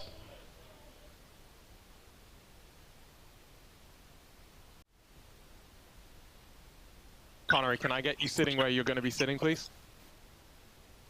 Can you give me 1 minute, please, Adrian? I just need to get a form sent out. Yep. 3 minutes, by the way. That looks good.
Thirty seconds.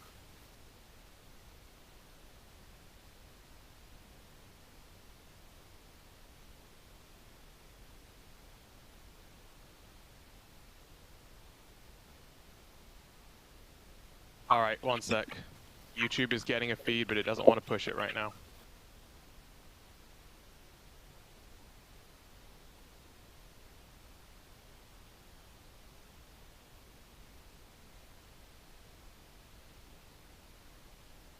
All right, we're live.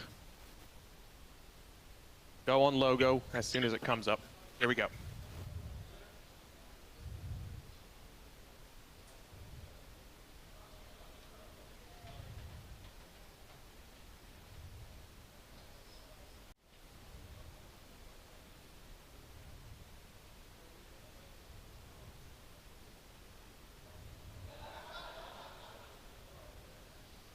It is arguably the most famous racetrack in the world. It is 2.5 miles in length, and it is the home to one of the fastest races in the world. It is the Indianapolis 500. It is live here on RaceSpot TV, on VCO, and broadcast in part live from Simply Race Milton Keynes. This is the track that is on the corner of 16th Street and Georgetown. Live timing and scoring is available. Visit racespot.wtf/Indy. My name is Wil Vincent, joined in Milton Keynes by Connery Maddock, and all the way over in California, it is Arjuna Kankapati. And Arjuna, this is arguably the prelude to one of the biggest races in all of sim racing. You talked about that in VCO's magazine, but this is the fixed version of the Indianapolis 500. Very different to what we've got in a week's time when we go to the open part. It's something that we started in 2020, and I love it. There's something about letting the drivers out with the same setup. The only thing that they've got to adjust is in-car tools. It's about adaptability and surviving for 500 miles here at the Speedway, and of course, it all builds up to the 13th running of the iRacing Indianapolis 500. Indeed it does. So this is going to be the third edition of the fix, and over the years, we've had the rookie version of the iRacing Indy 500, we've had the fixed version. This is the fourth, and it's the 4-lap average that determines the qualifying field. 33 drivers. 33 drivers, of course, that legendary number at Indianapolis. In 2020, we had 8 cautions, just 4 in 2021. So you're looking at a race time between about 2 hours 30 and about 3 hours 15. The fuel window, well, that is 31 to 33 laps in 2020. This race was won by Sage Karam. In 2021, it was won by Philip Kraus. And again, Sage Karam, he's run at the Brickyard Connery so many times. And this race, it's stacked. It's got so many drivers. And the thing is, the margin to make it into this race, we are talking 1,000ths of a second. And it's largely based off of the driver's skill as well. Of course, the Open Indy 500 is just like that in its qualifying procedure as well. You know, trying to build like just the most pristine setup, and then you actually have to go and execute it in that sense. But in this, the setup's obviously all the same. Like Arjuna said, the only adjustments that these guys have are in the car. So it's a lot more down to the specific driver. It doesn't matter with regards to setups, whether one setup's better on tire wear, whether another setup's better on the better on the 1-lap pace. Everyone has the exact same thing. So it's all going to be drivers' styles going up against each other and their right decisions. Yeah, indeed. So, and Arjuna, very quickly, it's worth noting that some people call qualifying for either the fixed or the open iRacing Indy 500 is the toughest challenge that there is, because we are talking millimeters between making it and not.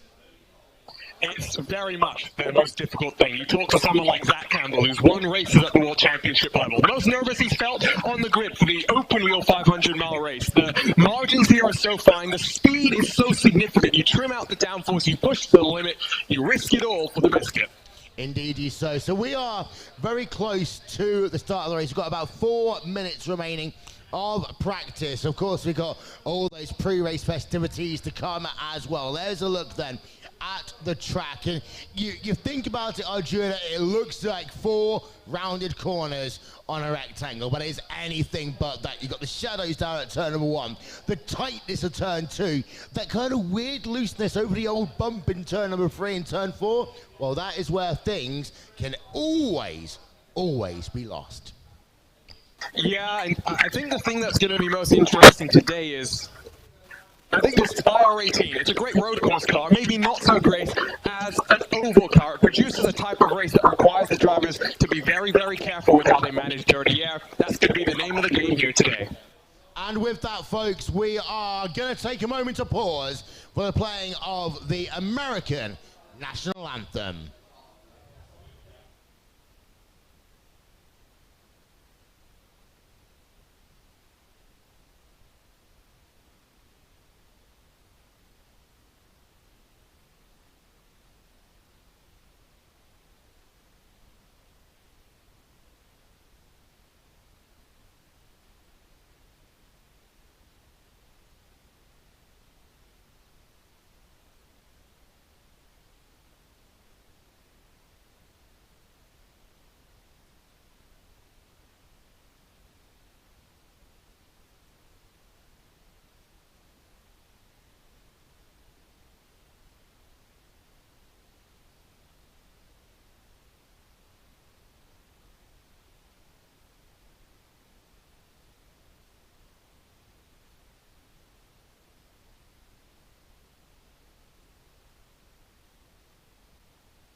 We are delighted to be back in Speedway, Indiana, and it's time to bring on Jim Neighbors to sing Back Home Again in Indiana.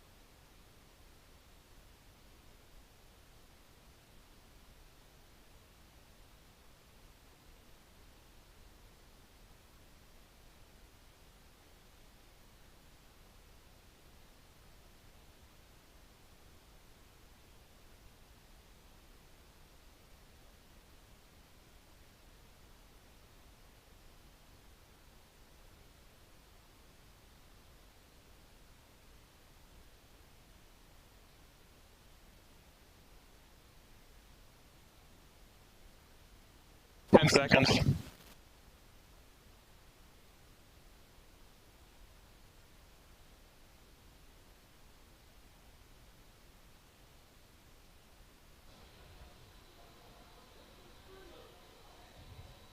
Our good friend, Mr. Jim Neighbors, who will always be with us at the Speedway in Indy, and that's the joy of doing a sim racing event. We still get to bring you Jim Neighbors every single year. We've actually done so since we started doing this iRacing Indy 500 coverage on RaceSpot TV. Well, we've got a little bit. We've not got long before we go to the green flag, but we have ourselves just a couple of moments. And again, at this stage, Connery, these drivers, they got to do it, and I just saw a number of drivers do it correctly.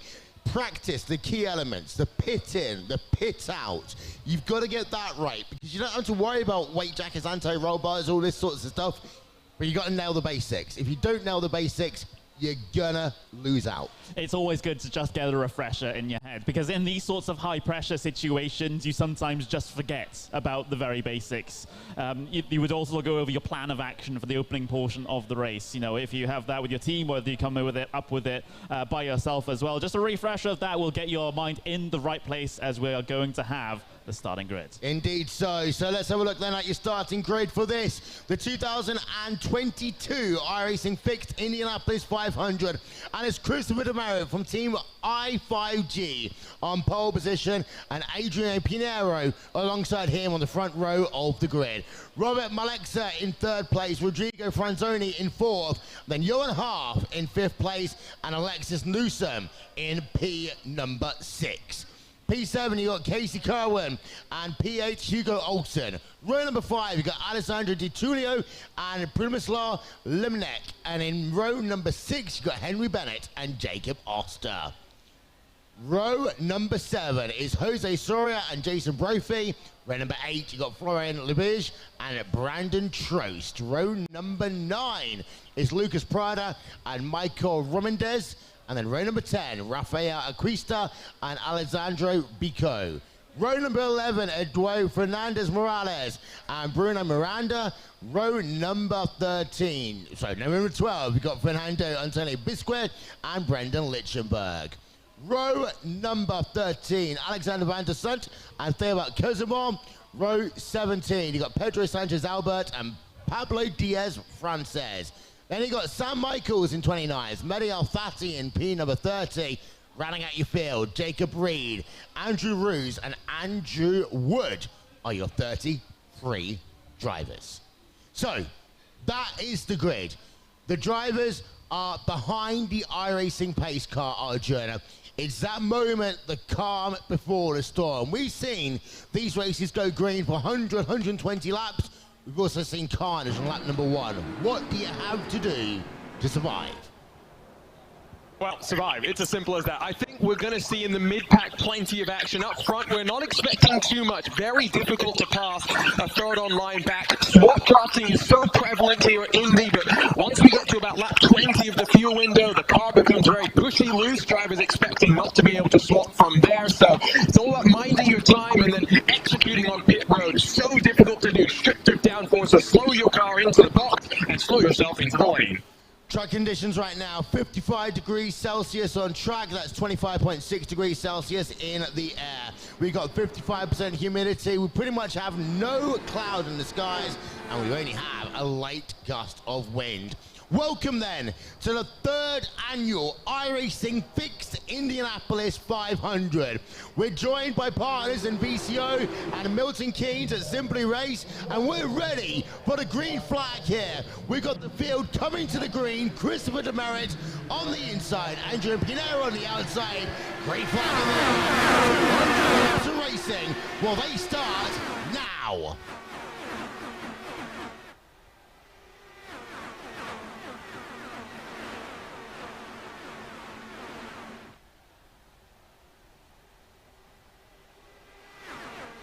Good start by Demerit. You got Robert Mauska up into second place. In fact, Mauska's actually going to look for the race lead as they come down into turn 3 for the first time. So Demerit will not lead lap number 1, but that's not important. The way the draft works here, as Arjuna was just saying, you're going to swap your positions. That's how you actually go faster than anything else. So Malexa has the lead for this first lap. Demerit, though, look at that, right alongside him. We'll take the inside line down into turn number 1 of lap number 2. Pianiero in 3rd place, Ranzoni in 4th, and Newsom in P5. The key thing is, Connery, everyone survived lap number 1. Yep, so no first lap caution here. Everyone just trying to get themselves off and away in the most comfortable way possible. The last thing you would want in this situation is to, a couple of laps in, go out in a massive, massive wreck. But it looks like everyone's gotten themselves largely single-filed out here at Indianapolis for the first couple of laps of the fixed Indy 500. So once we get ourselves a good handful of laps under our belts, 10, maybe even 15 laps, then we can start thinking about more long-run situations once we get past this crucial phase of the race where everyone's so close together. Yeah, I mean, I've got those famous words. I've got rhythm, I've got momentum, and I've got fuel saving, Arjuna. Each of them, in fact, we can add a 4th in on this fixed one. It's called tyre saving a bit as well. We've got a little bit of side-by-side action. That is between Tulio and Bennett. P number 11 on track, but rhythm, momentum are key. Fuel saving, if you can be the difference in case someone crashes coming out of pit road, and tyre saving, well, that's always useful at this track. Yeah, and going to, the fuel saving, the addition of fuel maps a couple of seasons ago here on iRacing, well, they're always there, but they're now much more useful in the car. So bouncing between maps 1 and 5 will save you some fuel in these green flag runs. Of course, when you go to cautions, you switch it to map 8, you make sure you're saving as much as possible. That's going to be very crucial here today. Indeed so. So Demerit then, we've already got 4 laps of this race pretty much scored complete. We've got, caution. Caution number 1 then of the day is out. And it looks as though it's towards the rear of the field anyway. And it's Lucas Prada, the number 27 car from Central Eastern Europe. It looks as though that is a solo spin down at turn number 1. We're going to get a replay then up for you now. And he's working underneath, and he just washes up completely, Arjun. And that's what happens when the air gets taken away from you down at turn number 1. First victim of the wall on the outside of 1. It's so important to stay on top of your tools rather than being reactive, making sure the car's where you want it to be. You can see he dives down low, thinking the car goes up high is a good opportunity for him to sneak on by. Gets the face full of dirty air, slides up into the wall, caution out in the early stages of the race. And I love that proactive versus reactive, because a track like this, as soon as you're in the grey, Connery, it's too late. As soon as you start brushing up at turn number 1, you either have to slam on the brakes or you are going to make contact with that outside wall. Yeah, it is very, very tough lesson to learn, and I figure every single IndyCar driver has had something like that happen to them, if not once, but many, many, many times over the course of their career, and it can bite you perhaps when you least expect it as well. You carry just a little bit too much speed into the corner, your angle's not quite right, you're a little bit too high, and all of a sudden you have to try and recover it, and like you said, it's usually lift way out of the throttle, try and slam on the anchors, try and get it slowed down so that you just can't, that you just miss that wall by the slimmest of margins, but then you have the issue of losing a ton of momentum, a ton of spots as a result of a little problem like that. Yeah, I'm just having a look through my field. I'm just wondering if anyone's actually decided to pit at the start of this one, because 5 laps in, of course, is very early. In fact, we're back to green flag racing. Oh, no. No, we're not. No, that's still a caution. I mean, there's a safety car right there. There are a couple of people, one coming on towards pit road, a number coming in behind, and then they all dance. They get to the attenuator. Some come in, some stay out, and Arjuna, it's only 5 laps in. And it is time for another one of the bingo card, the count back. The fuel that you can save, if you do that pit stop early now, can really help you at the end of the race. If you're outside the top 15, it's worth taking the risk right now. Yeah, I'm a bit surprised that more people haven't pitted. We're looking at, I think it was 7 or 8 cars at most that have rolled themselves onto pit lane. So I'm a bit surprised. Andrew Wood should be noted. He's seemingly, with an 18-second stop, had some damage to his car as well. He might have smacked the wall by himself in an incident we didn't see. We only, of course, saw what happened to Lucas Prado. Yep, so early doors here, of course, in this 200-lap race, 800 corners. You know, it ain't much. Compare that to racing at the North Side, they say. But you know what? These cars, they'll do each of those corners at speeds above 210 miles an hour. So 6 laps of 200 going to be scored complete under caution. And the thing is interesting here, when you're running under caution, on one hand, you get the chance to just calm yourself down. But then you've got to get yourself back up into the rhythm. You think about the adrenaline, and we're talking esports versus professional sports here, Connery. The adrenaline, the feelings that you have is always, and there's a replay up on your screen, it's always the adrenaline, the heart rate, it all goes up exactly the same compared to a normal race car. That's come down after the first couple of laps. Now you've got to get that adrenaline, get yourself focused once again for this first restart. And that first restart is always more damaging and more worrisome than the actual start of the race. You can look at it in one of a few ways. You can look at it as a chance, like you said, for the drivers to calm their nerves and get themselves focused on this next restart. However, you can look at it the other way. You can just think, okay, maybe that adds a little bit more pressure to the situation. Maybe we'll get a string of cautions in the early running here, which will really put everyone off of their kilter. So, yeah, there's multiple routes that this can go down. I'm hoping that we can get ourselves a good green flag run in just to make sure that we can perhaps get ourselves a little bit of a strategic element in this race. But you can see we got a live view of our wonderful venue. Yeah, I was going to say, so what you can see, bottom right-hand corner of your screen, is not a driver in this Fixed Star Racing Indy 500. What we have, myself and Connery are commentating live from the RaceSpot TV VCO Esports Racing Summit 2022, taking place at Simply Race Milton Keynes. We had some great activity today. We had a TCR Hot Lap Challenge, a Porsche 992 Showdown, a BMW GT4 Showdown. By the way, both of those was won by the same driver. But we've also got drivers now doing a IndyCar Hot Lap Challenge. So they've got the same qualifying procedure as what drivers will be doing this week and, of course, all the next week to qualify themselves, and their fastest time will get a prize here in Milton Keynes. The most important thing is those lights Arjuna are off on the top of the pace car. Yep, getting ready to go back to green this time by, and single file this time around.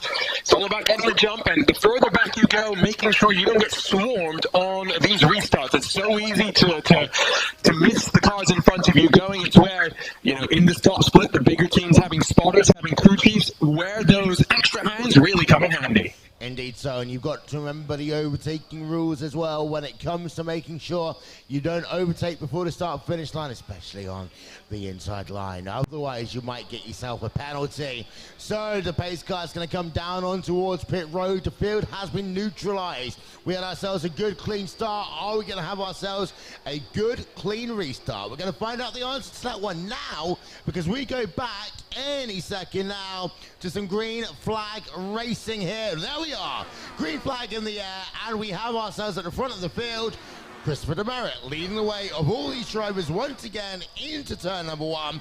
Robert Malexa in second place, Andre Pinheiro in third, Alexis Newsom fourth, and Rodrigo Franzoni rounding out your top 5. And all the cars look as though they're good through 1, and all the cars currently look as though they're good through 2, as Malexa going down to the inside, passing Demerit. And the reason why we're not getting so excited about this, we're going to have ourselves about 60-70 overtakes to the race lead. It's just the way it works.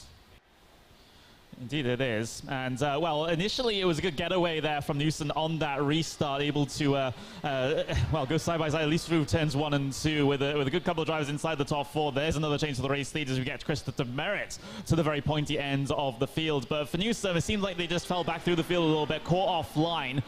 Sometimes not necessarily advised to maintain the 2 wide coming around some of these corners, especially when the conditions are maybe not ideal for it, and especially in the fixed setup as well. So for Newsom, down in P6 now after previously fighting it just that little bit higher. Yep, just to run through retirees in this race. Oh, we have none. By the looks of it, looks like Lucas Proda's actually back out on track right now. So we've got 33 drivers running in this race. You know what? I just saw Hugo Luis walking around for the first time in about 12 hours. One car coming on towards pit road. So that potentially, Arjuna, could be a penalty for overtaking under safety car conditions. It was Thibaut Casabon. We've got the RAG cars out in force today. They were working with Christopher Demerit in the build-up to this race to understand what it takes to go quick at the speedway, and that's why you'll note the split livery for Demerit at the front of the field. Half of it the DHL Andretti Autosport car, half of it an RAG machine. But RAG Thibaut Casabon getting caught out by one of the basic things that we have here at Indianapolis. Yeah, indeed. So, tough luck. And the thing is, Arjuna, if you get it early, you can actually, you know, work your way back through. I mean, let's not forget Jacques Villeneuve famously did that in the Indy 500. If you're going to get a penalty, I always say it's better to get it in the first 30 laps than the last 30 laps. I've seen drivers who had a perfect run, overshoot a pit stall, get a small incident, and it's their race done. If you do it now, at least you have the opportunity with safety cars, etc. And that was mighty close on the exit of 2. You got the opportunity to maybe try and make that time back with the, you know, the way the lap traffic works and the way that you can use strategy to get back on the lead lap. Yeah, and you kind of hope and expect that there are a few more cautions that come through as well. When you come down to pit lane, usually you wouldn't get you wouldn't drop a lap down. Unfortunately, because Thibaut Casabon had that penalty, he has dropped 1 lap down with a rather lengthy pit stop. So we expect him to try and hope for some cautions to drop at opportune times, and he can find a way back onto the lead lap. Yeah, it's a shame for Casabon. It's a shame, but unfortunately, it's of his own doing, to be honest. And Christopher Demerit leads away by a quarter of a second over the number 4 car, Armand Exeter, just at the back of your shot. You can see there's a couple of drivers still going side by side, and that's what Arjuna was saying earlier on, Connery. It's that mid-pack where we're going to see more overtaking because of the way the field will kind of spread out, and then there's going to be clumps of drivers together. The key thing at this stage of the race, more than anything, turn laps, get into that momentum and see how that car feels when you're running in clean air, then into dirty air, and when your car goes back into clean air, what the differences are and when you're the race car on this racetrack. And of course, most notably, what adjustments are required in terms of the in-car adjustments here that are allowed in the fixed Indy 500s. Of course, they, things slightly different for the open Indy 500, where they have a lot more leeway with the initial setup of the car. But yeah, you're absolutely right. Figuring all of that out early on is going to lead you in very, very good stead. If you can figure it out faster than everyone else, then even better. Indeed. So we are now on lap number 13 of 200 of this race, and Christopher Demerit still leads, as we say. Having a look down the field, we have got this. Look at here's a replay, by the way, of the restart. I believe this is coming down Arjuna, down into turn 1. Talk us through it. There's the incident at Casabon. Just taking a look at what happened to Thibaut Casabon, passing the line is a slam-dunk penalty as he tries to work past Brendan Lichtenberg. I'm also noting just how crazy this restart was further back in the pack. 2-3 wide, very much the norm, something to watch if we get a few more interventions from the safety car. And this is one of those things. Some of the drivers, I mean, Demerit's been running this race for so many years. I'm going to exclude him from the list, but you sometimes, Arjuna, have people who spend the majority of their day running up front. And strategy or a bad pit stop or something will mean that they end up running in the pack. It's 2 very different experiences running in the top 5 compared to running in P number 13, for example. And being able to adjust to that different style of racing, it's like you got 3 or 4 different motor races all going on at the same time. Yeah, no, very much so. And I think that's why, this fixed 500 is also the gateway for so many to come and understand what the Speedway is all about. Last couple of years, we've seen Team Redline's Diogo Pinto race. 2020 inside of the top 10. Oh, well, 12 months ago, it was a race to very much forget. He's now a driver on the cusp of becoming a World Championship winner if things hold as they are. So I love that we've got, you know, the Open 500. Connery talked about the baseline that you can have for your setup. Very different there in terms of what you'll build. So I really think that this is a really good addition to the iRacing special event schedule. It's why we see plenty of new faces, including Casey Kerwin up in 7th. Yeah, Kerwin doing a good job right now in that #1 car. He's currently 2.7 back from Christopher Demare, but those gaps don't mean much at this stage. As you've got Kerwin, he's got Oster just behind him, about 4 tenths of a second back, and then he's got Newsom about 4, 5, 6 tenths of a second up the road as well. What we see, this is what we like to call the train. You won't see much snaking at this part. It will just slow yourself down. You don't mind if someone overtakes you at this stage. It's more about getting into that rhythm, getting yourself, keeping them with that lead pack. And right now, your top 10 are separated by 4.3 seconds over anyone. So Demerit is leading, and you've got Tulo in 10th place, 4.2 seconds back. We're looking then at Johan Haaf, who's in 9th place right now, 3.4 back from your race leader. And Johan Haaf, again, he's got Austin and Cohen just ahead of him. That would affect that dirty air, Connery. It absolutely will, and when you talk about running in the middle of the pack, that's exactly where Johan Haaf is. So you've got not only the effect that you have the car directly ahead of you, you've got, you know, a car or so further down the field as well. That's also contributing a little bit of an effect. Of course, the effect does wane the further ahead the car is, but yeah, it seems to be a relatively calm affair for the moment. Like you said, everyone just wanting to settle into their rhythms at this stage. Of course, we had that early caution, which could have, like I said, triggered a string of cautions as drivers sort of got in over their heads. But it looks like everyone just has their heads down and pressing forward. One interesting thing I noticed, and again, some of the names in this are going to be very familiar to the IndyCar community, others aren't so much. Arjuna, Brandon Trost is all the way outside your top 20 right now. I think I see him running in P number 24. So Trost, you know, he's run at the front of this field quite a lot. In fact, he was one of those people that said he wanted a fixed Indy 500. Well, he's got it, but he's struggling a bit. He's actually in P number 23 right now. But saying that, he's only 10 seconds, just over 10 seconds back from the Demerit. Remember, he's the first car to have come down pit road. He's already passed Pablo Diaz Francis and Mehdi El Fathi, so he's managed to work himself up a couple of positions, but it's always going to be difficult to carve your way through. He's very much hoping that the strategy game plays out in his direction.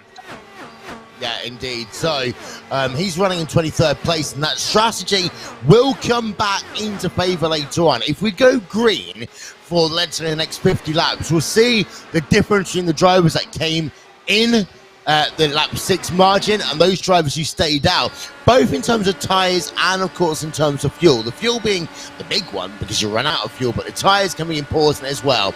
Looking at the battle for P number 10 then, Alejandro Di Giulio in 10th place, Henry Bennett 11th, Jose Soare in 12th, and Primoz Lemniak in 13th place. As we look from the front angle then of one of these cars coming down towards the start-finish line, that yard of bricks, Connery, the last remaining part of the historic brick mark. You know, they actually have a warehouse where they store all the old bricks, which is basically one of the most guarded buildings in the entire state of Indiana. I think for good reason, because I dread to think what would happen if something happened to those. But yeah, such a historic event, such a historic race that continues to get better and better, at least as far as I'm concerned. But going back to this one, though, of course, it's great to see the different names taking part in these races. You know, you have the IndyCar regulars. Just look at the guy in P1 right now. But, you know, this fixed setup, Indy 500, just allows a lot of other drivers that don't have a whole team backing behind them that is able to create a really super special, really great setup. You know, they can get themselves on there based on their own merit with piloting the car. And, you know, that's one of the better ways of doing things, I feel, at least for this version of the Indy 500. Of course, we have, you know, we should do the proper process for the actual Open. Yeah, indeed so. And Arjuna, talking about bricks, I remember actually, famous British commentator, famous worldwide commentator actually, Murray Walker, 2001 United States Grand Prix was his last ever broadcast. He actually got a brick from that magical warehouse. They are so prized as professions. I'm never going to get one. You might get one. You're luckier than me. You're award-winning after all. I was going to say, it might depend on the size of your bank account more than anything. I do know that you can buy, or used to be able to buy, bits of the bricks that they pulled up, but I guess now with, there's only a finite supply of those, they're becoming very much prized commodities. Did Murray ever commentate on an Indy 500? No, he didn't. Jackie Stewart did a number of Indy 500s, right. But Murray never actually did, unless he did a couple of clips in Grandstand, which of course was the BBC, but they never really had the rights in the UK. It's just as it went to kind of cable, Eurosport had it. It was Ben Edwards that did Kart, and there was no one really doing the IRL back in the time. So fun fact, no, he didn't. Like, the reason I bring that up is that's one of the great things that we can do here on the sim, right? You've commentated on all manner of things, 24 Hours of Daytona, Le Mans, here at the Indy 500, we can do Dirt Oval, we can do Rallycross, we can do it all. We're very privileged as commentators to be able to expand our horizons to a degree that real-world commentators would probably be quite jealous of us for. Yeah, indeed. So, as we look from the rear of Demerit right now, I have to say, this is being a lot calmer out front. I'm impressed by Demerit's pace right now, because it looks as though that he can kind of hold that half-second gap to Alexa. Either Alexa is doing fuel saving. Let's be honest, Arjuna. There's a very strong possibility at this stage that a couple of drivers will just go into very early fuel-saving conservation mode. Get it right, work out what the numbers are. But Alexa doesn't seem to be anywhere near Demerit, as we're 25. We're 1/8 of the way through this race.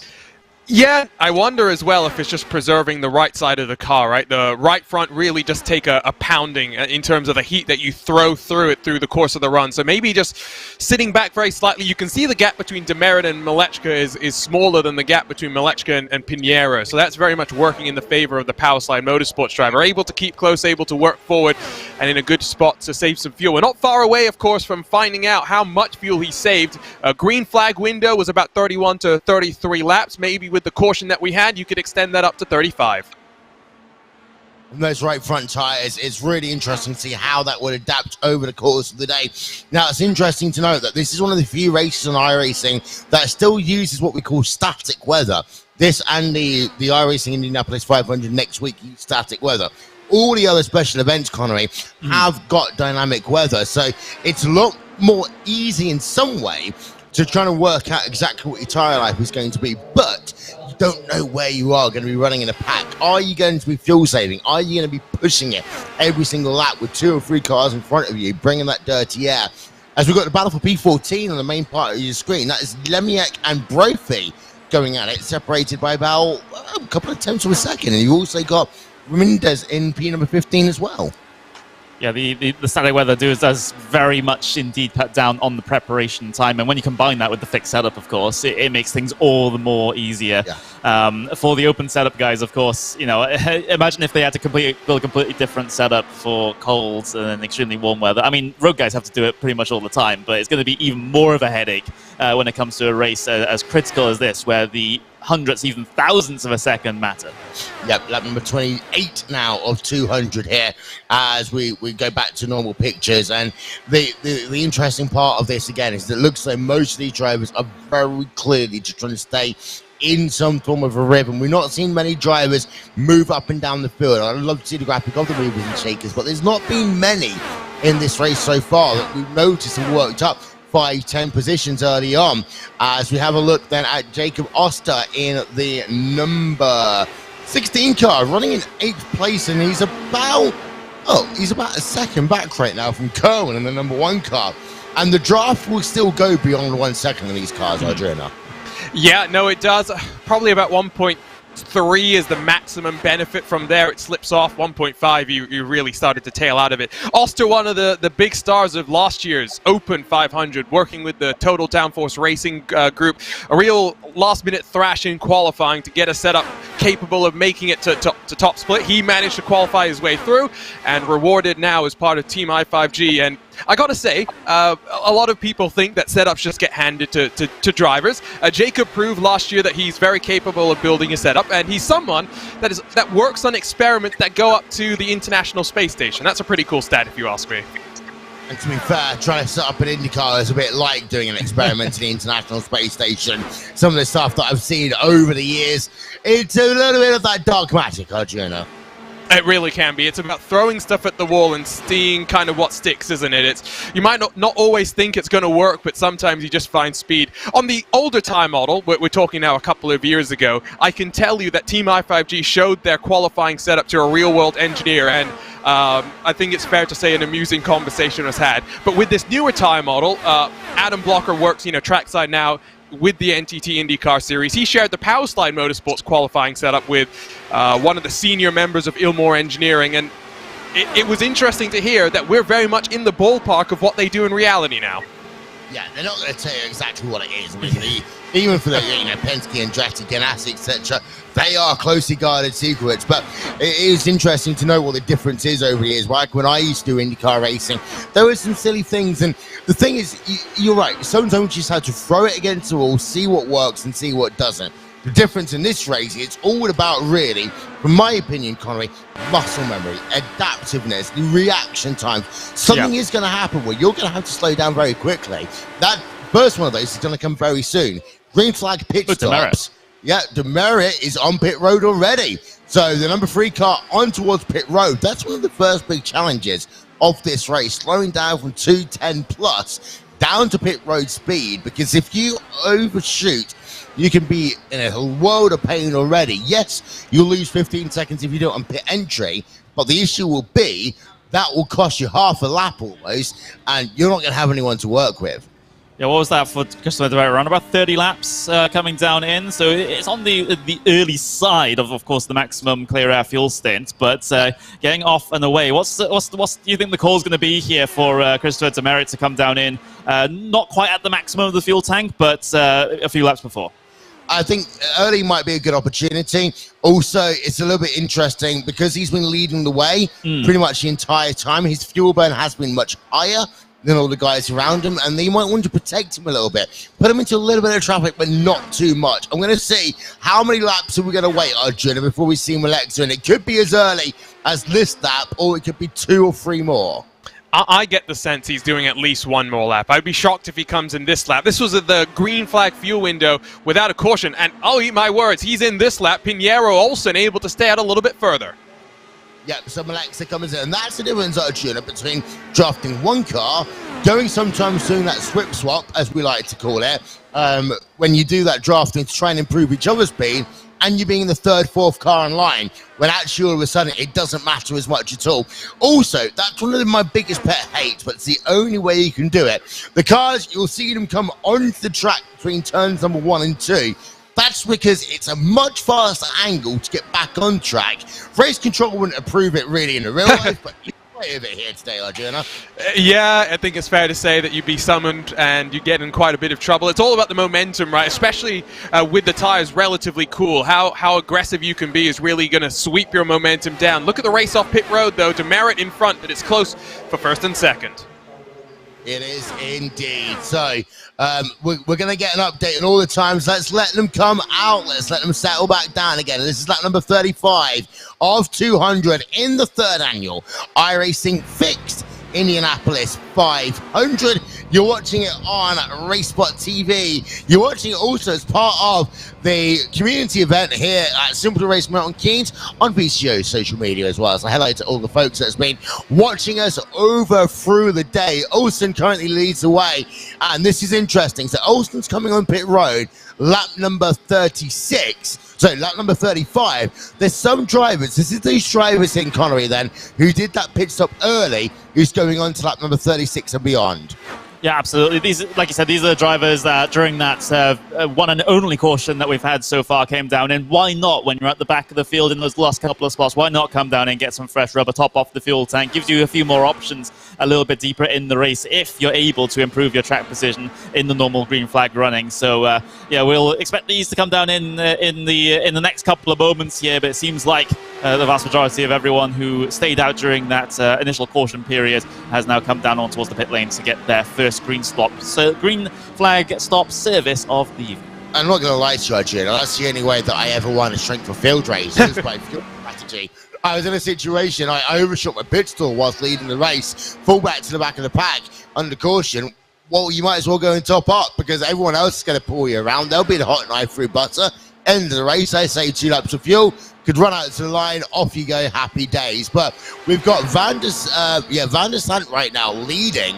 Trost is 8 tenths per second back in second. Albert in third, Busquets in fourth. These are all drivers who have not yet pitted.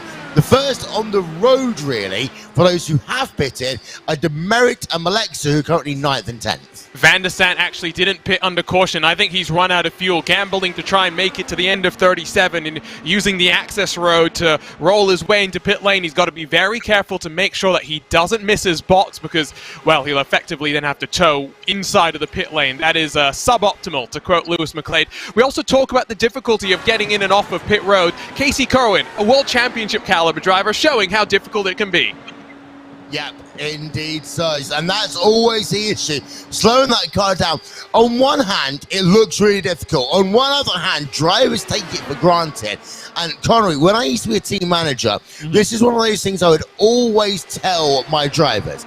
Practice the basics. Practice pit entry. Practice pit exit. 'Cause you've got that bump on the outside of the, on the inside, just after the pit exit. And then also practice getting into your stall, getting out of your stall.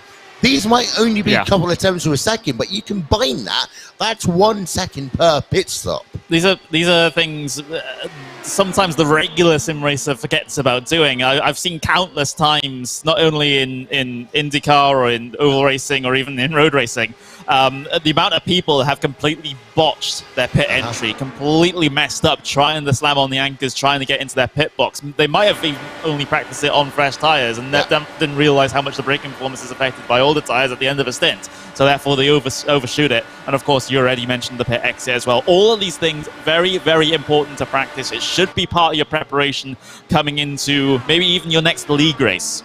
Brandon Trost on pit road then, the driver from Pennsylvania, been a part of the IndyCar community for, well, at least 8 years, I think it is now. It's been on for absolutely ages. As we turn our attention back a little bit further up through the field, and this is Christopher Demera and Alexa going down to the inside in turn number 1. Gets the move complete, and again, for those of you just joining us, Arjuna, we're not going to shout about it. It's going to happen a lot of times. Yeah, I'm a bit more surprised at how Malechka, on the restart that we had after that first caution, didn't really force the swap draft. Was a bit more content to ride behind. These two are swapping around now. And I think it's somewhat important, though, to track when the swap stops. Can Malechka work his way forward? Can he be in front of Demerit? Yes, he'll be punching the hole in the air, but that is relatively important to make sure you're in the lead coming to the next cycle of pit stops. I think if we go green from here, you want to be the car at the front in each of these cycles. These two starting to pull away from those behind. Newsom 2.3 back. Yep. We've got a couple of cars coming out of pit road, and these are the last of stragglers who would have pitted under the last caution. But it's Demerit from Alexa, from Newsom, from Franzoni, Olsen. They are your top 5 right now. So let's just run through some of the key things that you need to know as we're on lap number 41 of 200. We have got 3 drivers who have scored 1 lap down right now. They are Lucas Prada, Adriano Pinheiro, and Rafael Acrista. You also have Fabian Casabon, who is 2 laps down right now. Part of the reason for that is due to the fact that he had a penalty for overtaking on the inside before they came to the green flag. There's a look then at your moves and shakers so far. The biggest one to note is that Oster is up 5 places right now. So number 16 of Oster is up 5 places. You also have Morales in P15, who's up 6 spots, Connery. Yep, lots of decent movers so far in this event. Once we've gotten ourselves our pit stop cycle through, what's happened here was this Christopher Tavera coming down on towards the pit lane, just about getting himself slowed down there. Not entirely sure. And the thing is, the difference. Yellow. Caution. Caution number 2 of the day. Our second caution of the day is Rodrigo Franzoni, the number 19 car, who is the cause of our second caution of the day. That, to me, from the first look, looks so it's a solo car incident, but this is going to be out of turn number 2. So there's drivers behind him, but there's no one really in front. Yes, he's kind of in the draft, but not too much. Coming down in towards turn number 3.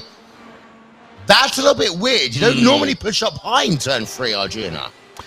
Well, and there wasn't too much dirty air in front of him. Again, I'll go back to the in-car tools. I just wonder if he had that car so that it was bouncing the right front into the ground, and from there it always pushes up, and that's a hard old lick into the wall. You see it bounce across the track. New damage model sending parts flying. Johan Hart having a close call. Franzoni, no control, sliding back up the track.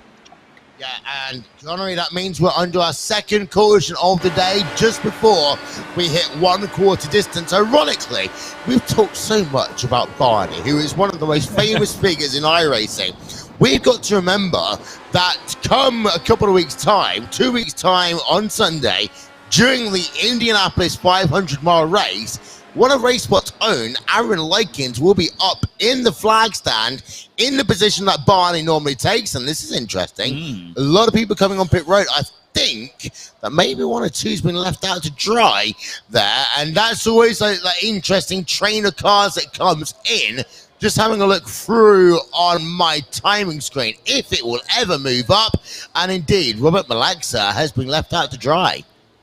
Well, he's got 10 laps on this. Yeah, he's got 10 laps on this thing. So he was part of that grouping that came down in, I believe, at the slightly later stage, because they came down in on the last caution. There was a little bit of half guessing, half trying to juke each other into pit lane, as there tends to be in these sorts of events. But definitely an interesting call there, as we see the rest of the cars heading their way off of the pit lane now. What do you make of that, Arjuna?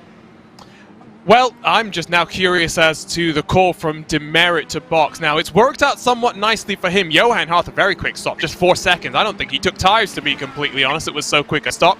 But passing's difficult. 13 cars now split the cars that have boxed from the lead of the race. I don't think you can really gamble on fuel strategy from here. I think you've just got to be expecting more cautions, already 2 so far today. I think I would have stayed out. I think the power slide driver of Malechka probably is quite happy with how things are played out. Yeah, I agree with that one. To go back to our story, though, Aaron Likens, Arjuna, he was on RaceSpot TV's first ever broadcast, which was an IndyCar race at Ohio Speedway. And, of course, yeah, he's one of the flagmen now for the NTT Data IndyCar series. It's absolutely fantastic. And sorry to cut you off there, but it is absolutely fantastic that we have one of our a RaceSpot TV representative, and also, of course, he does a lot of work with Autism as well, which is absolutely fantastic, and is really goes to show no matter what, you can become whatever you want. Next year, Arjuna, we'll bring you here as well, so that we can talk to you and we don't have to cut over each other. Go ahead. No, I was just going to say, the thing that amazes me about Aaron, not just all the work he does, but when we did the broadcast of the Open Wheels 2020 race, we're lucky, at least I'm lucky, I didn't have to experience what broadcasting in the dark ages was, where you didn't have this production feed, so you could see what the viewers are seeing as well. You get to look around. Aaron basically commentated that entire race without knowing what the broadcast was seeing, but you couldn't tell unless I just told you. That's what amazed me. Yeah. And in fact, we've got 15 rigs here in Simply Race Milton Keynes. One of them is in honor of Aaron Likens because of the fact he was on our first broadcast on RaceSpot TV. You know what? You've got one as well, Arjun. I think you're rig number 3. I like that. That sounds important. Yeah. Did rig number 3 get some decent results as well? It did. Rig number 7, which is my rig, was just pathetic. Oh, lights are off on top of the pace car, by the way. I think they are anyway, Jenny. You can confirm that one to me. But lights are up behind the pace car. Single file restart. And this is going to be interesting. Robert Maleksa, of course, on slightly old tyres. Not going to be a massive issue right now because the track's not built up all the marbles. But you've got to be a little bit more careful when you're doing a restart on old tyres that's had a little bit of life on them. We saw how it got checked up before. Thibaut Casabon paying the price with the penalty for passing before getting to the line. I wonder if we'll see that again, but I wonder as well if people got the memo and they realized, okay, let's be a bit more patient. Let's get down into turn 1 before we throw a move and try and get past. So lap number 45 will be scored complete then of 200 in this, the third annual iRacing Fixed Indy 500. Don't forget, the Open Indy 500 is this time next week, live here on RaceSpot TV. Pace car gonna make that journey down towards pit road again. Of course, as soon as they come in, the leader can go early, they can go late, they will always hug the wall, because that way you don't have a car sneak around you Tony Kanaan style on the outside, and the green flag is back in the air.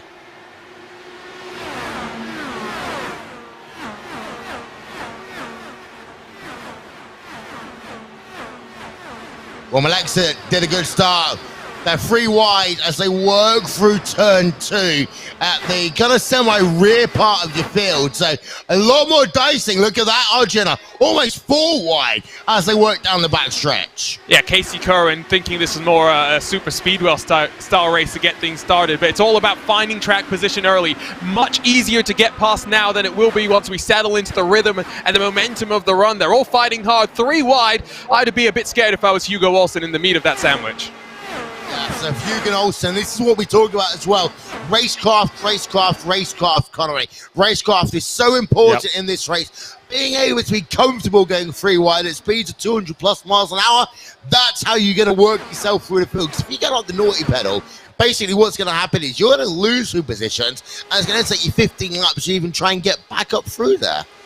Yeah, it really is. And, you know, you might think it's pretty difficult going 3 rides down into the braking zone at any road course or anything like that. But to do it here, when you know you have those huge aerodynamic effects, when you know that wall is going to come up on you very, very quickly if you get it wrong. And even if you're inside, the car on the outside of you is going to come up on you very, very quickly indeed as well. I'm amazed that some of these guys can make that one work. Of course, it's not something you want to do every single quarter of every lap, but it's certainly impressive when these guys are able to continue going, not have it end up in a big wreck when they actually get themselves some wheel-to-wheel fighting. Yeah, we're having a look at the battle for 19th place right now. Alexis Newsom in 19th place, Bruno Miranda in 20th, Jacob Oster even in 21st, Alexander Van der Sant in 22nd, and Alexandre Pico in 23rd place. We're having a look then. Look at that, trying to go around the outside line. Now, you can make the outside line work here at Indianapolis. It's not the easiest way to go around it, but sometimes if you get the good momentum coming off of turn 4 and you can hold it down, then you definitely can try to go around the outside. I wouldn't recommend it, though, for the majority of the time.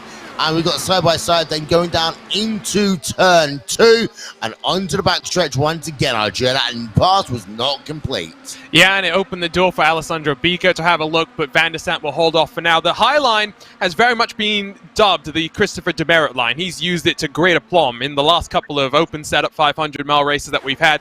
Talking to him pre-race, he didn't think it was going to be effective. He thought that it would be worth being a bit more patient, tucking into line, but not so patient now. Demerit has just gotten past Andrew Wood as he tries to cut through on fresh tires. About 4 laps difference between Wood and Demerit. Of course, Wood, one of the final cars to come down to pit lane. And the interesting thing, let's put our endurance hat on for a moment, Connery, because in these situations, we talk about how sometimes... look at that! Oh, big incident! Caution number 3 will not come out unless this car goes back on track. Now, let's wait for a second. It was Johan Haas. Yeah, Johan Haas.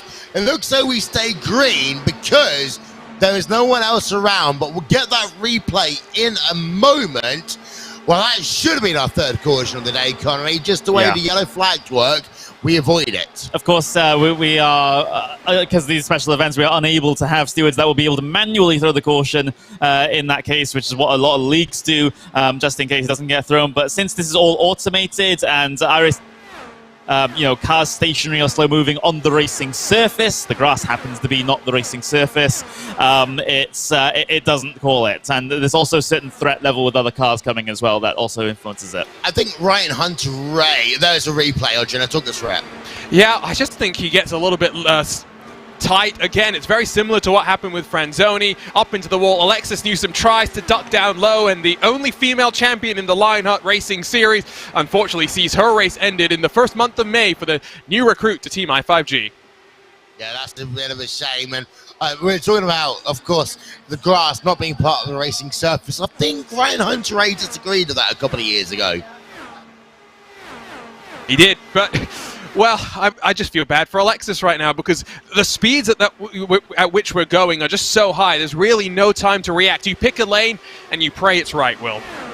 You sometimes literally just have to kind of hold that wheel steady, because actually if you try and change direction, you're going to make it worse for yourself. We are still, by the way, under green flag conditions, lap number 53 of 200, and it's now a good time for me to tell you as well, we're going to get a replay up first, and we'll just work ourselves through this one. This is just a solo car spin. Again, off the racing surface, so we're not going to get a yellow flag for that one, but we might as well take the moment to remind everyone, live timing and scoring is available. Visit racespot.wtf/timing.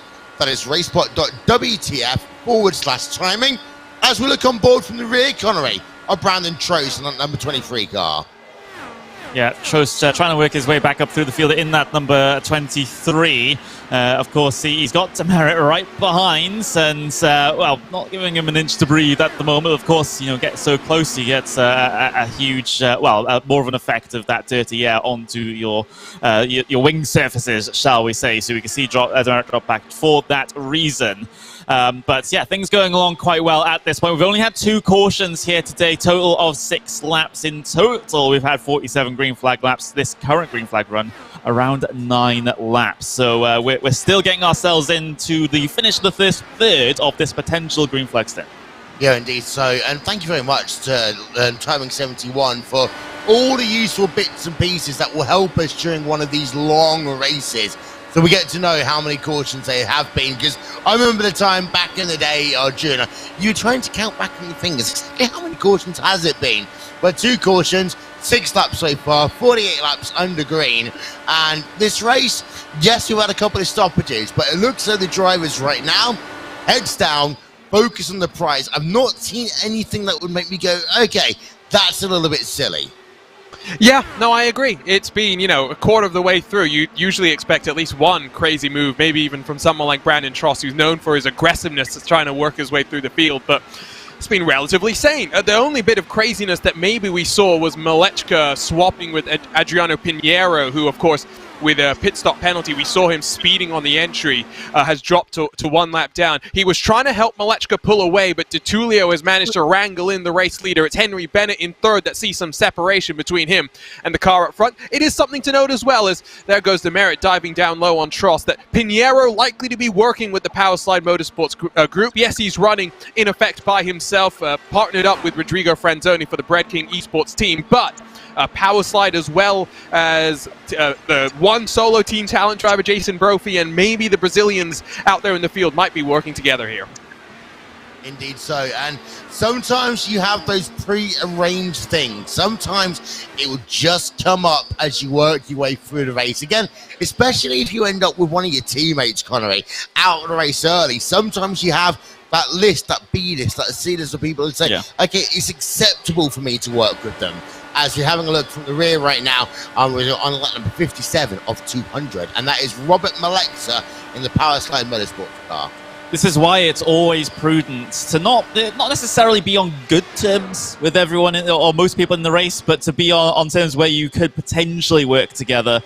Don't make too many enemies in races like this. Of course, you know, given the historic nature of this entire thing, and of course, you know, the IndyCar community is quite tight knit. There's going to be rivalries. There's going to be friendships within that as well. But at least from my perspective, as for all intents and purposes, an outsider coming into this, I would want to make sure that I don't get up in another driver's face a little bit too much, just to make sure that then I can potentially rely on them if needed in a race such as this. Oh, come on. The first thing I did was I called half the community an elitist, pretentious B-word. You know, and still we always talk about that. Battle for P number 18 on track. Bruno Miranda, Jacob Oster, Alexander Van der Sant, and Alessandro Bico.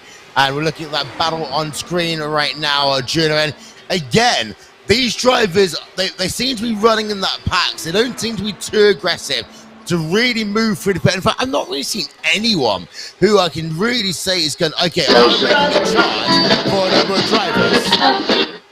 Well, we're getting some of the background noise of the fun that is happening at the Esports Summit community event that Simply Race, VCO, and RaceSpot are all putting on together. But yeah, Van der Sant's had a couple of looks here and there, but each time he tries to set up the run, what really just happens is he gets brought back into the clutches of the World Championship competitor Alessandro Pico, who's wiggling his Williams Esports machine, trying to work his way forward. You'd be slightly frustrated, I think, if you're Jacob Oster, down 7 positions from where he started, because the call to come and pit just hasn't worked like it has for his Team i5G teammate of Christopher Demerit. Yeah, I really do apologise for that one. We've been going now, I mean, we've been here for 11 hours, and that's the first time we hit a wrong button all day, Arjun. I apologise if it caused you to have a little bit of excitement. No, it just blew my ears out for a second, but I'm a bit jealous that I'm not there. And, you know, we're talking about the aggressiveness. That's one thing, an unnamed World Championship driver, I don't want to get this person in trouble, but he was saying that the worst thing about sim racing is that after a race, specifically in the Porsche Tag Heuer Esports Super Cup, he can't go over and punch someone else in the face for what they've done to him during said race. And that's what I think live events are all about, right? Actually having some accountability for what you do. Dirt racing in the US is notorious for this. If you wreck someone, you better expect some hands to get thrown. I tell you one thing, even though when we were setting up yesterday, we felt like WWE, we had tables, we had ladders, we had chairs, there's been no fighting. In fact, everyone's been really nice to each other. I mean, there's been times in the past I have seen almost fisticuffs. Connie and I exactly know what we're talking about, but you know what? It's been a rather fun day, but I've always said I'd love to see an event like this with an iRacing Indy 500 in it. There would be fisticuffs, and we know it. God. We know it, Connery. Yeah, we do. I mean, usually the road drivers can be, well, not as spicy as some other disciplines that we might be commentating on right now in particular as well. Yes. So yeah, that would be very, very interesting. I think possibly the venue, if we get IndyCar guys in here, might have to actually hire security to be able to to be able to keep them apart from each other. But meanwhile, we're on lap number 63 of 200, so we are making some good progress here in this race. Normally you look at about 7 to 8 pit stops, depending on, well, whether we know what the weather's going to be here, but depending on the cautions and when they play out. And that's the key thing, Arjuna. When you've got this kind of like playbook going on, you've got to think about at what point, and we saw this earlier with the snake going on, at what point do I commit to pit road? At what point do I just want to try and tease the other drivers in?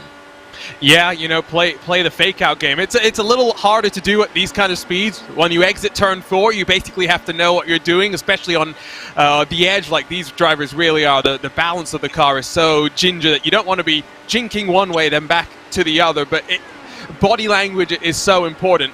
I do think we're going to see Malechka being able to come down with a nice healthy gap. Pinheiro's been really playing nice with him. He's up to a full second clear of D'Attulio as we ride on board with the 2020 Open Wheels 500-mile race winner, Hugo Olsen.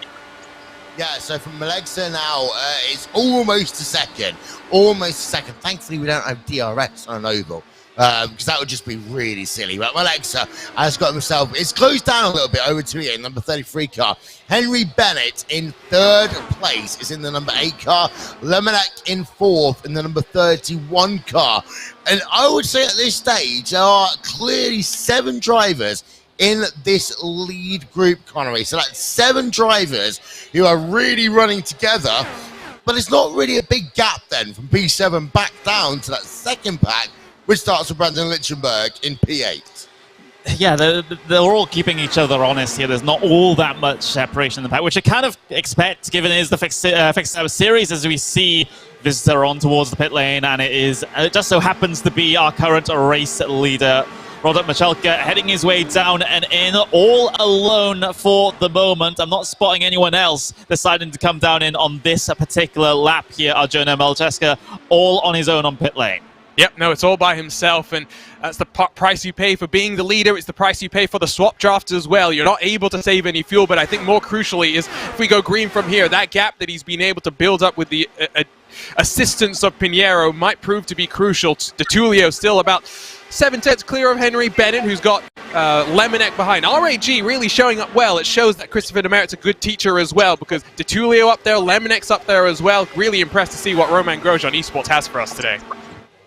The key thing is, Arjuna, if you're leading the race in this situation where we're having long green flag runs, you want to get that gap up to about 2.5 seconds. So the draft is no longer a factor. At that point, the drivers behind are having to do exactly the same as you.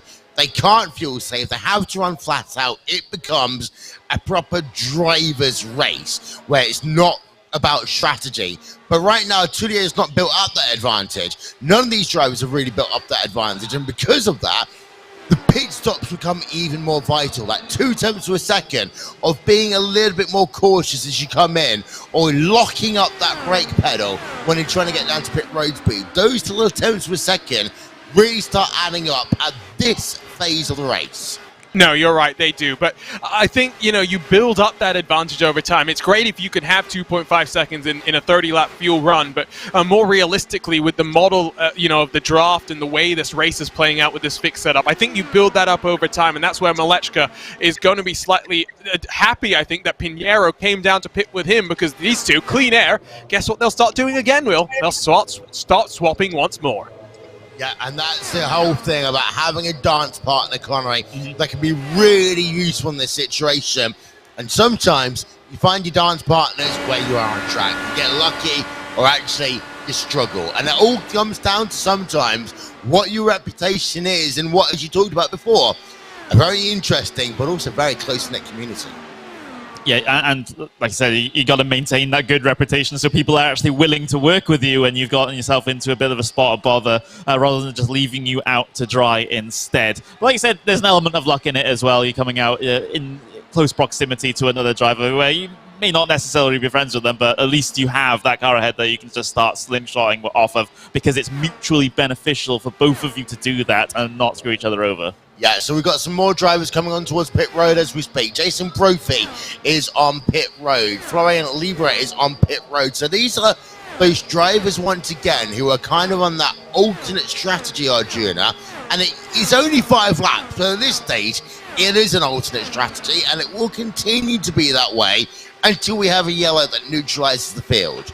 Yeah, and it's from after lap 100 or so that I think you start to do the count back, right? Where you start thinking, okay, it's a 33 maybe lap fuel window if you're able to push it a little bit forward. Okay, lap 99, the magic, 99 to go. If there's a caution there, that's the magic number. That's when we come in. That's when you start doing those mental gymnastics. Right now, you try and keep it a bit more loose. You go with the flow. Demerit cycled up in front of a couple of cars, but it's really not been as easy as I think he was hoping to carve through the likes of Brandon Trost, who he is still behind right now. So that's where it becomes difficult. We're getting that indication as well, Will, that if we have a caution with 25 to go, let's say, and everyone has already made their final pit stops at that point, I don't think if you're inside of the top 10, you come down and pit. I think inside of the top 15, you don't come down and pit.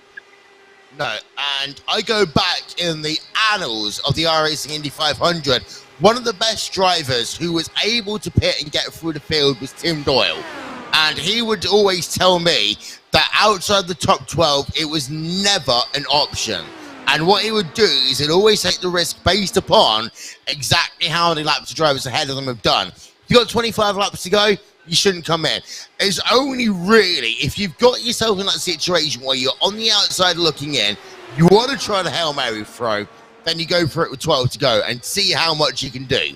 Battle for B's number 17, Robert Maleksa, Alessandro Di Tullio, and Primitive Lemnek right now, Arjuna. They are scrapping it out for P number 17. They're side by side in towards 1. It's still Pinheiro, remember, that orange car that's the lap down that's helping out Malechka. The gap between Malechka and DeTulio, which we think is the net race lead, has grown to about 2 seconds. It was about 1.1, 1.2 into the cycle. That's where the helps come in, Will. You said 2.5 is the magic number. They're almost there. They are. They are indeed, and they're slowly building up that advantage. You don't do it in 2-3 laps. You do it over a run, and it comes through these very small maneuvers, Connery. Someone that's watching this broadcast for the first time, watching IndyCar on an oval for the first time, This is what we're talking about, you know, almost millimeter close racing. We're talking, as we've got an onboard right now, we're talking about drivers who are basically having to deal with, you know, a foot here. They have to sleeve back in. So on board with the demerit on the bottom right-hand corner of the screen. Yeah, a lot of people don't appreciate how perfect the timing has to be to end up having a net gain, or at least the best net gain that you can get out of slingshot moves. Because you know, if you're doing it without too much coordination, then actually in some cases you could actually end up hurting your lap time instead of gaining it if you don't do it in the appropriate way. But optimizing those swaps are a very, very big thing, especially when we're starting to see a little bit of separation. We see Melseska just you know, using the lap traffic to his best advantage, and these swaps have been absolutely perfectly timed so far, which is why we've seen the gap grow so much. Yeah, we have indeed. As we are having a look on field. By the way, racespot.wtf/timing, as Sam Michael sets a new personal best, 41.042. Lucas Prada is back on pit road. Brandon Trost has just come out of pit road. Fabian Casabon has come back out onto track as well recently. So we'll keep an eye out on them. But of course, they are many laps down at this point. I can tell you, by the way, we are almost 1 hour into this race. We just saw side by side. We got away from it. But we are at that stage now where we are, what, 59 minutes exactly into this race here, Arjuna. Yeah, a couple more cars making pit stops, and it is an endurance race. I don't think people realize that. If we go green, yes, this race can be done in, you know, about just under 3 hours, but it's still not a short race by any means, and people think, oh, it's left turn after left turns. You've got 200 laps, you've got 4 turns, it's 800 left turns. I'll challenge you to come and drive with these guys and see how easy it is. Adjusting your in-car tools, again, staying on top of them, running as close to the wall as you can, knowing when to do the swap. It is much more difficult than it seems. And going back to the question you just asked Connery, Will, when it comes to swap drafting, I've been talking with Team I5G in the build-up to next weekend's 13th iRacing Indianapolis 500. It looks like demerits on pit lane. 2 of their drivers are a 1/10 of a lap quicker swap drafting than any other combination of the 6, 7, 8 drivers that they've got in their roster. That's why we talk about the swap draft is not just doing it, but how you do it that is so important. That is key. And again, it's, how do I explain it in the nicest way possible? It's a bit like an intimate relationship, Arjuna. Once you know exactly how it works together, then you actually start benefiting. Yeah, you can have 2 drivers swap drafting. You'll be at about 60% efficiency compared to 2 people who know it inside out, working with each other. That's when they gain those extra thousands, those extra hundreds. Yeah, and it's about being a little bit further back as you enter into the corner, getting the momentum through, and then trusting the other person to give you the right line into the next corner to all set it up. Like you say, I think intimate relationships probably the best way to describe it, as there's a bit of a pit party. Van der Sant's in, one of the Obsidian Racing cars in, Biko's in fact 2 of your Obsidian Racing cars box. The 30 misses their pit box. So easy to do. That's the team manager for RAG, El Fathi, that's now going to spend a second longer than he would have liked to. I tell you what, I actually used this whole countdown for the first time. I found it more confusing than when I just had my man and a lollipop at a flag stall. And it's one of those things that, Conor, as I said, if you want to make a mistake, you make it now. Yeah. I always say when you do one of these races, like an Indy 500, you want to build up to perfection. The replay is up on your screen now. That's what happened. It was, you know, a couple of inches, but you're too far, you have to reverse, it will cost you a second. You want to build towards perfection, because if that happens later on, you've got no time to recover. Now you still have some time to recover. Yeah, yep, you do. You know, anything before the halfway point, even getting in towards the, you know, into the second third of the event, it's or in the latter part of the second third of the event, which I guess is the start of the final third of the event. Well, we'll just look at it that way. But either way, drivers coming off of pit lane now. Of course, the missing pit lane. You said it was very, very easy to do. It's also not.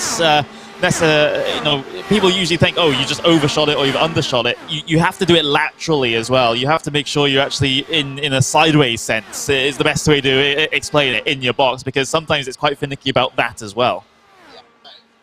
That entire process on towards pit road, including, you know, not hitting the attenuator on the way in, slowing down, making sure that you actually end up square, it all makes a difference. Look at that.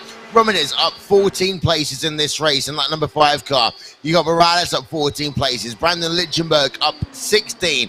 France is up 19 places in this race so far. Again, that's a little bit out of whack right now, Arjuna. But actually, some of these numbers, they show the long, dual kind of green flag runs that we're having. They're starting to show who have got the basics of this race railed down. And I've got it written on my piece of paper right now. Do the basics right, and then you can deal with everything else. And for some of these guys, they are definitely doing the basics right. And it also shows those names, it's those long-term experiences. Yeah, well, the names up the front and the ones making big headway are some of the bigger surprises, right? Lemonnick, Tutulio, the 2 R8G drivers. Yes, we've seen Tutulio as he starts to swap now with Lemonnick, run in the Road to Indy E-Series and do quite well there as well, but very much more of an open-wheel road course racer. Romanidis, F1 Esports driver that's transitioned to iRacing very, very well. Showed some pace last year in this race, but was involved in an incident within the opening 5 laps, so maybe it's a bit hard to really talk about his pace. Finished down in 31st. Now, the thing that surprises me about him is that paint scheme. Do you want to call it an eyesore? Do you want to call it cool? I probably go the former. Can't something be art and an eyesore at the same time? Probably. That's what my mom always used to say about my face. Oh, I can't say that. I was going to say about the stuff that you have to put on the fridge. Wasn't going to talk there at all, Arjuna. That's a little bit too hard. We all love you here at RaceSpot. By the way, lap number 82 or 200. Yeah, we're having some fun here. It's a long race, but the thing is, these laps, it's all about getting yourself to the last 50. It's all about building yourself up. We're looking right now at the number 5 car, Ramirez, as he is 4 seconds behind Malexa in this battle for the race lead. And in fact, there is Alexa in that number 4 car. We haven't talked about this one yet, Connery. Lapped traffic in a fixed race is a little bit more difficult than doing it in the open race to really get past. Well, lap traffic currently, lap traffic's Malaska's best friend at the moment, considering how well he's been working together with it. So it's, but of course, there's going to come a point where he's going to come up on a particularly belligerent car that doesn't necessarily want to easily get itself well out of the way, and then it will stall out the run of both of these guys that have been working together, and then potentially you might see Tutulio, Lemonnick, Romanides sort of eat into that gap a little bit more. The gap is extended up to 3.5 seconds, but it only takes maybe 1 or 2 lapped cars to really put a massive dent in that. Yeah, it does. We are on lap number 84 of 200 here in the iRacing Indianapolis Fixed 500. I tell you what, guys, I need to take a quick break. I'm not going to lie to you, Connor. I have literally been here now almost 11.5 hours. So, nature calls once in a while. So I'm going to hand it over to you two for a few minutes. But as we say, we're in that nice phase of the race. Please don't have a caution, guys. Oh, Will! That is the curse of the commentators within literally 2 seconds. Lap number 85 of 200. Caution out. I'll be back in a minute, guys. Talk us through it. So I think it's Lucas Prada who's really endured a tough day, but sometimes that's what it's all for. And again, well, sliding up the track, and that's big damage. Fortunately, though, Connery, he hugs the wall and doesn't bounce back down onto the path of oncoming traffic. Yeah, very, very fortunate there. That's the main trigger of afters, shall we say, when we see incidents like that with cars rolling back down the circuit. Let's get another look at it, just washing up, and bang, right into the wall there. The car right behind had a very, very lucky escape. We were talking about during the last course, Jenna, how tough it is to react to anything that's like immediately ahead of you when you're going such speeds. They got very lucky. Yeah, and the man who's going to be most disappointed about that, Robert Malechka. The gap had opened up to about 3.5, maybe even 4 seconds with the effectiveness of the swap. And we talked about, getting to lap 100 and doing the countback. I think we will see cars boxing this time by, not because they're going to be able to make it from here by cutting out a pit stop, but because Malechka's already about 20 laps into a stint here, Connery. Yeah, absolutely. It wouldn't be conducive to remain out there on such sold rubber. So yeah, we're going to see the at least the very front of the field head their way in. Malechka, of course, coming down into Tullio. Same with Lemonek as well.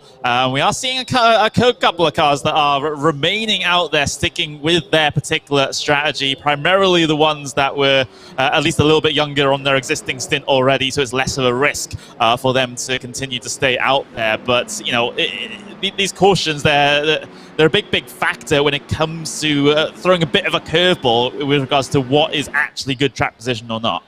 Yeah, the one car that maybe surprises me who stays out there is Jason Brophy. 16 laps into the run, the private label team hype driver will take over the race lead along with Brandon Trost in terms of the oldest cars out there. Demerit's back up to the front now. He's third. Hugo Olsen will be having a big smile on his face, as will the likes of Casey Kerwin and Jose Soria as well. So those are likely your biggest winners when we consider what's just happened here.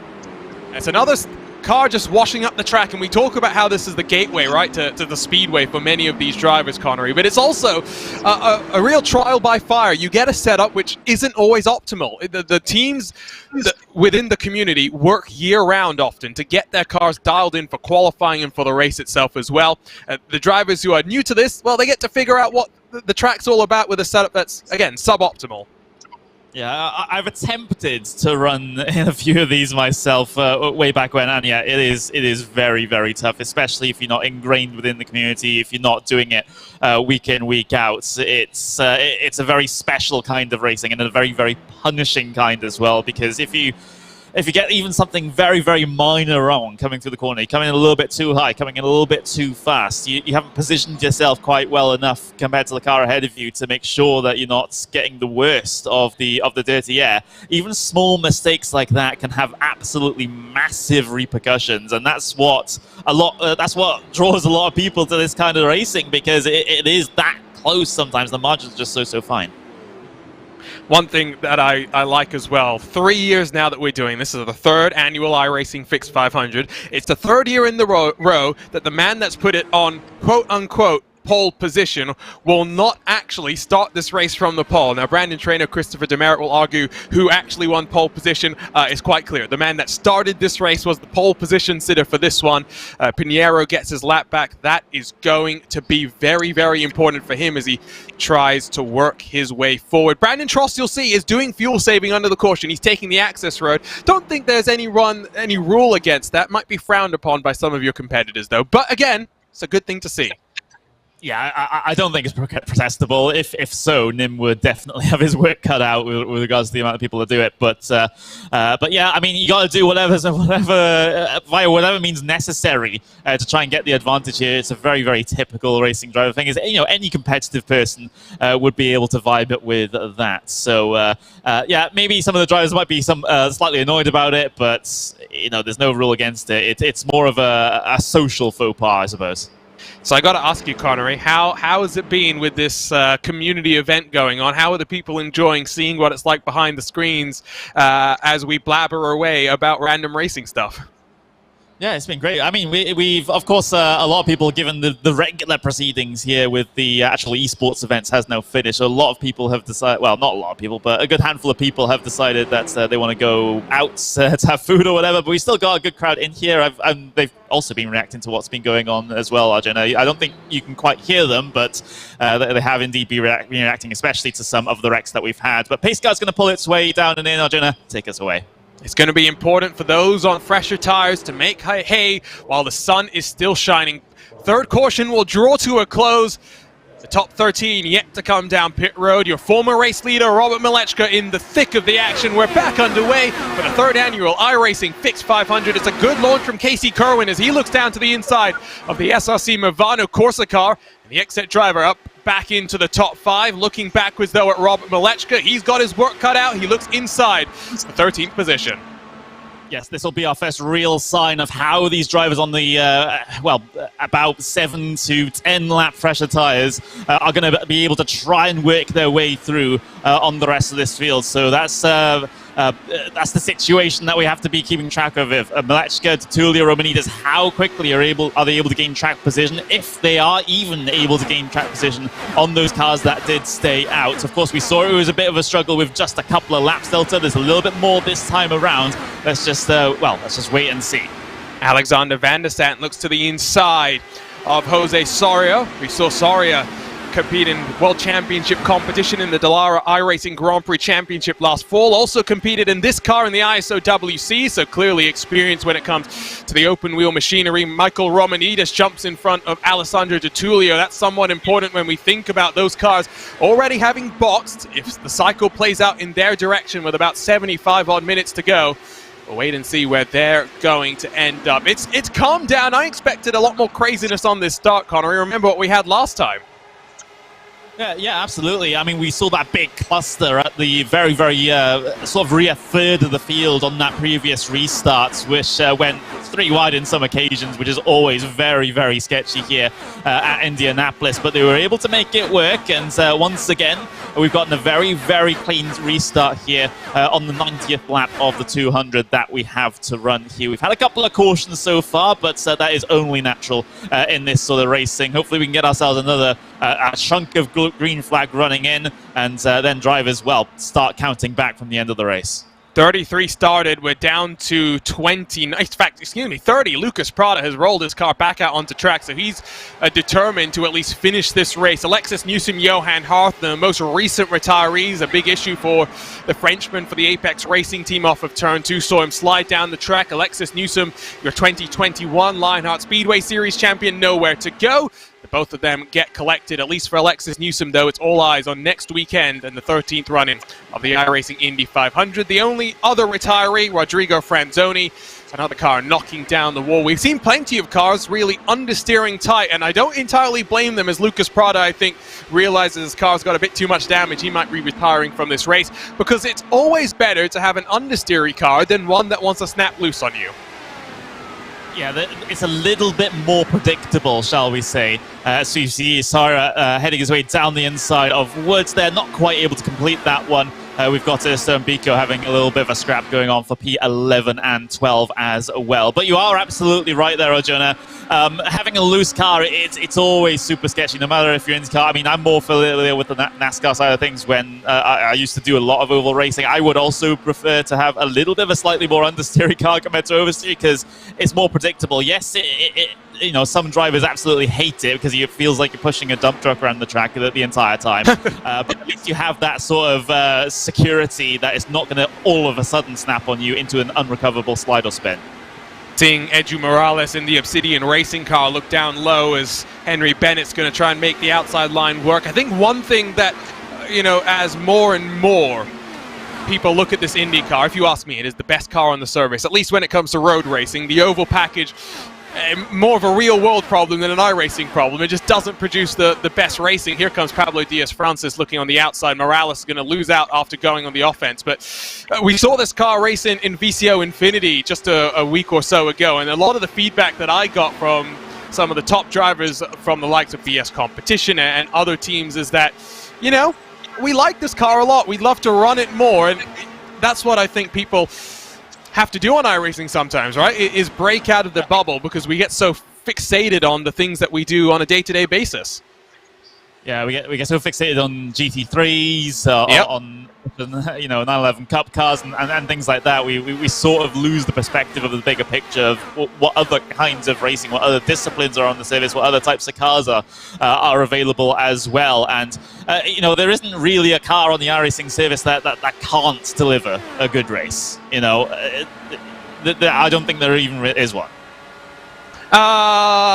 You're probably right. I'm just trying to think right now. Now, is there anyone who's commentated on World Championships in every single category? The only one that I can think of is probably Randy Cheneth, who would have done World of Outlaw stuff, I believe. Definitely did Rallycross, if I remember correctly. Definitely has done some NASCAR, or I guess it was a Peak Antifreeze series back then. And I think he's done World Championships on the road as well. I'm reaching back in memory banks to try and remember if I heard it. Of course, Wil has been much more involved in that, especially during the early days than I was. I mean, I doubt I was even an iRacing member when the whole WCS thing just started. But yeah, I mean, I certainly wouldn't be surprised if he was even guest commentator potentially on one of them. But yeah, we'll have to ask when Wil comes back, because of course he is on this little bit of a break at the moment. But we're almost at the halfway stage of this race, Arjun. 96. We're on our 96th lap at the moment. And, well, the running has been good so far. We've had a couple of wrecks here and there that have traded a couple of yellows, but we haven't had an absolutely almighty multi-car pile-up just yet. And I'm promising I'm not costing it just the previous caution. Yeah, just like Wil did. The closest we came, right, was Johan Harf and Alexis Newsom. That could have ended much, much worse and could have taken a lot more, but we got through that with the smiles down from the iRacing gods, as yeah, we're getting closer and closer to that halfway marker of the race. Again, though, the crucial thing to say, Robert Malechka, fresher tires, hasn't made any head ground. At least Chris Demerit, when we saw him on that previous cycle of pit stops, was able to work his way forward. The power slide driver that sits in 14th, still stuck and not really closing on the R8G car in front. Yeah, Alhathi is holding station at the moment, just about 5 to 6 tenths of a second ahead. Malechka just struggling to make forward progress. It seems like there needs to just be that little bit more of a tire delta for you to try and progress forward in the race with the, you know, with making a call on the tires and people trying to stay out. So yeah, it's just not quite there just yet for Malechka, and of course those that did come in that time around. But you know, did they even necessarily have a choice in that department, though? Well, 10 laps different, basically, from the likes of Christopher Demerit. Brophy was in a very similar number. He's working lap 28 of the stint, and I think he's the one that did the gymnastics, that mental gymnastics, and has figured out that if he can go 3 or 4 laps longer from here, he's looking at being able to cut out a pit stop, at least relative to the likes of Malechka, once you factor in the extra stop that they've had to make. So I said lap 99 to go, probably the magic number in terms of getting to the end with a bit of fuel saving.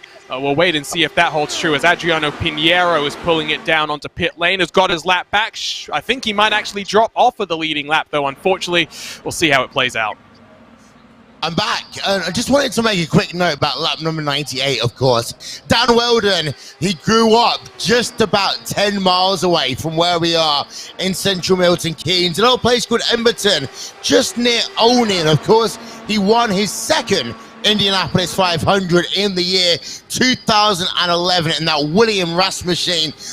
We all remember Dan Weldon, the number 77, of course. I remember him as well from the numbers he used at Chip Ganassi Racing and Andretti Autosport. The number 98 as well was really important. A shout out for the memory of Dan Weldon. By the way, it's also great to see his kid getting involved in casting flag at lap number... No yellow. We stay green. The car pulls itself off track, so was running by itself. We get ourselves to the halfway point of this race then, with 3 cautions in the books. And well, Arjuna, it's the second half. Yeah, but what happens here? Again, it's understeer. How do we not get a caution? That is what surprises me. Yes, there's no one really coming, but that is an almighty slam, and it was Jacob Reed that I think might just become our 5th retiree of the race. I will say though, attrition overall in the iRacing Fix and the iRacing Open Indy 500 far improved from the 2013 when I actually ran in the top split, Arjuna. I didn't do very well. I finished P number 16. I finished about 2 laps down. But the attrition here today, very, very good so far. We're looking at only a few people out of this race. I'm going to run through them for you now. We have Rodrigo Franzoni out of this race, Johan Harf, Alexis Newsom, Lucas Prada out of the race, and now Jacob Reed looks like he's going to be out as well. David Kazmar is back out on track, but realistically, with only 5 cars out of this race so far, that is great attrition for 50% plus race distance. It's great, and I look back at the history of this race as well. So last year we ended with 11 cars on the lead lap, and if I remember correctly, less than 15 even took the checkered when, all things were said and done. The year before, 10 on the lead lap. I think it was 12 got to the checkered flag as Jason Brophy will peel off down onto pit lane.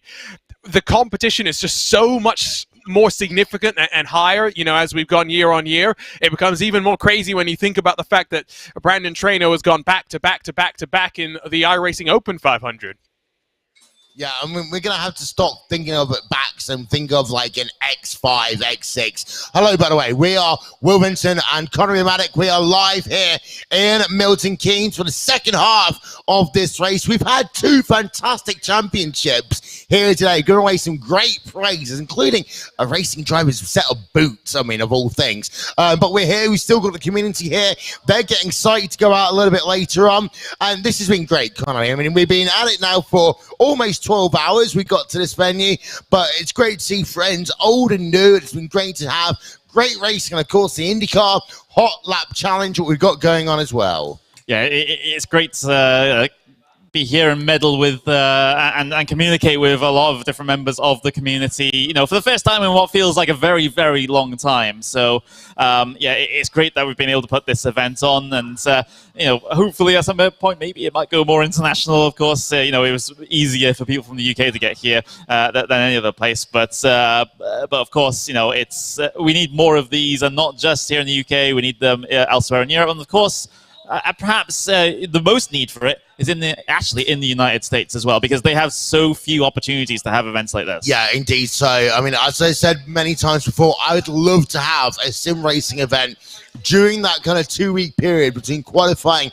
and race day for the Indianapolis 500. You know what, Georgiana, Aaron Likens and I were that close to commentating an Indy 500 broadcast top split live from Indy. Ooh. We just ended up with an issue. We've got a replay and another car.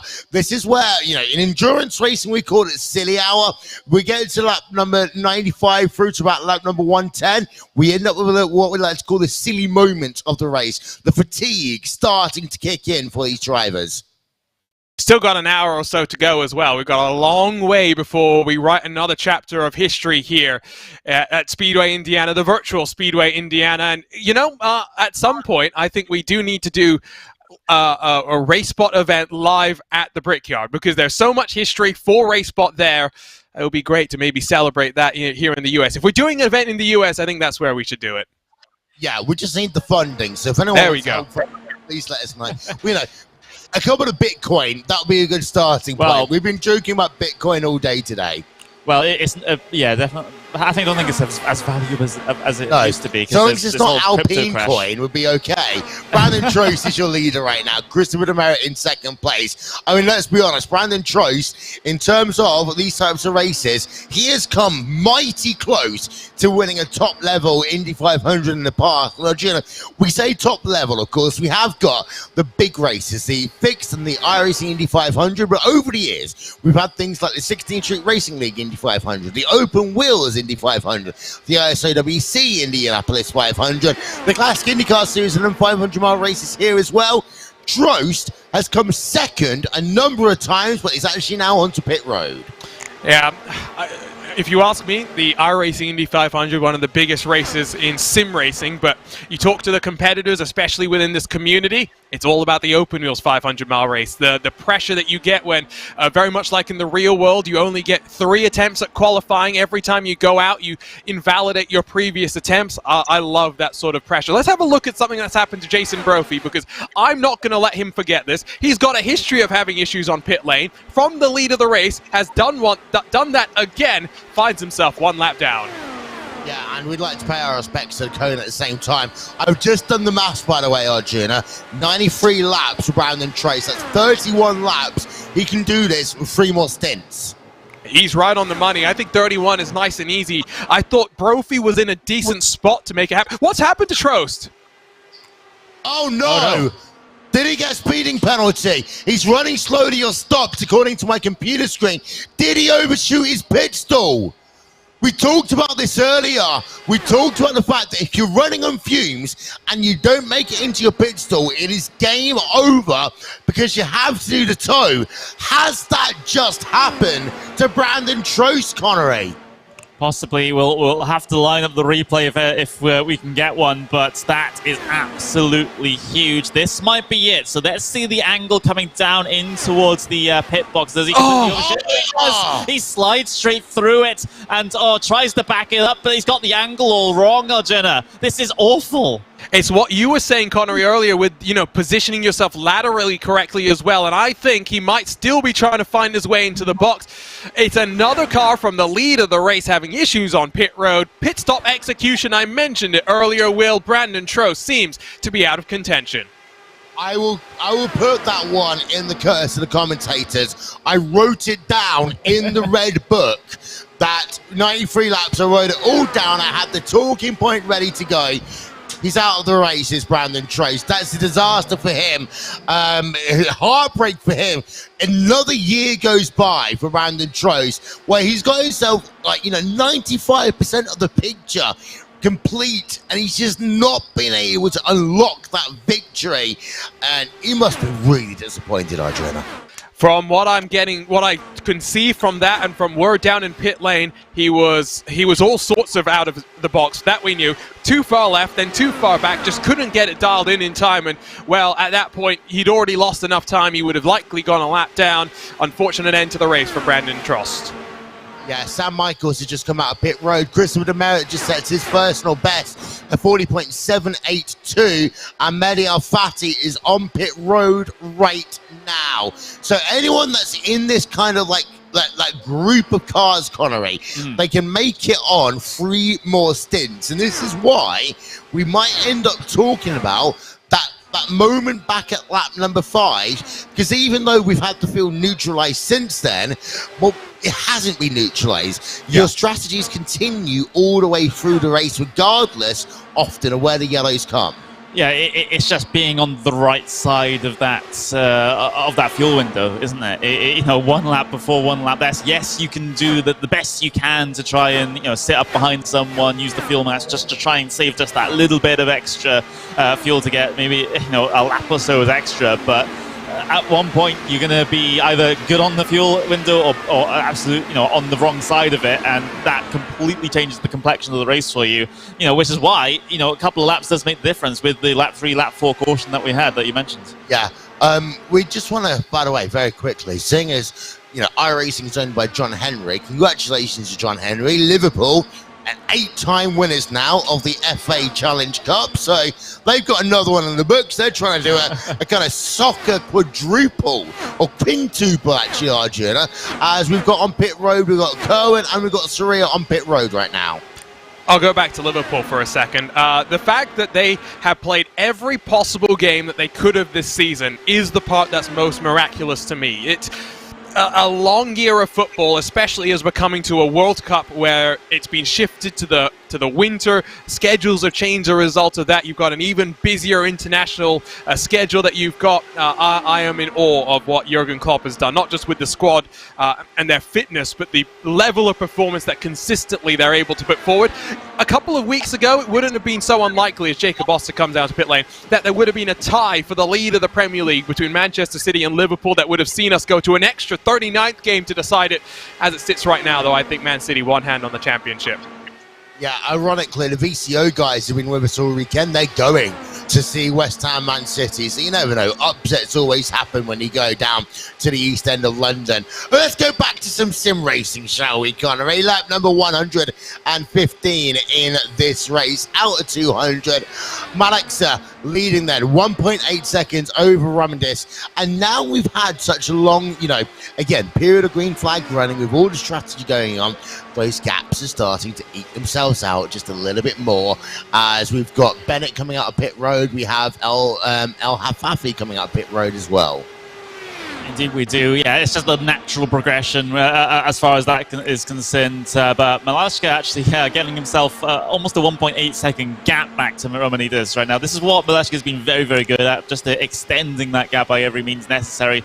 Definitely has got himself clear of the slipstream just about back to Michael Romanides. So that's a bit more of an issue there for Romanides. But the thing is, for Malashka, he's still running out there on his own. Doesn't seem to have a drafting buddy as far as as I can see. Apart from maybe those 2 cars ahead that you'll be feeling the very tail end of the effects from, so it might not be running totally on his own as far as the field numbers at this stage. But yeah, you still have to be a little concerned about that, especially as the leading car, that your fuel mileage is going to be pretty terrible compared to the rest of the field that have been able to run in their own packs. But again, he's got a decent buffer, and I think the track position, I think in Maleska's mind, is probably the more important thing right now.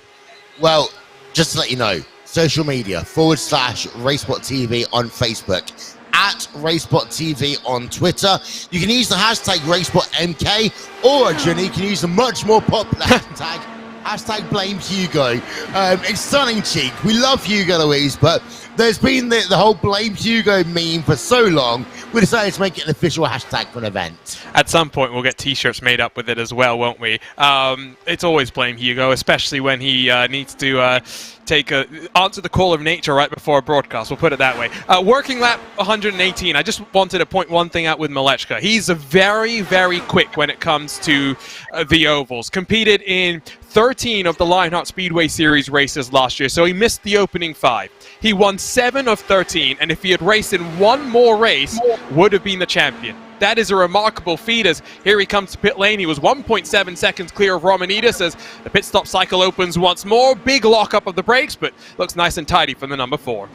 Yeah, you don't really mind if you lock up the brakes that much, because, you know, the tyres are coming off the car anyway. We're not doing an endurance race where they're going to be on the car for 3-4 hours. We've got Malechka, Romanis, Tulu, Lemonek, Morris, Albert, and Ruse all on pit road right now, getting into their stalls. And yeah, good entry. We'll get a look at the pit stop times in a moment, as we're looking realistically for somewhere in the 9 to 10 second range. We've got some guys going a little bit longer, 10.9 for Tullio, but out and away they all come again. Another pit party on pit road, Connery.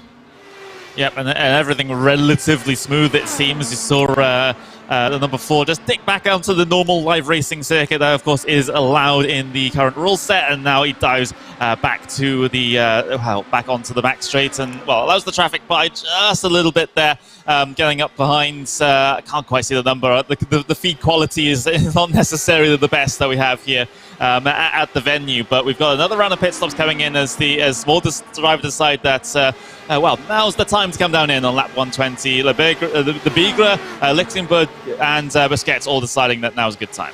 Yeah, it is. It's also that time when we start talking about laps to go rather than laps completed. Oh, no! Yeah, car on the wall then. Was that Lichtenberg? Oster, Jacob Oster in the green and gold i5G car. So you were talking about how great he was earlier on, but his day is done. Of course, what he's got to try and do now is at least try and get that car back to pit road. There is damage. I mean, a hard hit at the wall like that, I don't see how that car doesn't have a meatball flag. Yeah, no, I agree with you, and I just wonder if maybe now we're looking at one by one the chips starting to fall for Team i5G, and poor Jacob Oster. Alexis Newsom, no fault of her own. This one, you know, maybe again just behind on his tools, and Oster slams into the wall. Yeah, those tools we talked about as well. You know, they've been a feature of Indianapolis racing for so long. And Arjuna, the thing is, people think, oh, it's one of these things that makes the car seem like a computer game. No, it's not. These are actual mechanical parts of the car that are designed to move up and down and, you know, designed to weight distribute the car around. And some of the stuff in qualifying, you know, Tony Kanaan, I remember, that was a hard hit in the wall. Hard hitting the wall. I remember Tony Kanaan and Elio Castroneves was doing interviews when they're saying, no, we are literally changing everything, weight jacket, anti-roll bars, every corner, every single lap, because otherwise we are going to brush up and we're going to slam the wall. It's more significant than that as well, as, by the way, Jacob also hit the no more I'm done button, commonly known as the Alt F4. He is very much retired from this race. But, you know, talking to some of those real-world drivers, unlike what we get here in the sim, where we've got the limited range, right? What the ARBs do is what the ARBs do. There's a little bit of adjustment that you can get with ride height settings and whatnot to dial the car in a little bit more, but you are very much working within a narrow box. In the real world, that is blown wide open. You can customize what a click on the weight jacker, for example, does, how significant that's going to be. they are going a lot deeper into these in-car adjustments than we can really fathom, and that's why I really do enjoy the proactive nature of these teams and drivers. And, you know, to hear it from someone like TK, he's someone who knows what he's talking about.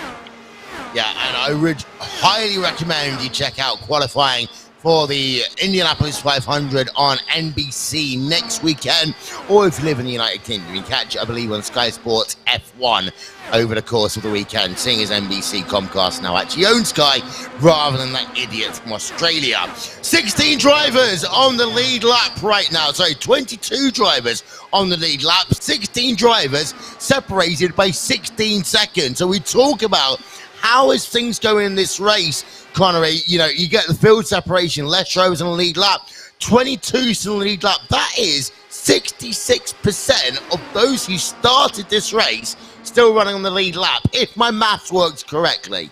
Yeah, it's a great rate of attrition for lead lap runners, isn't it? Because you usually talk about rate of attrition of guys, well, they're still running, but they got some form of damage and they're not really all that competitive. Yeah. But to see 66% of the field still on the leading lap when we're deep in green flag stints like this one, that is absolutely fantastic to see as we're riding on board there with Casey Irwin. It's fantastic to see the well, not quite the driver's eye view, but at least a perspective of what's going on ahead there. But I'm just having a look at how long this green flag run has gone on for right now. It's at 38 laps. That makes sense given we just had some green flag stops.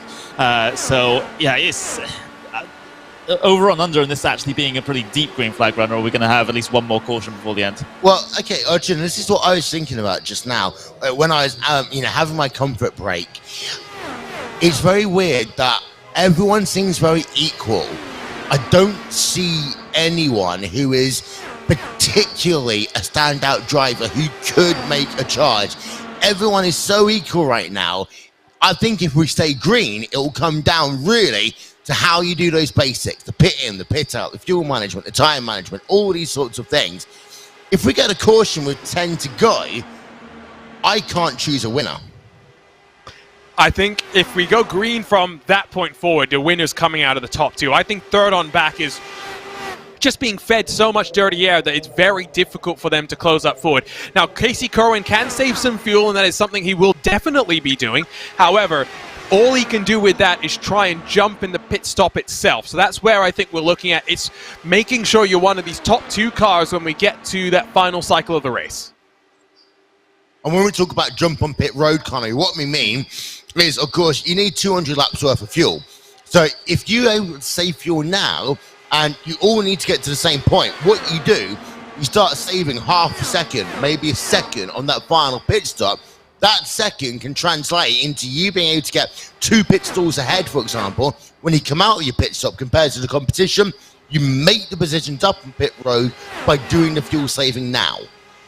Yeah, it's, that's again, it just all comes down to the very, very slim margins, because yes, that is also fuel games, fuel strategy, the whole strategic planning of your average endurance race, for example. It's that, but in a grander scheme. But this is more like zooming in on the micromanagement level of things and looking at those small hundreds, thousands of a second that's really do matter at the end. I mean, how many photo finishes have we seen in Indy 500s previously as well? Oh, we see so many photo finishes here. It's a case of I've written my script for the last 2 laps, Arjuna. It's got the word photo finish camera on there. It's got to get your shotguns ready, all this sort of stuff. We know it's going to be a close finish. And the thing is, in history, this race, iRacing Indy 500, in fact, even the privately hosted one, traditionally, we have the luck of the race finishing under green. Well, we had over 10 years of the iRacing Indy 500 finishing under green. I don't think it's actually finished under caution, at least the main broadcast race, since its inception. We've been... 2020 had the run to the caution, what was it, 1 or 2 laps at the end when Traino, Tanner Watkins and Brophy battled it out there, and ultimately it was Brophy and Watkins that came together out of turn number 4. But yeah, we do tend to get those green flag results. But looking back to last year, both in the fixed and the open races, it wasn't a complete photo finish. Fixed was a lot closer than open. 3 cars at the podium split by 3.5 tenths of a second, but open, we knew Brandon Traynor was winning as soon as they took the white flag. The gap was that considerable. The addition of the aero screen has really changed the balance of the car so significantly that it's really affected the way it raced. This chassis, you think back to what was Alexander Rossi's run through the field on fuel with all of that strategy playing. And that was a fantastic race. And last year was great in its own way, but it's not the same race that Indianapolis tends to produce, at least in Full Metal Motorsports. Yeah, and you know, there's always two types of Indy 500. The ones where everyone's on the end of their seat, and you got the ones where it's a calculator game as much as anything else. I mean, don't forget, Bertrand Baguette was laps away. Oh, yellow, yellow, yellow. So I started talking about Bertrand Baguette, we get a yellow flag. I'll talk about him later on. So fourth yellow of the day. Mehdi Al-Thafi, I believe, might be involved. Let's have a look on the pictures. Up into the grey, up into the wall. Oh, that one looks as though it could have been avoided, that caution. After everything we've seen today, that car could have just gone towards pit road, Connery. Where did he actually stop it out on circuit, or was he just continuing to roll and that was enough for iRacing to decide to throw the caution? Because you slow down enough, below 50%, slow car, yeah, it turns into a caution on an oval. But that's a weird one, because he could have just gone towards... Okay, there's a tap then, down at turn number 3. Coming into turn number 4, you're in the grey again. You just... I'm very sorry, Arjun. There is still enough room to move that car down. He's trying to steer. You can see he's desperately trying, but I think the right front wheel is just not giving him what he needs. So watch here. Just watch the steering wheel. It's basically left hand down from here, but it's only going in one direction. Has another tap, and from there it's gone. It's toast. Maybe the right rear's got some damage as well. That car just did not want to come onto pit road. You know what? That's how my car was when it got T-boned a couple of months ago. It would turn left. It just would never turn right again. So 69 laps to go. This is the interesting point. That's just outside the window for doing it on 2 more stints, Arjuna. You're mighty close. If you can fuel save your entire way and you're bold, you can do it. If I was someone right now, I would pit, and I'd pit with 1 to go. I think, yeah, that's the thing, right? Pit with 1 to go. Now, if you're the cars at the front, I think you have to box because you're 20-odd laps into the race. Stint, excuse me. For those behind, I suspect maybe they'll stay in. Jason Brophy stays out. He's 1 lap down. He will get the lead lap back. He will work his way to the tail end of the field and fight from there. Now, does anyone else stay out there, excuse me? Looks like Edu Morales will be the only car to gamble, and he's worked himself then up 20 positions to the lead of this race. I've seen this happen in the past where sometimes those old tyres can really throw a curveball. And it's going to be the thing as well, if this is going to be the case, he's not going to come on towards pit road, because sometimes what we have here, Connery, and it sounds a little bit silly, some people would like to come in by themselves rather than coming in amongst all the traffic, because again, like what we have in endurance racing, sometimes, and don't ever tell this to the captain or Chip or Michael, sometimes finishing an Indy 500 is actually the most important thing to them. They know that they can't win it. They want to finish it. They want to finish it on the lead lap. And sometimes they just don't want to pit with all the traffic. They don't want to be the person that ends up being turned around on pit road.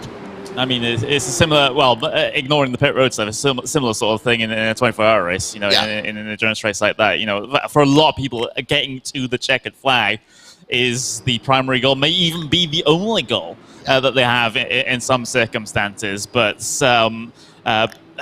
with this, though, it's, you know, at least for the I guess the top half of the field, you would say, you know, it's going for glory, or you might as well just have not have won anything in terms of getting second place at the podium. You know, it's you know, for those guys, going for gold is the only way they're going, the only goal they're going for. If you remember back, Arjun, I think J.R. Hildebrand when he finished P33, and I think Sage Cameron told me when he finished P32 or something before, the anger is not about the crash your car. The anger is because of the fact that you get so much of your prize money from the Indy 500. If you finish and you crash a race, you fall below all those people that were slow but finished, and the prize money drop-off is so much.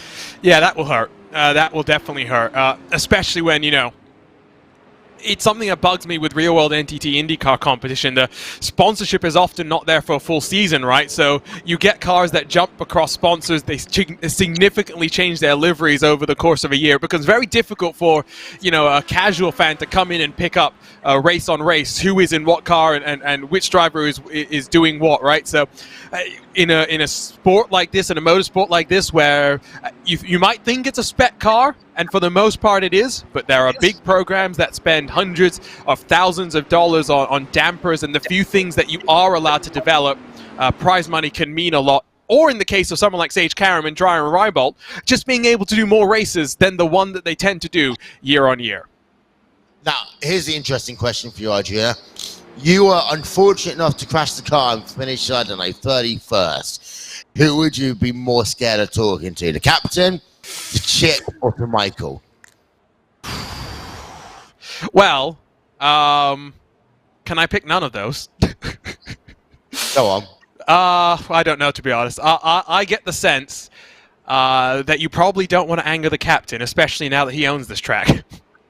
Yeah, but to be fair, the captain really a person. He wouldn't shout at you. He'd just bring you into a meeting, I think, a week later, and get down and tell you all the bad things. Michael would chew your head off, and Chip will just give you that look of, I'm not angry, I'm just very, very disappointed. By the way, lights are out on top of the pace car. This could be interesting, and the reason why it could be interesting is because Morales is going to be in a situation, if I get this correct, he's going to be on old tyres, and if he spins them, and he decides to go late, he could be in a situation, Arjuna, and this entire field gets mighty close. They're only 15 laps old. I think he'll be okay. There's two cars that stayed out, Morales and Labriga. Casey Kerwin, the leader of those who haven't pit. Will we see more craziness? We're about to find out.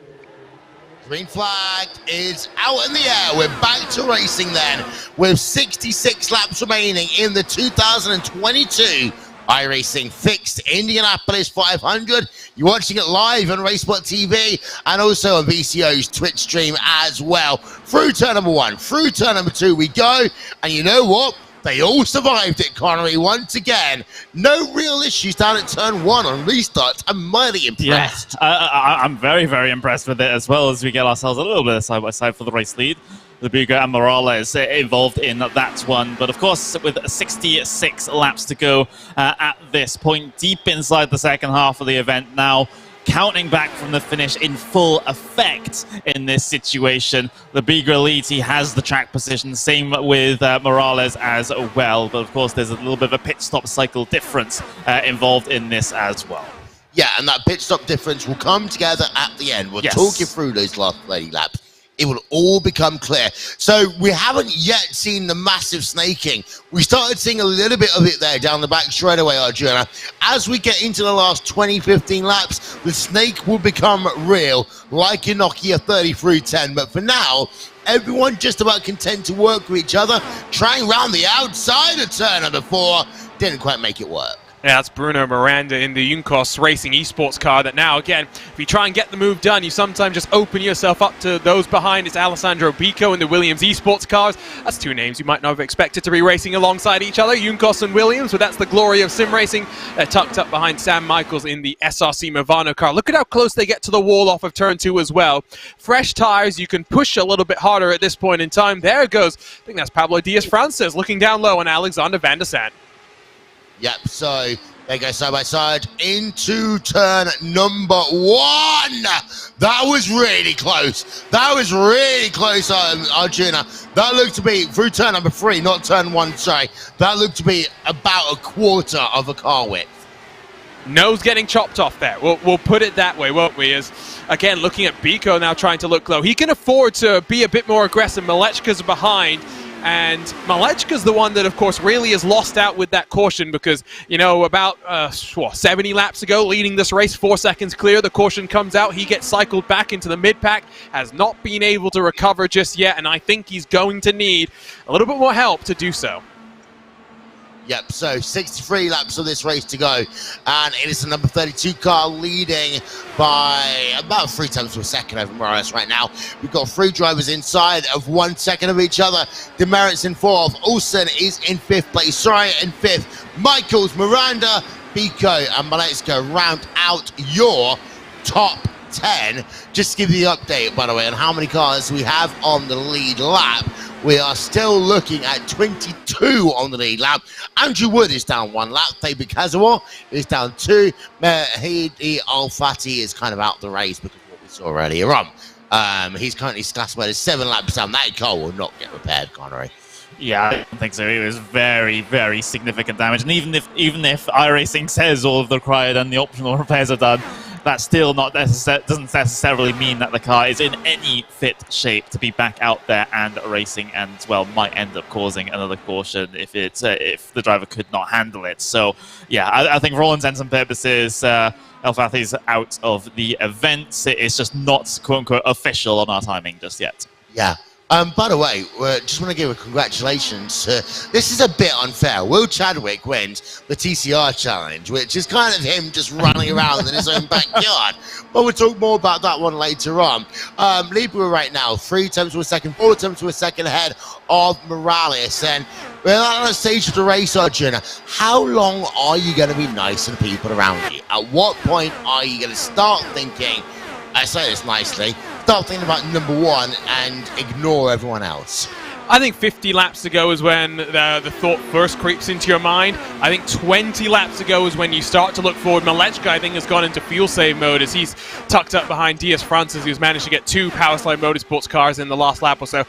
10 laps to go, alliances are out the window. You see Demerit running with those I5G, the R8G colors representing, though, Team I5G. If he's alongside with any of the R8G cars, 10 to go, he's working for himself. He's by himself. The thing that always intrigues me as well when we watch Chris Demerit is nice and calm, by the way, even with 60 laps to go. Look at the angle of his arms as he works through the corners, Will. He's, I don't think that looks very comfortable to me.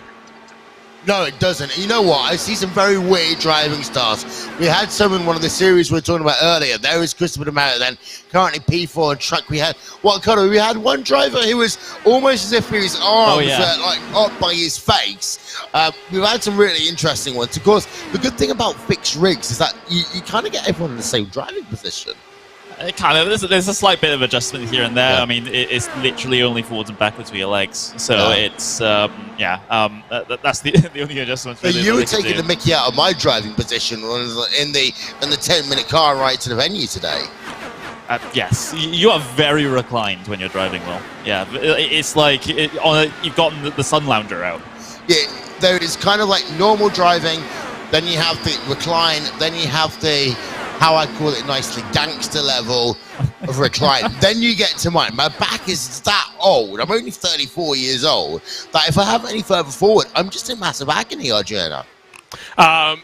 Well, I'll talk more about driving positions in a sec. I just noticed in our YouTube chat that a certain Robert Malechka has jumped in to say it's time for fuel save chaos. That explains why he's being very tentative. And I think now you're talking about, before the green dropped and as the caution flew, 69 to go. Could people make it with, just one additional stop after we got back to racing? Clearly the goal for Powerslide Motorsports, for Malechka, for Van der Sant sitting 11th and 12th, and maybe Henry Bennett back in 15th is, let's save fuel. Let's try and eliminate a pit stop. And you know what? I always used to tell my teammates, your fuel saving, you start it early because you cannot do it late on. You do it early, you can do it little and often, you can get yourself into a routine. But the thing is, at the same time, Connery, if you're going to fuel save, there's one word I always tell you to remember. Commit. Yes. Got to commit to it.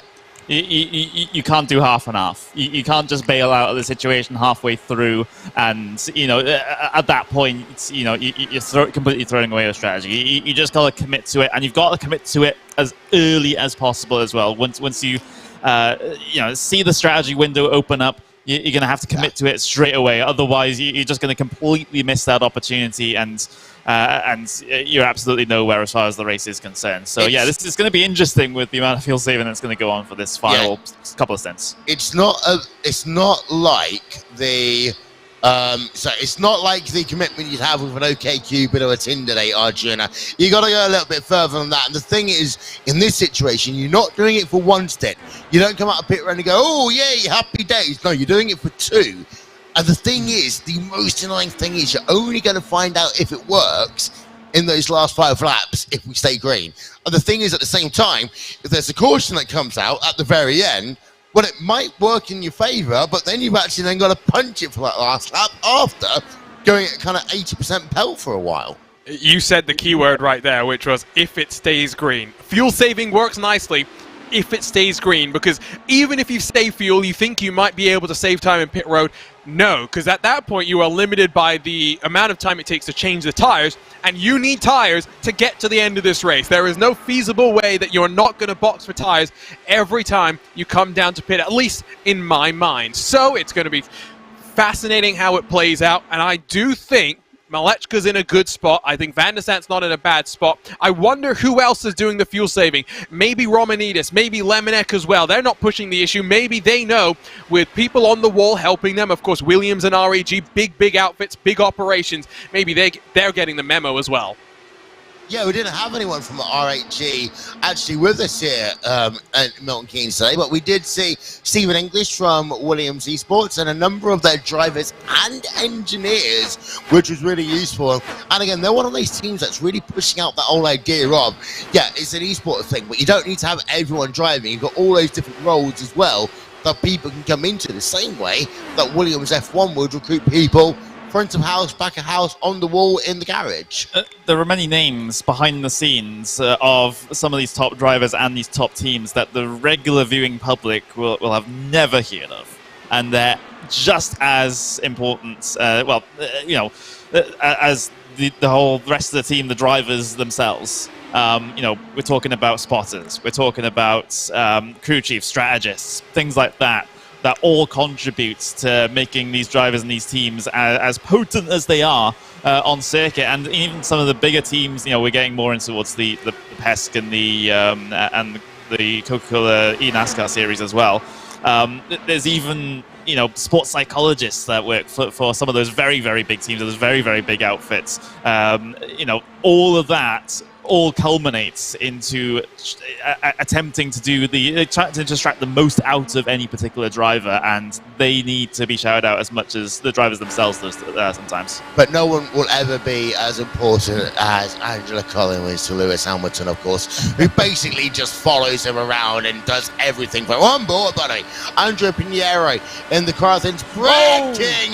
That was mighty close. That could have ended horrifically, but there was definitely contact there between the number 2 of Pinheiro. We're going to get a replay of that one up definitely in a moment, but that was mighty close between Pinheiro and the car ahead of him, which is Brandon Lichtenberg in the number 14 car. That was almost a massive caution there, Arjuna.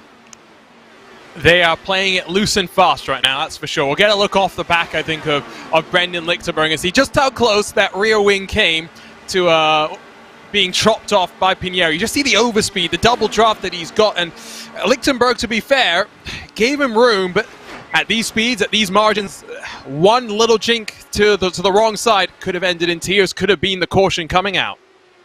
Yeah, indeed. So here we are. We're into the last quarter of the race, and we're into the last quarter of the race, interestingly, exactly 2 hours into this third annual iRacing Fixed Indianapolis 500 special event here on RaceSpot TV.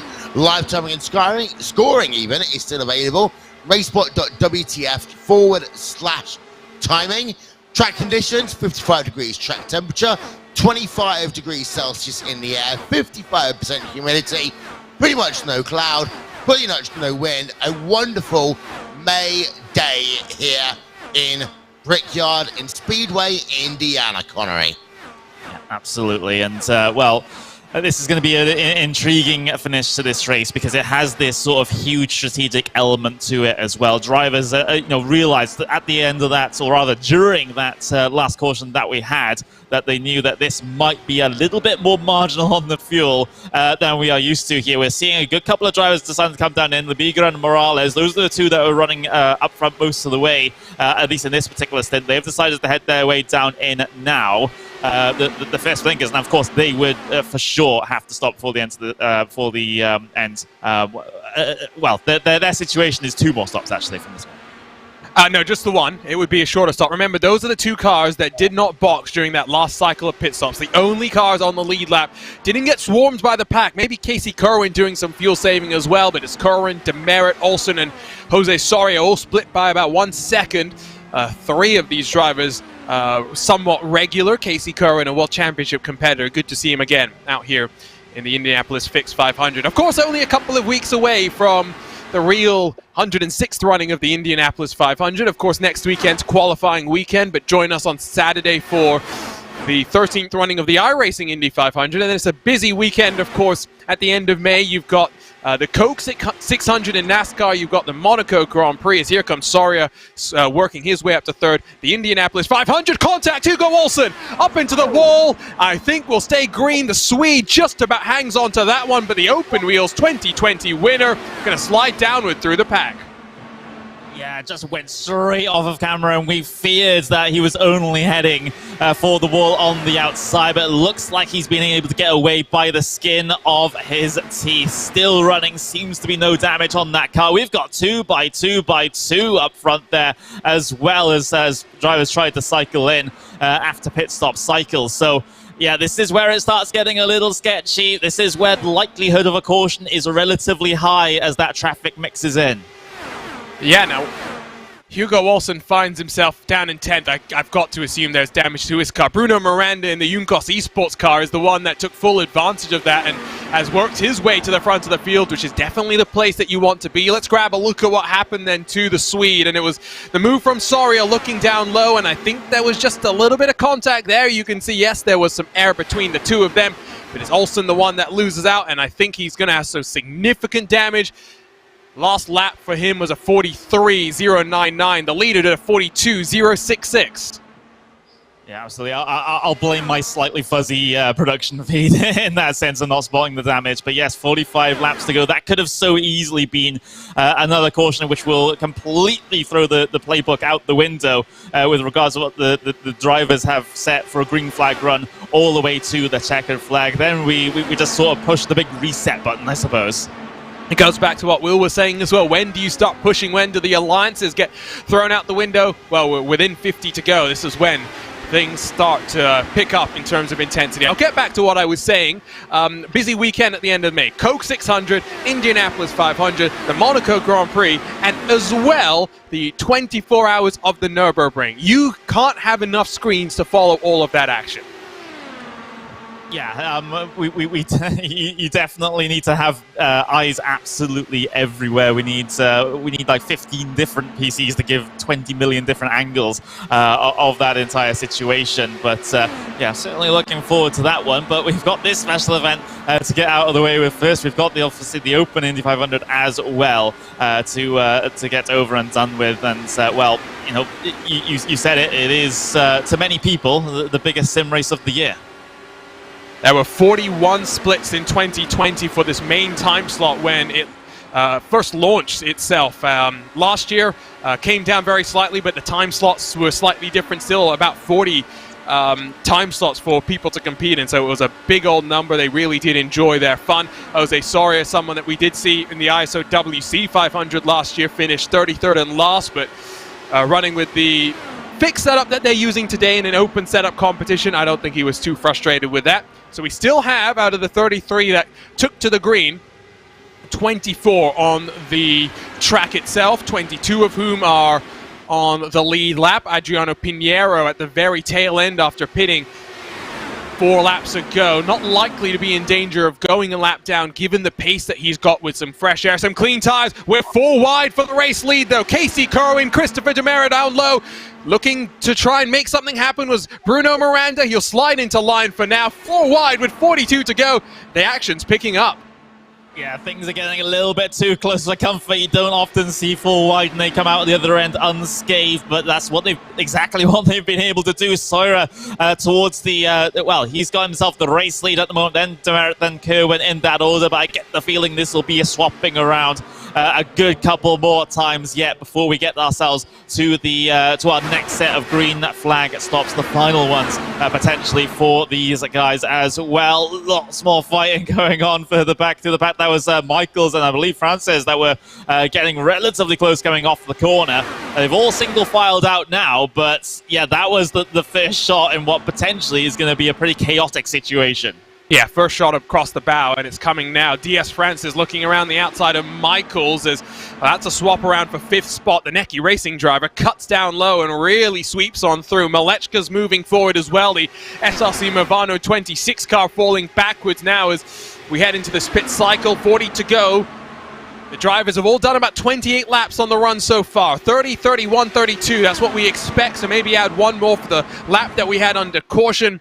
Drivers need to get 7 more laps, though, to be able to make it on one more stop. The aggression that I see from that number 4 car, though, Connery, tells me that he doesn't think he can make it to the end with just one more pit stop. Yeah, I think the penny might have dropped there for Malechka, so that's why he's being so aggressive. Now his focus changes and becomes more of I need to get to the very front of this train. I need to get the track position and I need to press on because I might not be able to make it. We do see drivers coming down on towards the pit lane in the very backgrounds there. So some drivers now deciding that they have to come down in at 40 laps to go. That won't be, close enough to the end for them to do it from here. So they will have to come down in another time. Soraya keeping Tamara at bay at the moment, but look at this train coming down the back straightaway right now, and they're fanning out once again. 3 wide for second. Malechka from 7th to 1st in the blink of an eye. The Powerslide Motorsports driver hits the front once more. You'd have to assume fuel mileage is out the window from here. Coming to the yard of bricks, it's 38 laps to go. It's the Hornet's Nest that's bubbling up here in Speedway, Indiana. It absolutely is, and well, Demerit improving. Look at the run that Demerit had. He had to swing all the way to the outside. I think that was more of an avoiding action in that situation there. Malechka still leads from Demerit from Soria and Kerwin, but that could have been an absolutely massive instant there heading down into the one. The speed differential amongst all the different parties was so huge. Malechka Demerit at the front again. Soria works his way forward to the inside. He looks on Demerit. Malechka Demerit, the 2 favorites when we started this race off. Still a long old way to go, but they are back at the front. It's taken a while for them to find each other once more. The snake's starting to form. This is what Wil Vincent was talking about earlier. And look at Malechka, look at the little wiggle coming down the pit straight. No one following him in doing that, but just maybe a little bit of a sign for things to come. Things have picked up here as Will squeezes past the rear of my chair. This is absolutely crazy stuff at the front of the field. We get the feeling, Will, that fuel saving is out of the window because these guys are going crazy. It's either that or they've hit a number and they think they can go. Look at that, 2 wide, 2 deep then as they work themselves through the northern end of the racetrack. This is where memories and moments are made. You know what? This is the exciting part of the race. I stood up off my chair for the first time. 37 laps to go of this, the 3rd annual iRacing Fixed Indy 300. We go 3 wide into turn number 1. It's like the M25 on an August bank holiday weekend. They're all saving fuel, though, I'm pretty sure. Looking at the lap times, that's why the pack is so thick and heavy. We've never seen this before. Soria and Francis hit the front. 36 on the board, 35 coming to the line. The magic number without fuel saving is going to be 32, I think. You get to 32, you pit, you're good from there. The lap times have dropped off. A 43.5 for the leader last time by. Yeah, 43.5, even I can do a 43.5 around this racetrack. That was a really slow last lap. Let's see what their numbers are as they come past the start-finish line again. A 42.4, 42.3, so they're still about a second off what they really should be here. So they're fuel saving and pack racing at the same time. This is also where calamity can happen, Arjuna, because you're running basically at 85% throttle and you still got to negotiate the quagmire that is this racetrack. 35 to go. Anyone that comes in now, they're just going to have their head in their hand and start praying for a caution. Yeah, no, I think the amount that we've slowed this pack up really does mean that we are, I think, at the earliest going to see the guys at the front coming down with a couple of laps. Those are the cars at the back. They were trying to catch up with the pack, and they've done so. De Tulio, Sanchez, Busquets, as well as Casabon all pitting. I don't think they're a factor for the win, though. Yeah, Casabon's like laps down, or was laps down earlier anyway, and they've had to try and go off sequence. The thing is, I remember there have been controversial elements in this race when people has prayed for a caution, and it happened. I'm not going to name any drivers, but 2014, 2015, we had a couple of moments just like that in the last 20 laps of the race. Right now, it is the number 15 car of Jose Soria who is leading this race. However, where you really are on track doesn't matter yet. We've got 3 more cars on towards pit road right now. Henry Bennett, Brendan Lichtenberg, and Michael Romandis are on pit road. Those 3 will have to carry on doing fuel saving. And what this might mean actually this time, Connery, they'll have to sacrifice a bit of fuel saving to get back into the pack to then save the fuel again. Yeah, I find it crazy that we've triggered a whole a sequence of fighting, not because the fuel-saving window's out the open, it's because they're fuel-saving that it's caused the whole pack racing. That is absolutely crazy. 33 laps to go. We're starting to get that to that point now where the fuel number is looking a lot more possible. Yet more cars diving their way down on towards the city of pit lane. A few cars still remaining out there. Tamara, Tmeleska, Kerwin, this is looking relatively, well, looking better for them the more laps they can go. Yeah, Demerit is one of those drivers who can fuel save better than almost anyone I know. He learned a lot from Brandon Trainer over the years. Malexa in that number 4 car, Kerwin in the number 1 machine, Van der Sant in the number 10. The 4 drivers you see at the front of your field right now. Christopher Demerit in the number 3 car. Well, he's actually got himself a half-second advantage. At this stage, just before you come on towards pit road, you want that advantage a little bit. You do not want to run over your teammate, as here they come then. 6, 7 cars, Arjuna, all on pit road. It looks like they managed to get in tidy despite the puffs of smoke. Now, these are the cars that you'd expect will be relatively comfortable from here. They won't have to worry too much about saving the rest of the cars that boxed. Even if they boxed just 2.5 miles ago, will have to be slightly concerned. It's not a big job by any means. It's something to consider. Lebigro and Morales yet to pit as well for the final time. They're back to the front of the field. To all those people a couple of years ago that said, can't we have a green, white, checkered in an Indy 500? This is the reason why you don't. This is one of my most favorite types of racing in the world, where you have to travel at 210 miles an hour, but you don't want to travel at 215 miles an hour because you're trying to do the strategy and you say, with a fuel, look at that, so many cars, and of course they're doing that awkward cutback onto the inside of turn number 2. It is synchronized racing at its finest right now, and we have got 30 laps to go in this race. Connery, it's time to get the hype machine up. It absolutely is. Well, the drivers started it themselves with the pack racing that they were doing at the very back end of that stint. But, yep, this is the final one for a good many of them now. 30 to go. Lebigro and Morales, of course, they are, they're playing in a little bit of an awkward cycle, maybe hoping that a caution can help them out just a little bit later on towards the end of their particular stints. But, yeah, it's, this situation, it can't be any more tense. It isn't. Oh, a couple of cars very close to the wall there. Of course, we say a couple of cars close to the wall, Arjuna. They know exactly what that limit is off turn number 2. They will get as close to it as possible. And then, of course, once this field gets back together, and it will get back together, it's then going to be a case of we will see the Nokia 33 Snake car coming back into play. Yeah, and crucially, Demerit, Malechka, and Kerwin, the cars that boxed in the final sequence of pit stops, have emerged at the front of this train. They know they're good on fuel. Most likely, they're in control of this race. It's the likes of Romanidis and Van der Sant that are dueling hard on the entry into turn 2. Romanidis right there was going left, he was going right, it was really close with Van der Sant, and actually they went too wide through turn 1 and 2, Connery. And this is the thing, right now you've got people praying for a caution, you've got people praying for green flag. I want it to go green, I want to back up and go home in about half an hour's time from now.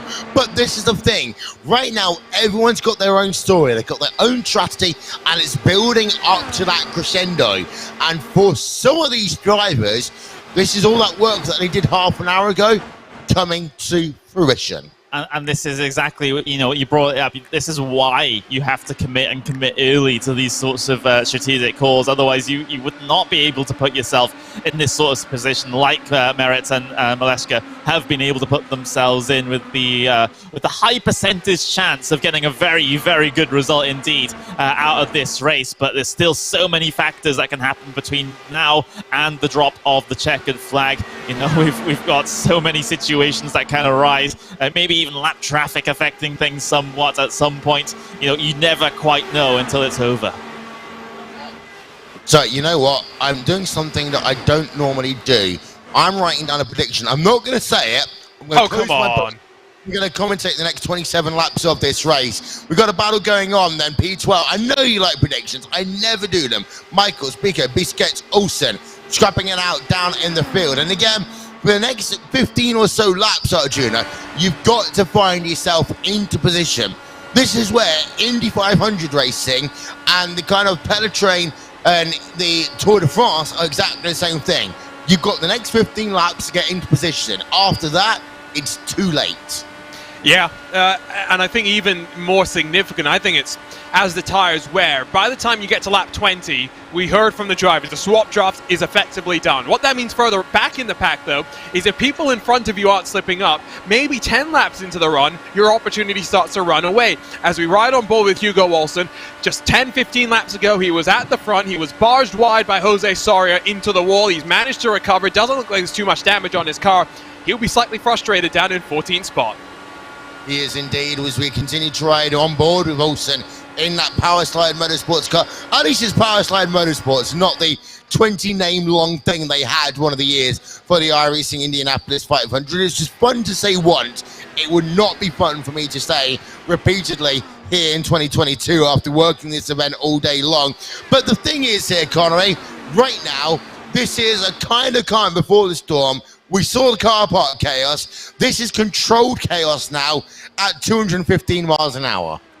Yeah, I guess at some point, maybe nearing towards the end of the race, we'll get to see yet more chaotic action out there, just like we saw at the end of the previous stint, and will give us potentially a fantastic grandstand finish at the end. That's what I'm hoping for, at least. But of course, you know, racing is quite a fickle mistress sometimes. We got Pinheiro. He's headed his way down on towards the pit lane, so he's going to fall back through the order. The scoring island will slowly but steadily start to look a little bit more representative with the race as we see it right now. But then again, a very late race caution, maybe towards the end of Libiga and Morales' stints, could really work out in their favor. Yeah, indeed so. And again, the timing of the caution could well be everything, because as Arjuna said a moment ago, put 20 laps on the boots of these cars and actually they start to struggle. You get yourself to that point where you've got 13, 14 laps to go in this race. Some drivers are going to have to make big decisions that if they get it right will be amazing. If they get it wrong, Arjuna, yeah. But some of them, it will haunt them for a week. For others, it will haunt them for a year. You don't get a second opportunity, really. Yes, there are 4 time slots to win and to race here in these iRacing Indy 500s opened and fixed, but the reality is the time slot that everyone cares about is the one that's being broadcast. It's where the big names show up. Someone like Andrew Wood, qualified, I think it was down in 45th. Jesper Orman, 46th. Was worried he wasn't going to make it, and justifiably slow. He's going to, justifiably so, excuse me. He's going to be a little frustrated, but again, he'll saddle up and do it all over again in a week's time with an open setup competition. Casey Kerwin looking forward, though. He's trying to get past Malechka for what is on track 5th. Yeah, and as I say, it's on track right now, but the top 3 will cycle through. In fact, top 2, top 3 will cycle through as we get ourselves closer to 20 to go. On board with Casey Kerwin in the XSET gaming car. Lovely livery, actually. Lovely logo on that, the number 1. Casey Kerwin in 6th place right now. He's got Maleksa just ahead of him on track. The Merit is, of course, technically the one leading this train as we now go on board with the shadow of Robert Maleksa in that Power Slide Motorsports car from the rear as I'll come towards the yard of bricks once again. You're not really going to see those yellow cones unless we have a caution from now on in, unless you're on the number 32, number 29, number 12 car, because they really do have to still come down on pit road one more time, we believe. But it's Demerit, then Robert Meltzer the third, Casey Cohen, Alexander Van der Sant, and Michael Romanis, who really are those drivers, Connery, who are in our top 5. And look at that, it looks like we're back to car park mode. Yep, we absolutely are. Maleshka headed to Merit in this situation. The swaps are starting to happen at this stage, Arjuna. 20 to go. 20 to go, and I wonder if maybe there is a bit of fuel saving going on. Demerit had been controlling the pace of this leading group. He'll maybe even drop back to third in line as Casey Kerwin looks down low. Yeah, indeed so. So here we are then, getting towards the final 10% of this race. And, well, we actually have done a blistering pace, 2 hours 18 into this race. Looking on board with Christopher Demerit again. You can see he's using there, Arjuna, those in-car tools to make sure that he's not going to drift up into the grey. It's all about the front ARB and that weight jacker. To make it simple, a weight jacker changes the balance of the car. Minus is tight, plus is loose. The front 4 starting to break away. You'll notice I only said front ARB. The rear ARB disconnected. You can play with it all you want, but it's a placebo effect. Casey Kerwin to the front of the field. Yeah, basically just hit the button. Someone will pretend it works. It doesn't. As we have there, you're right, Casey up then, and we're starting to get it all coming together. Casey Kerwin in that number 1 exit racing car leads the way. Robert Meltzer in the number 4 runs in second. Really on the road. Andrew Roux still needs to come on. Oh, yellow! Yellow. 19 to go. What did I say, Connery? If you need that pit stop now, this is the choice that could define your year. Let's see what happens. Oh, just like coming together on the inside there. Sends the car up into the wall. Oh, well, I was going to say narrowly avoided there. I don't think they quite avoided it here. Arjuna, just take us through it.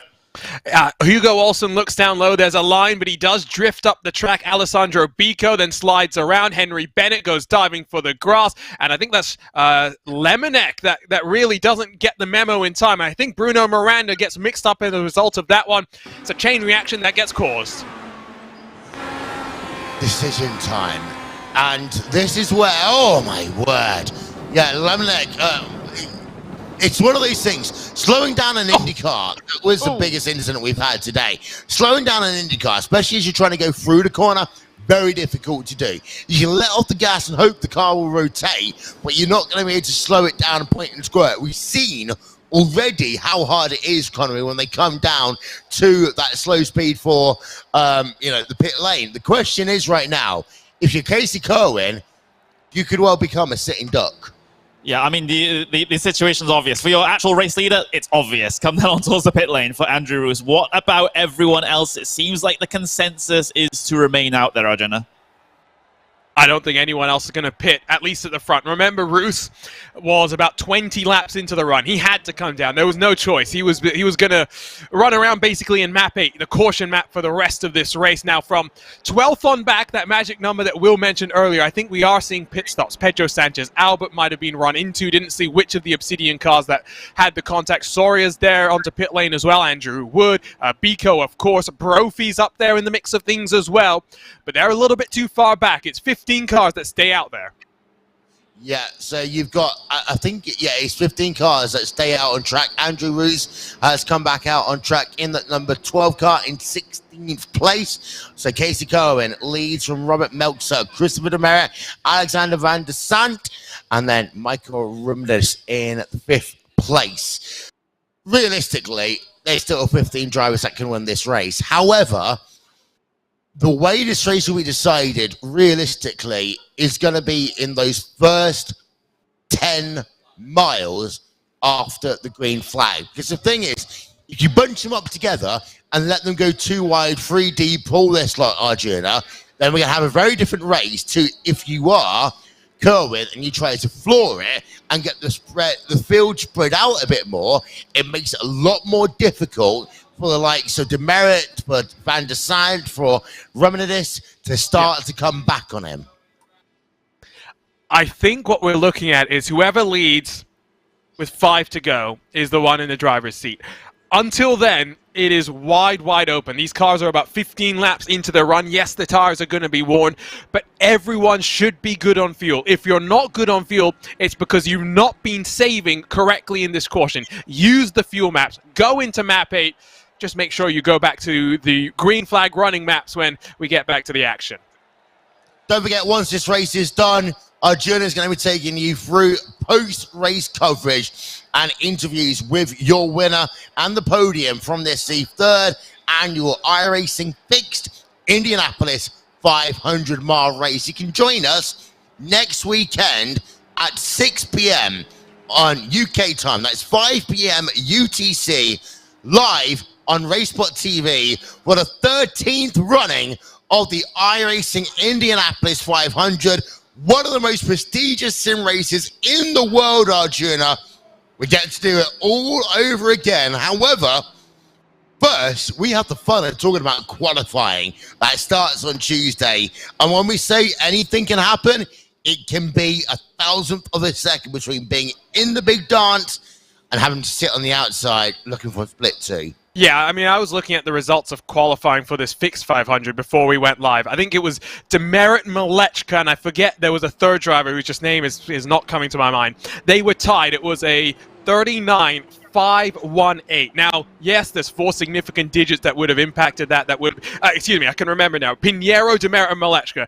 518 across the board. It's a week-long grind as well, because whatever you have on Tuesday is likely not going to be the setup that you have on Friday once you've seen what the other teams have got at their disposal. You've got to work through the event. You've got to make sure that your car is up to snuff, and that's before we even start talking about race setups. Yep, precisely. And there's a million ways that you can try and go with that angle as well. Those lights are off on the pace car. If you weren't yet excited, well, now is your time to get excited. We're going to have 15 laps worth of racing to go here at the Indianapolis Motor Speedway. That pace car on towards pit road. Do you go early? Do you go late? You're holding the field up. It's going to bunch it up. You move yourself down. You bring the field to the green flag with 15 laps to go in the 2022 iRacing Fixed Indy 500. Terrible start from Alexander Van der Sant, but it's not going to cost him too much. If anything, it will let him build the momentum, and when they exit turn 4, the snake starting to form, Van der Sant will be right on the tail of the leaders. Here comes Malechka. Yeah, so after all that we've seen him going on the outside line, Connery, all the way through this race, that no longer exists. You're trying to break the toe of all the competition around you. Yeah, it's pedal to the metal now for all intents and purposes from this point all the way to the checkered flag. Across the line they come. Malechka leads from Kerwin from Demerit as Demerit steps towards the inside, down in towards turn number 1. The swap for the race lead once again. Kerwin towards the pointy end of the field. Did you see Demerit right at the very top of the circuit trying to get something going up there? I'm not sure whether that's a mistake or if he's running high. He is indeed running high, trying to get the momentum off this corner. Yep, so Malechka leads by about a tenth of a second over Kerwin. Demerit 3rd, Van der Sant in 4th, and the LEC closing up again. And you're going to see Kerwin move themselves up to the top of the field. Malechka down into 2nd. Demerit still there in 3rd. 13 laps to go at the line. And it looks already that you got your top 4 breaking away here. But mighty close between Demerit and Van der Sant. Van der Sant sending it down the inside. Malechka up into 1st place again there, Arjuna. Demerit's trying to run the line that we've named after him, that higher line, that higher groove where marbles don't impact your car as much as they might in the real world. It's not working out. Bringing Romanidis, Frances, Michaels all into the thick of things. 2 wide, 2 rows deep. Kerwin back to the point. Yep, so at this stage, it's about, are you going to get the sequence working in your favor? Kerwin, Malechka, Van der Sant, Demerit, they are 4 cars slowly putting away. Maybe add in the number 5 car as well, because after that, I think that P6 below, they're going to struggle to get back up at this stage. Kerwin leading the way. Van der Sant, they've just switched it around. Van der Sant, though, is coming up through this field, Connery, one by one, he's getting himself into position with 10 laps to go. He's getting himself into that moment. Yeah, he's been lurking in the shadows for all intents and purposes so far this event, but now the number 10 in second place, hot on the heels of Kerwin. There's a little bit of separation between the top two and the two behind of Maleska and Demerit. Still continue to try and settle their differences. Demerit running that characteristic high line as we'll get ourselves 11 to go coming across the line. Van der Sant, he gets himself towards the point, and well, there might have been a lead lap logged. We'll have to get confirmation. How many times have we seen the number 10 leading laps at the Indianapolis Motor Speedway? Van der Sant as well, he looks as though he feels comfortable out there. He's going to go toe-to-toe with Kirkland, going to go toe-to-toe with Alexa, toe-to-toe with Demerit. I think right now we're down to 4 cars maximum, Arjuna. Demerit, Malexa, Kerwin, Van der Sant, everyone else, barring a caution, they're not going to make it. I think it's a 2-car fight now. I think Rob has really held up Demerit. He might have a chance, but I think it's really between Kerwin and Van der Sant, at least as it sits right now. Malechka might prove to have something, but with the tires going off, it's getting increasingly difficult to pass. If Van der Sant has enough fuel, if he's done the fuel saving, which we know he can do. He's won in Lionheart competition with massive fuel save. 10 to go. Van der Sant's in control. He is indeed. So Van der Sant leading as we come down to the last 25 miles minus of this race. Kerwin, at this stage, Connor, you might be asking, is he just trying to bide his time, work out where the weaknesses are for Van der Sant? And we say weaknesses. There's not many on some of these top racing sim racing drivers. It's trying to find and exploit any weakness that might exist, though. Yeah, it's all about that. You got to keep yourself a cool head as well. You got to keep yourself, you got to keep your composure in these situations. It's so easy to get in and over your head, especially when you're getting towards the end of such a crucial race as this. Of course, not going to be necessarily as crucial as the one in just a week's time, but however, it is still a fantastic accolade to have to your name. We've got less than 10 laps to go at this point. Van der Sant, this is the view from his car, looking back at that train of cars giving chase. If this is ESPN, we'll be showing Wives and Girlfriends. If this was NBC, we'd probably be on commercial. You know what? We go commercial free here on RaceSpot, and we go action all the way to the end. It's time to stand up, get ourselves ready for what will be another grandstand finish once again. It looks calm. It is anything but right now in this race. And, well, Kerwin, he's actually pulled out a gap now of half a second between himself and Malexa. That every 10th of a second, every 100th of a second right now, Arjuna, is helping this become that 2-horse race you've been talking about.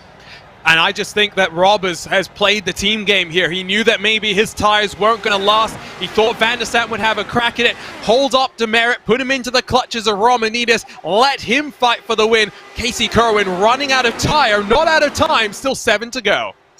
Yeah, and we've got ourselves about a 4/10 of a second gap. They are slowly starting to eke out the gaps a little bit. Again, look at the weaving down the back straightaway, Connery. They do not want to give any draft at all, but also they want to give the dirty air at the best time for them to impact another driver. Yeah, you got to use it as a sort of an offensive weapon in some cases. You can do that with the dirty air, try and force someone to push wide, potentially up into the wall in the worst case for them scenario. As we see the onboard demerit, we've got ourselves 2x2 for race lead, and of course P number 3 as well. Van der Sant able to hold on to the race lead for now. Kerwin still behind. Demerit and Maleska, well, they're trying to sort out the differences between themselves.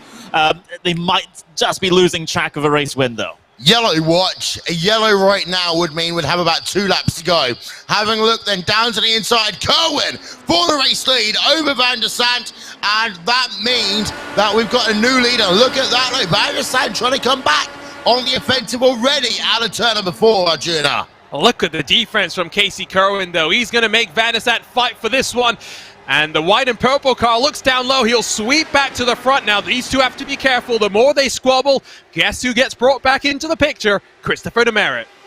Yeah, it looks like it's going to be a 3-horse battle. Malexa, who was my pick, by the way, has fallen down into 4th place. So it looks as though he has faded for the day. Demerit is still there on the coattails. With 5 laps to go, Van der Zandt and Kerwin cannot afford to change positions every lap. Otherwise, Demerit will make it a 3-horse race. And I think that Kerwin just realised that, Connery, as they worked themselves with 4 to go, he realised, let me do at least one more lap waiting, and then we go on an attack. Yeah, he wants to have this as a 1v1. He doesn't want a third party. He doesn't want the pressure from behind that Demerit is certainly so capable of piling onto the back of that number 1 car. He might not necessarily have a choice in it. It's Demerit is making some very good progress right now. 4 to go at this point. Well, make it 3.5 to go. Van der Zandt is still at the pointy end, still trying to control this race from the very front of the field. When and where does Kerwin strike, though? Yeah, and Arjuna, that is going to be the key question, because you don't want to leave it till the last lap. It can be so difficult to make it on the last lap, but you could try, if you're a good defensive driver, do it with 2 to go, play ultra defense, force them to go around the long way. There's a lot to happen here, and we've only got 7 miles of racing to go. If you are Van der Zandt, you have got to lead from here. The caution flies, the race is over. It's as simple as that. You use the track, you snake back and forth on the straight, you maximize the entry. That's what happened a couple of laps ago, is Kerwin had a look to the inside. He was trying to poke, but Van der Zandt swept all the way down, fed the dirty air to that number 1 car. It meant Casey Kerwin slid backwards further and further to Chris Demerit. 2 laps to go, 5 miles left in the third iRacing Fixed 500. Yep, so we've got a minute and a half pretty much remaining in this race. It is currently the number 10 car of Van der Zandt leading by 0.2 of a second over Casey Kerwin in the number 1 car. Christopher Demerit currently runs himself in 3rd place, and you got your top 3 drivers within 1 second of each other.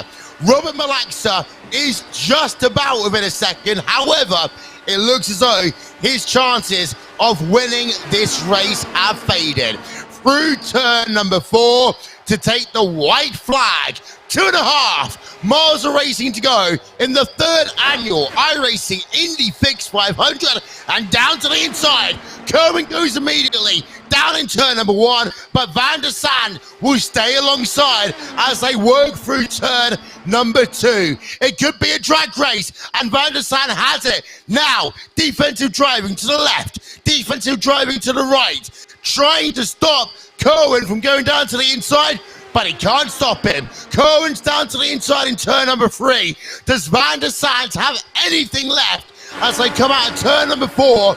Once again, a photo finish here at Indianapolis, but it looks as though for the moment it's going to be Kerwin. Casey Kerwin wins the 3rd annual iRacing Fixed Indianapolis 500 by exactly 1/10 of a second over Alexander Van der Zandt. Christopher Demerit comes home in 3rd place, Robert Malaxa in 4th, and Michael Romanis comes home in P number 5. For Casey Kerwin, he went offensive, he held on to the charge, Connery. He made it work by exactly 1/10 of a second. And it was a move that was timed to perfection as well. Didn't necessarily give Van der Zandt even really a chance to try and respond to it. Kerwin, what a fantastically run race he was able to manage here. Credit to all of the top 4. They gave us a fantastic run to the very end. But the man of the moment, of course, is Casey Kerwin, Arjuna.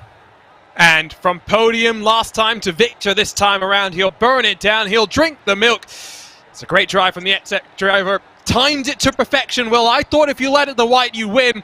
It was the move into turn 3 that got it done. And it was all about precision racing. It was not about forcing yourself down and going into a move where you either win or you end up crashing.